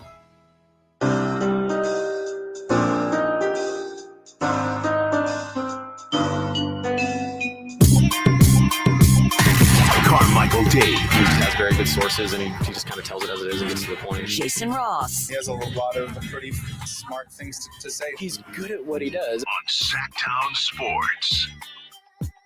I don't know if I like the kids on the aux, Jason. I don't know what the hell this is. What is this song? It's Mac Dre. Oh, it's Mac Dre. Well, that's what I was going to say. Of course. I'm feeling myself. Hey, Jason, if you're looking for some... Go ahead. No, I said yeah. If you're looking for some reading this weekend, there's 475 pages of documents that the FBI has just released on O.J. Simpson. Ooh. Since he passed away. So, mostly, obviously, relating to the investigation and this and that and all that fun stuff. Fun stuff. Hey, I was thinking about this though. Where would it? Have you ever thought, like, I'm saying, like recently, like in the last year or two? Have you ever thought, like, what if it came out that he was innocent? Like, I know this is a really charged conversation. I know the rumors about his son. I'm saying, just speaking generally. Right. What if it came out that, like, what if, like, Frank Johnson came out of whatever and was like, I did it. I'm dying. I want to go with a clear conscience. And by the way, here's like all the proof that I did it. Like, I believe O.J. Simpson did it, right? Like, full on, I believe he did it. Let me just be clear. But I've like allowed myself to go down that road. Like, what if, like, does he instantly, like, how does public perception change? Now, all of a sudden, does it become like O.J. Simpson's a saint and what did we do? And is there this like big, like, public, like, reckoning on, like, how could we have done that? Well, then he burglarized the thing. Well, of course he burglarized the thing. The guy's life was ruined for no reason. Like, how would that go? How would the world even deal with that? I don't know, because when there already was a case and everything, and he was found innocent, at least in the case, that created enough of a stir. Now, what would have happened that many years later? Right. That would be bizarre. Yeah. Yeah. You like how I sometimes throw these random things at you that you have no idea that they're coming, and they're like these massive, weird philosophical questions, and you just have to kind of answer them. Yeah, I'm still hit with that Milli Vanilli song. It's still stuck. Naked and afraid. Afraid. Right? Like that. Trust me, that's going to happen to you. What to watch tonight? Well, I'm not your dad. I'm not going to tell you what to do, but I will suggest it. Giants at Rangers. Bruce Bochy, his old club. There's a storyline. Blue Jays and A's. That's at the Oakland Coliseum. At least tens of people will be there to watch Bo Bichette and friends. Could we be seeing a World Series preview, though? The marquee matchup of the weekend, the Dodgers and the Yankees. I might even watch a little bit. Yeah, who's your favorite? Yeah. Remember the guy? Won 8 in a row. Remember the guy who called Mike Francesa once and said, "Do you think when the San Francisco Giants come to town, them and the New York Giants, do they ever go out to lunch just to reminisce?" That's like one of my favorite sports calls. What are you talking about? Wait. Exactly. Celebrity birthdays are brought to you by Crumble Cookies. Birthdays are meant to be spent with family and friends. Where's Simone? Simone was just here to play. Simone just walked out of the room. Oh, she's coming back. She's running through the door. Wow, look at Simone. Don't fall. That's not safe. Simone, I found through the years, a wonderful, wonderful person. Love her to death. Not the most graceful. So let's. Wow. I'm saying that out of love. I've personally watched her almost eat it like 9 times, walking at normal paces. So I worry because I love Simone when she runs that it may end up being a bad thing. The first day I ever met Alan Stiles, I tripped on the cord of my cans, as they say in the biz. Okay. What? I don't like it. Remember, Jason? I'm ejecting. Jason, do you remember Jana Haynes? Naked and afraid. Remember Jana in Promotions? Yes. Yeah, Jana was the klutziest person I've ever met. Really? Dude, we were at a remote once, and she didn't just do this one time. We were at a remote once, and she was in Promotion, so she'd go out, I'd go out and do a remote appearance back in the day when we did that. She's the type of, she did this twice before. So I'd always get us like something to drink from the 7-Eleven. So she's holding her 44-ouncer, and we're just talking, and then it just drops to the ground. Like her hand lost all grip, and the soda just went to the ground and exploded. Plus, I think she tripped over everything. Simone's not that bad at all, but yeah, she's been known to. Anyways, celebrity birthdays, Crumble Cookies, Jason. All right, let's go wish happy birthday today. How old is Liam Neeson in his specific set of skills? Oh, Liam Neeson's. He's probably older than we think. I'm going to say he's 63. Soon to be new Frank Drebin. Oh, It's Qui-Gon Jinn. it is Qui-Gon Jinn. I agree with that. And he's turning 69 today. I'll go 70. It's also funny that all our action stars are like in their 70s or guys on Parks and Rec. Kyle Ledbetter's the closest. Liam is turning 72 today. No way! Oh, Yeah. Still We're gonna do a memorial and happy heavenly birthday. How old would Prince have been today? Happily.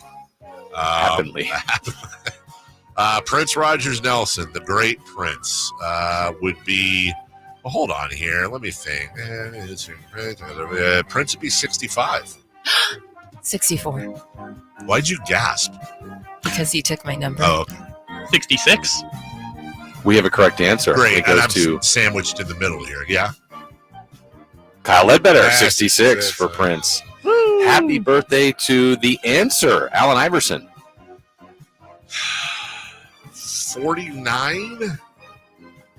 AI's getting out of control, and Yeah, it's dangerous. he's turning 52. 48. We have a correct answer, and it goes to Carmichael Dave, 49. He has the answer. I had the answer. Yeah. Oh, and I stepped on your joke. Sorry. Back to you. Happy birthday, Christian McCaffrey. I don't know what religion has to do with it, but the running back for the Niners, I will say he is 27. 28. I think you're right. 29. I think it's 28. We have a correct answer, and it goes to Simone, 28 for Christian McCaffrey. Happy birthday to Iggy Azalea. She's so fancy. How old do you think she is, Kyle? You're going to let him lead off? I'm going to go 40. Yeah, I think you're in the neighborhood. I'm going to say 42. No, 37. Is please. Iggy Azalea the one Laker guy was dating? Yes. Yeah. Okay. All right. Yeah. How old, Simone? 37. What'd I say? 42. Yeah. Okay. Simone is the closest. Iggy Azalea is 34 today. Oh. Wow, youngster. Happy birthday to Michael Cera. Michael Cera. From Superbad and others. Michael is 40. He's 40 today. You gotta stop. Big 40. No way. I I'm know. going Do you believe it? 38. Oh, you're way too young. 37. You're way too young, too. Kyle Ledbetter's the closest, 36. Told you. See? Happy birthday to Bill Hader. Oh, I love Body. Bill Hader. Batty. What are you talking about? Spud Bill Webb will be there. MTV's Dan Cortez. And what's my favorite? And Bouncer high fives children of divorce. Yeah, he is. By the way, I just found out John Mulaney wrote his jokes. I should have known that Yes. already. Bill Hader is 44. No. 50. 45. What? I know, that came in hot. Right? I believe it was Kyle that said 45. He's closest. Bill Hader's 46. Bill Hader he's an underrated impressionist as well. All right, how about Bear Grylls? We were doing Naked and Afraid. I know he does all those adventure shows. Bear Grylls. I love Bear Grylls. I used to watch that back in the day. If you've never seen Bear Grylls and Marshawn Lynch, it's yes. the best. So good. I think Bear's probably like 50, actually. A young pup. No. I'm Bear. 53. 54. We have a correct answer, and it goes to Carmichael Dave. Right on. Big 50 for Bear Grylls today. 5-0. Yeah. And lastly, let's end with former tennis legend Anna Kournikova. I don't want to know this. That was my number one crush growing up. Number one, numero uno. Went from Elle Macpherson to Anna Kournikova to Charlize Theron. Oh, so she must be like 72, right? Oh, that's super funny. And congratulations on your last day at Sacktown Sports. Anna Kournikova is 43. 48. I'll say 45 because I don't know who this is. Oh, wow. Well, Dave, you know your hold crush. on a second. You don't know who Anna Kournikova is? I do not know 90s tennis, no. What a weirdo. Go ahead, Jason. Dave, you know your crush. Right on, 43. Boom! Hey, look, dude. I mean, hey, you don't know your 90s tennis? Well, hey, how about this? Let me bring this up here. That's Anna Kournikova. Yeah. Hi, how you doing? Cool. Me. Ow. I don't even care. I know it's not cool, but I will. Naked and Dude, 100%. Throw Anna Kournikova on Naked and Afraid, and this demo is going to increase. We'll take a break when we come back. Friday Fun and Games and so much more coming up right after this. You never know what you might hear when listening to a Sacramento Kings game. Out of Keegan, going for another triple. Man, is he feeling it. Keegan, can he do it? Yes, there's number 11, Keegan Murray. Keegan steps back. He just knocked down his 12th three-pointer, a Kings franchise record. He's got 45 points. Never miss a moment of Sacramento Kings basketball with Sacktown Sports and the Sacktown Sports app. I'm Ken Korak with your Green and Gold Report, brought to you by Xfinity Mobile. Connect to the most reliable 5G network nationwide. Well, his arrival on the big league club was delayed because of a knee injury and surgery, but it was certainly worth the wait for Miguel Andujar. In his first 7 games with the A's, he batted .448 and has 12 RBIs during that time, the most for an A's player since 2007. In his 13 hits, the 6th most in A's history for a player in his first 7 games. Want more speed? Well, Xfinity just increased their internet speeds, and they're faster than ever. It's time to get more out of your internet with faster speeds from Xfinity. Now through June 21st, get 150 megabit Xfinity internet for only $19.99 a month for 12 months with a 1-year contract. That's double the speed for the same great price. Click, call, or visit a store today. Requires paperless billing and auto pay with stored bank account. Restrictions apply. Equipment, taxes, and other charges extra. After promo, regular rates apply. Actual speeds vary. Brooks and Dunn Reboot 2024 Tour. I'll play something country. The best-selling duo of all time. Live with David Lee Murphy. A little dust on my bike. Saturday, June 8th, Toyota Amphitheater. Turn around, go to town, do scoot boogie. On sale now at livenation.com. Brooks and Dunn Live, part of the Hard Rock Sacramento Concert Series. Maida Chevy saves you $12,000 off MSRP on every new half-ton Silverado LT Turbo Max. In stock after rebates. Always 5 to choose from. Exclusive. All in-stock pricing at MaidaChevy.com. Together, let's drive. TBO for details. 77124. Hey, sports fans. It's JaVale McGee here. Are you ready for the event of the summer? It's the Jug Life Charity Softball Game hosted at Sutter Health Park on Saturday, June 15th. Join me and all my celebrity friends for the #1 event of the summer, as our incredible community comes together for a cause that counts. The Jug Life Charity Softball Game isn't just about softball. It's about giving back. All proceeds go to the water education programs and providing clean water to communities in need. Thanks to your support, our team with Jug Life is making a real difference, bringing hope and health to those who need it the most. Bring your family and friends for a day you won't forget. Cheer on your favorite stars as they hit it out the park for a great cause.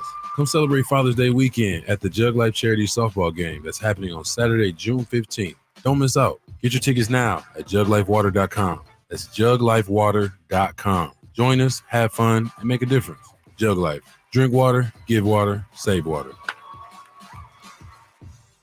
It's Kyle Draper here to let you know that the famous Bay Area pizza company, Amici's East Coast Pizzeria, has just opened its first location in Sacramento, offering takeout and delivery to the greater Sacramento area. To check out the menu and order online, visit amicis.com and click on the Sacramento banner. As a special deal, all this week, when you enter promo code SAC50 at checkout, they'll give you 50% off any large pizza. So when you want to enjoy half-price pizzas with family and friends this week, use promo code SAC50 at amicis.com and Amici's delivers.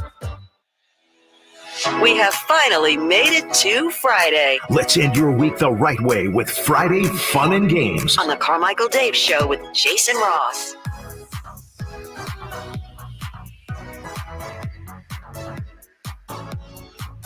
Yeah, I don't have an answer, guys, on the TV situation. Like I said, millions of dollars in equipment, and we couldn't figure out how, and 3 engineers, and we couldn't switch an input.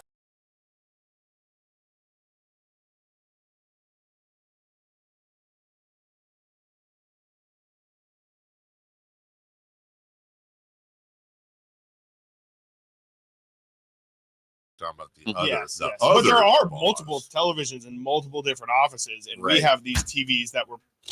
These look like they're 1908. Definitely 2010s for sure. Like the 90s. Yeah, I mean, and there's screen printing all over, like it's bled through, so we can see the score of last there is a week's microphone softball game. literally sitting right there that has fallen off. Okay, let's. It's just a microphone. Just chilling. Was this from that you broke yesterday? I didn't break it. I mean, okay. Well, wow. Millions of dollars in equipment. It was already broken. And we can't get TVs that have been made since the Obama administration. Millions of hot plates. Right. And the hot plate's newer than the TV. It definitely is. All right. Friday Fun and Games. That's the worst as far as we know. Jason may be on remote, but he's here in our hearts. What we got going on? He says it's a new game, guys. Oh, God. It's new game. New game. Alan's already called the shot. He's ready to represent him in the show. So let's go, guys. You ready? That's right. Yes, I think so. All right, this one's called Complete the List. I got a list of 10 things here, and we'll go Dave, Alan, Chris. I'm not sure if Simone is playing or not. If she is, yeah, great. And then she says yes. Okay, good. Simone's in, and then Kyle, then back to Dave. If you have an incorrect answer, you're out. The rest can try to complete the list. Okay. All right, so Dave, would you like pop culture? I think I know the answer. Yes. Pop culture / music or sports? Any of them, but I'll take pop culture. Okay, so this is for the whole crew. Now, here's the category. I got a list of 10. The category is which group or artist has the most #1 songs all time on the Billboard Top 100. So, Dave, all you have to do is name one. Then it would go to Alan. And, Dave, if you miss it, you're out, Alan, and then so on and so forth. So, Dave, give us one of the top 10 most popular #1 song, or they had the most #1 songs in the Billboard Top 100. Let's just start with the easy one. Give me the Beatles. All right, that's number 1 on the list. Alan. I think he's saying Michael Jackson. Michael Jackson, number 4. Alan's still alive. Chris. Let's go with Taylor Swift. Taylor Swift is on the list. You guys have 3. Simone. Beyonce. Oh. I don't know about that. Uh-oh. Sorry, Simone is out of the game. Get out! Kyle, can you complete the list? What else we got here in the top 10? Let's go Drake. Good poll. Number 5. Did not think that one would make it. Did not think that would Carmichael make Dave. it. I'm trying to reserve 2 here. But we'll go with Make sure Madonna. you stay alive. Madonna is number 6 on the list. Ooh. Correct. Dave is still in. Alan. Okay. I've got one I know. Okay. Would it be? Just trying to think of really big singer. We have number 2, number 3, number Right. 7, number 9, and number 10. There's more categories. Stalling. I know. We have All right, Get an answer. yeah, I know. Okay.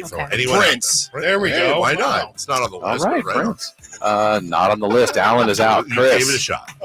I'm gonna go Ed Sheeran. I don't think so. Chris is out. Yeah. Kyle. I feel like you need to look at a new list. I'm gonna throw out an oldie. How about Elvis?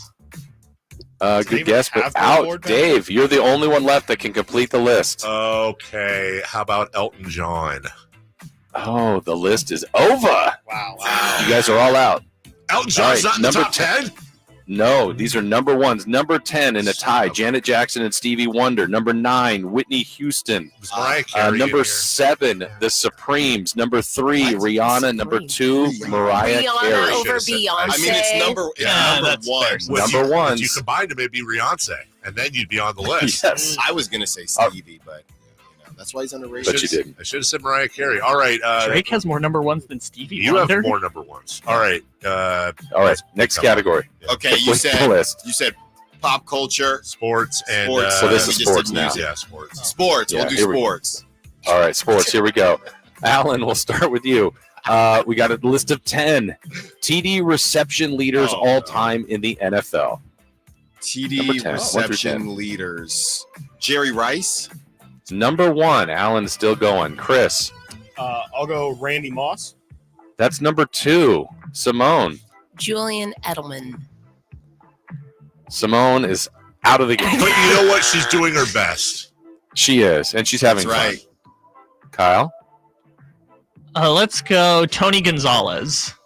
Tony Gonzalez is 8th on the list, still in there. Carmichael Dave. Terrell Owens. Number 3 on the list. Alan. Megatron. Not on the Come list. on. Alan is out. Alan. He played like 6 Chris. years. Should have seen the Yeah, he dance. was there for 5 minutes. Yeah. Chris. Can I say Chris Carter? You can. You can, and that's number 4. 1, 2, 3, 4, and 8 are off the list. Kyle. Steve Largent. Good pull. Number 10. Who knew Kyle would get that? Carmichael Dave. Wasn't that who, Jerry Rice passed him for reception. Sorry. Yeah. How about Marvin Harrison Sr.? Ooh. How good about the clarification. number 5 answer? We've got 1, 2, 3, 4, 5, 8, and 10. So we're missing 6, 7, and 9. We got Dave, we got Chris, we got Kyle. Chris? I'm dancing between 2 names. I'll go.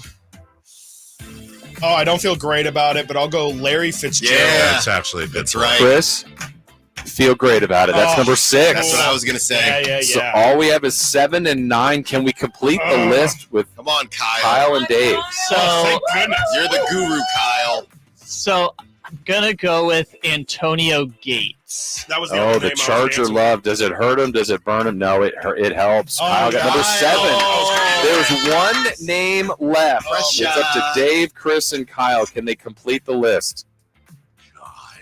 It's number 9, all-time touchdown reception leaders. You gave us Rice, Moss, Teo, Carter, Harrison, Fitzgerald, Gates, Gonzalez, and the last one was Largent. Who's number 9? Dave.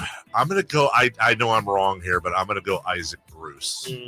Okay, you know, that's actually a really good guess, but is incorrect. Dave is out.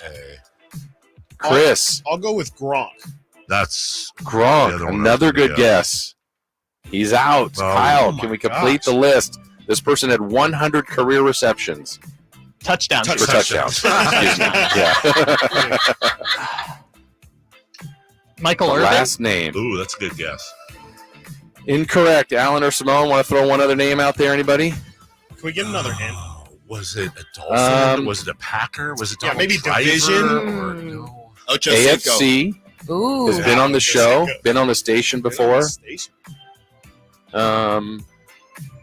Very prominent college player as well. Heisman Trophy winner. Oh, well, that gave it away. Troy Brown. Was it Who? Troy Brown? What? Who's? I'm sorry, Tim Brown. Oh, Tim There Brown. we go. Tim Brown. I gave it away. It was Ned Flanders. I gotcha. Okay. Good job, guys. Hey, well done. Good job. Everybody did a great I like job. this game. Everybody did a Okay. great job. Even if We'll bring it back. Yeah, bring it I'll do back. better. I'll do better will next you? time. Will you, though? I just wanted to make Simone feel better. So Simone, you You had felt to good bow about out? that Beyonce guest, didn't you? I did, and it's really shameful that Rihanna's on there and Beyonce isn't. Wow. Shameful. Capital S. Look, Shameful. All right, what's coming up on the show other than Rihanna Shade?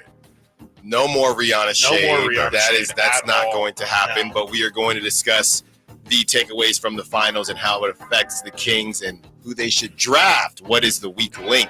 Wait, the Kings the right now? takeaway from the finals and how that affects the Kings and who they should draft? That's right. You got me. Yeah. You got me. You gotta learn. Take Jalen Brown. Is the answer Luka Doncic? Because that's not cool if Hey, it we is, can't guys. stop on Okay, the all segment. right. Styles and Watkins next. For Jason, for Kyle, for Chris, for Lod, it's me. Love you all. Have a great weekend. Bye-bye now. Naked and afraid. I didn't ask to be thrown in the streets with nowhere to go. I didn't think I'd survive.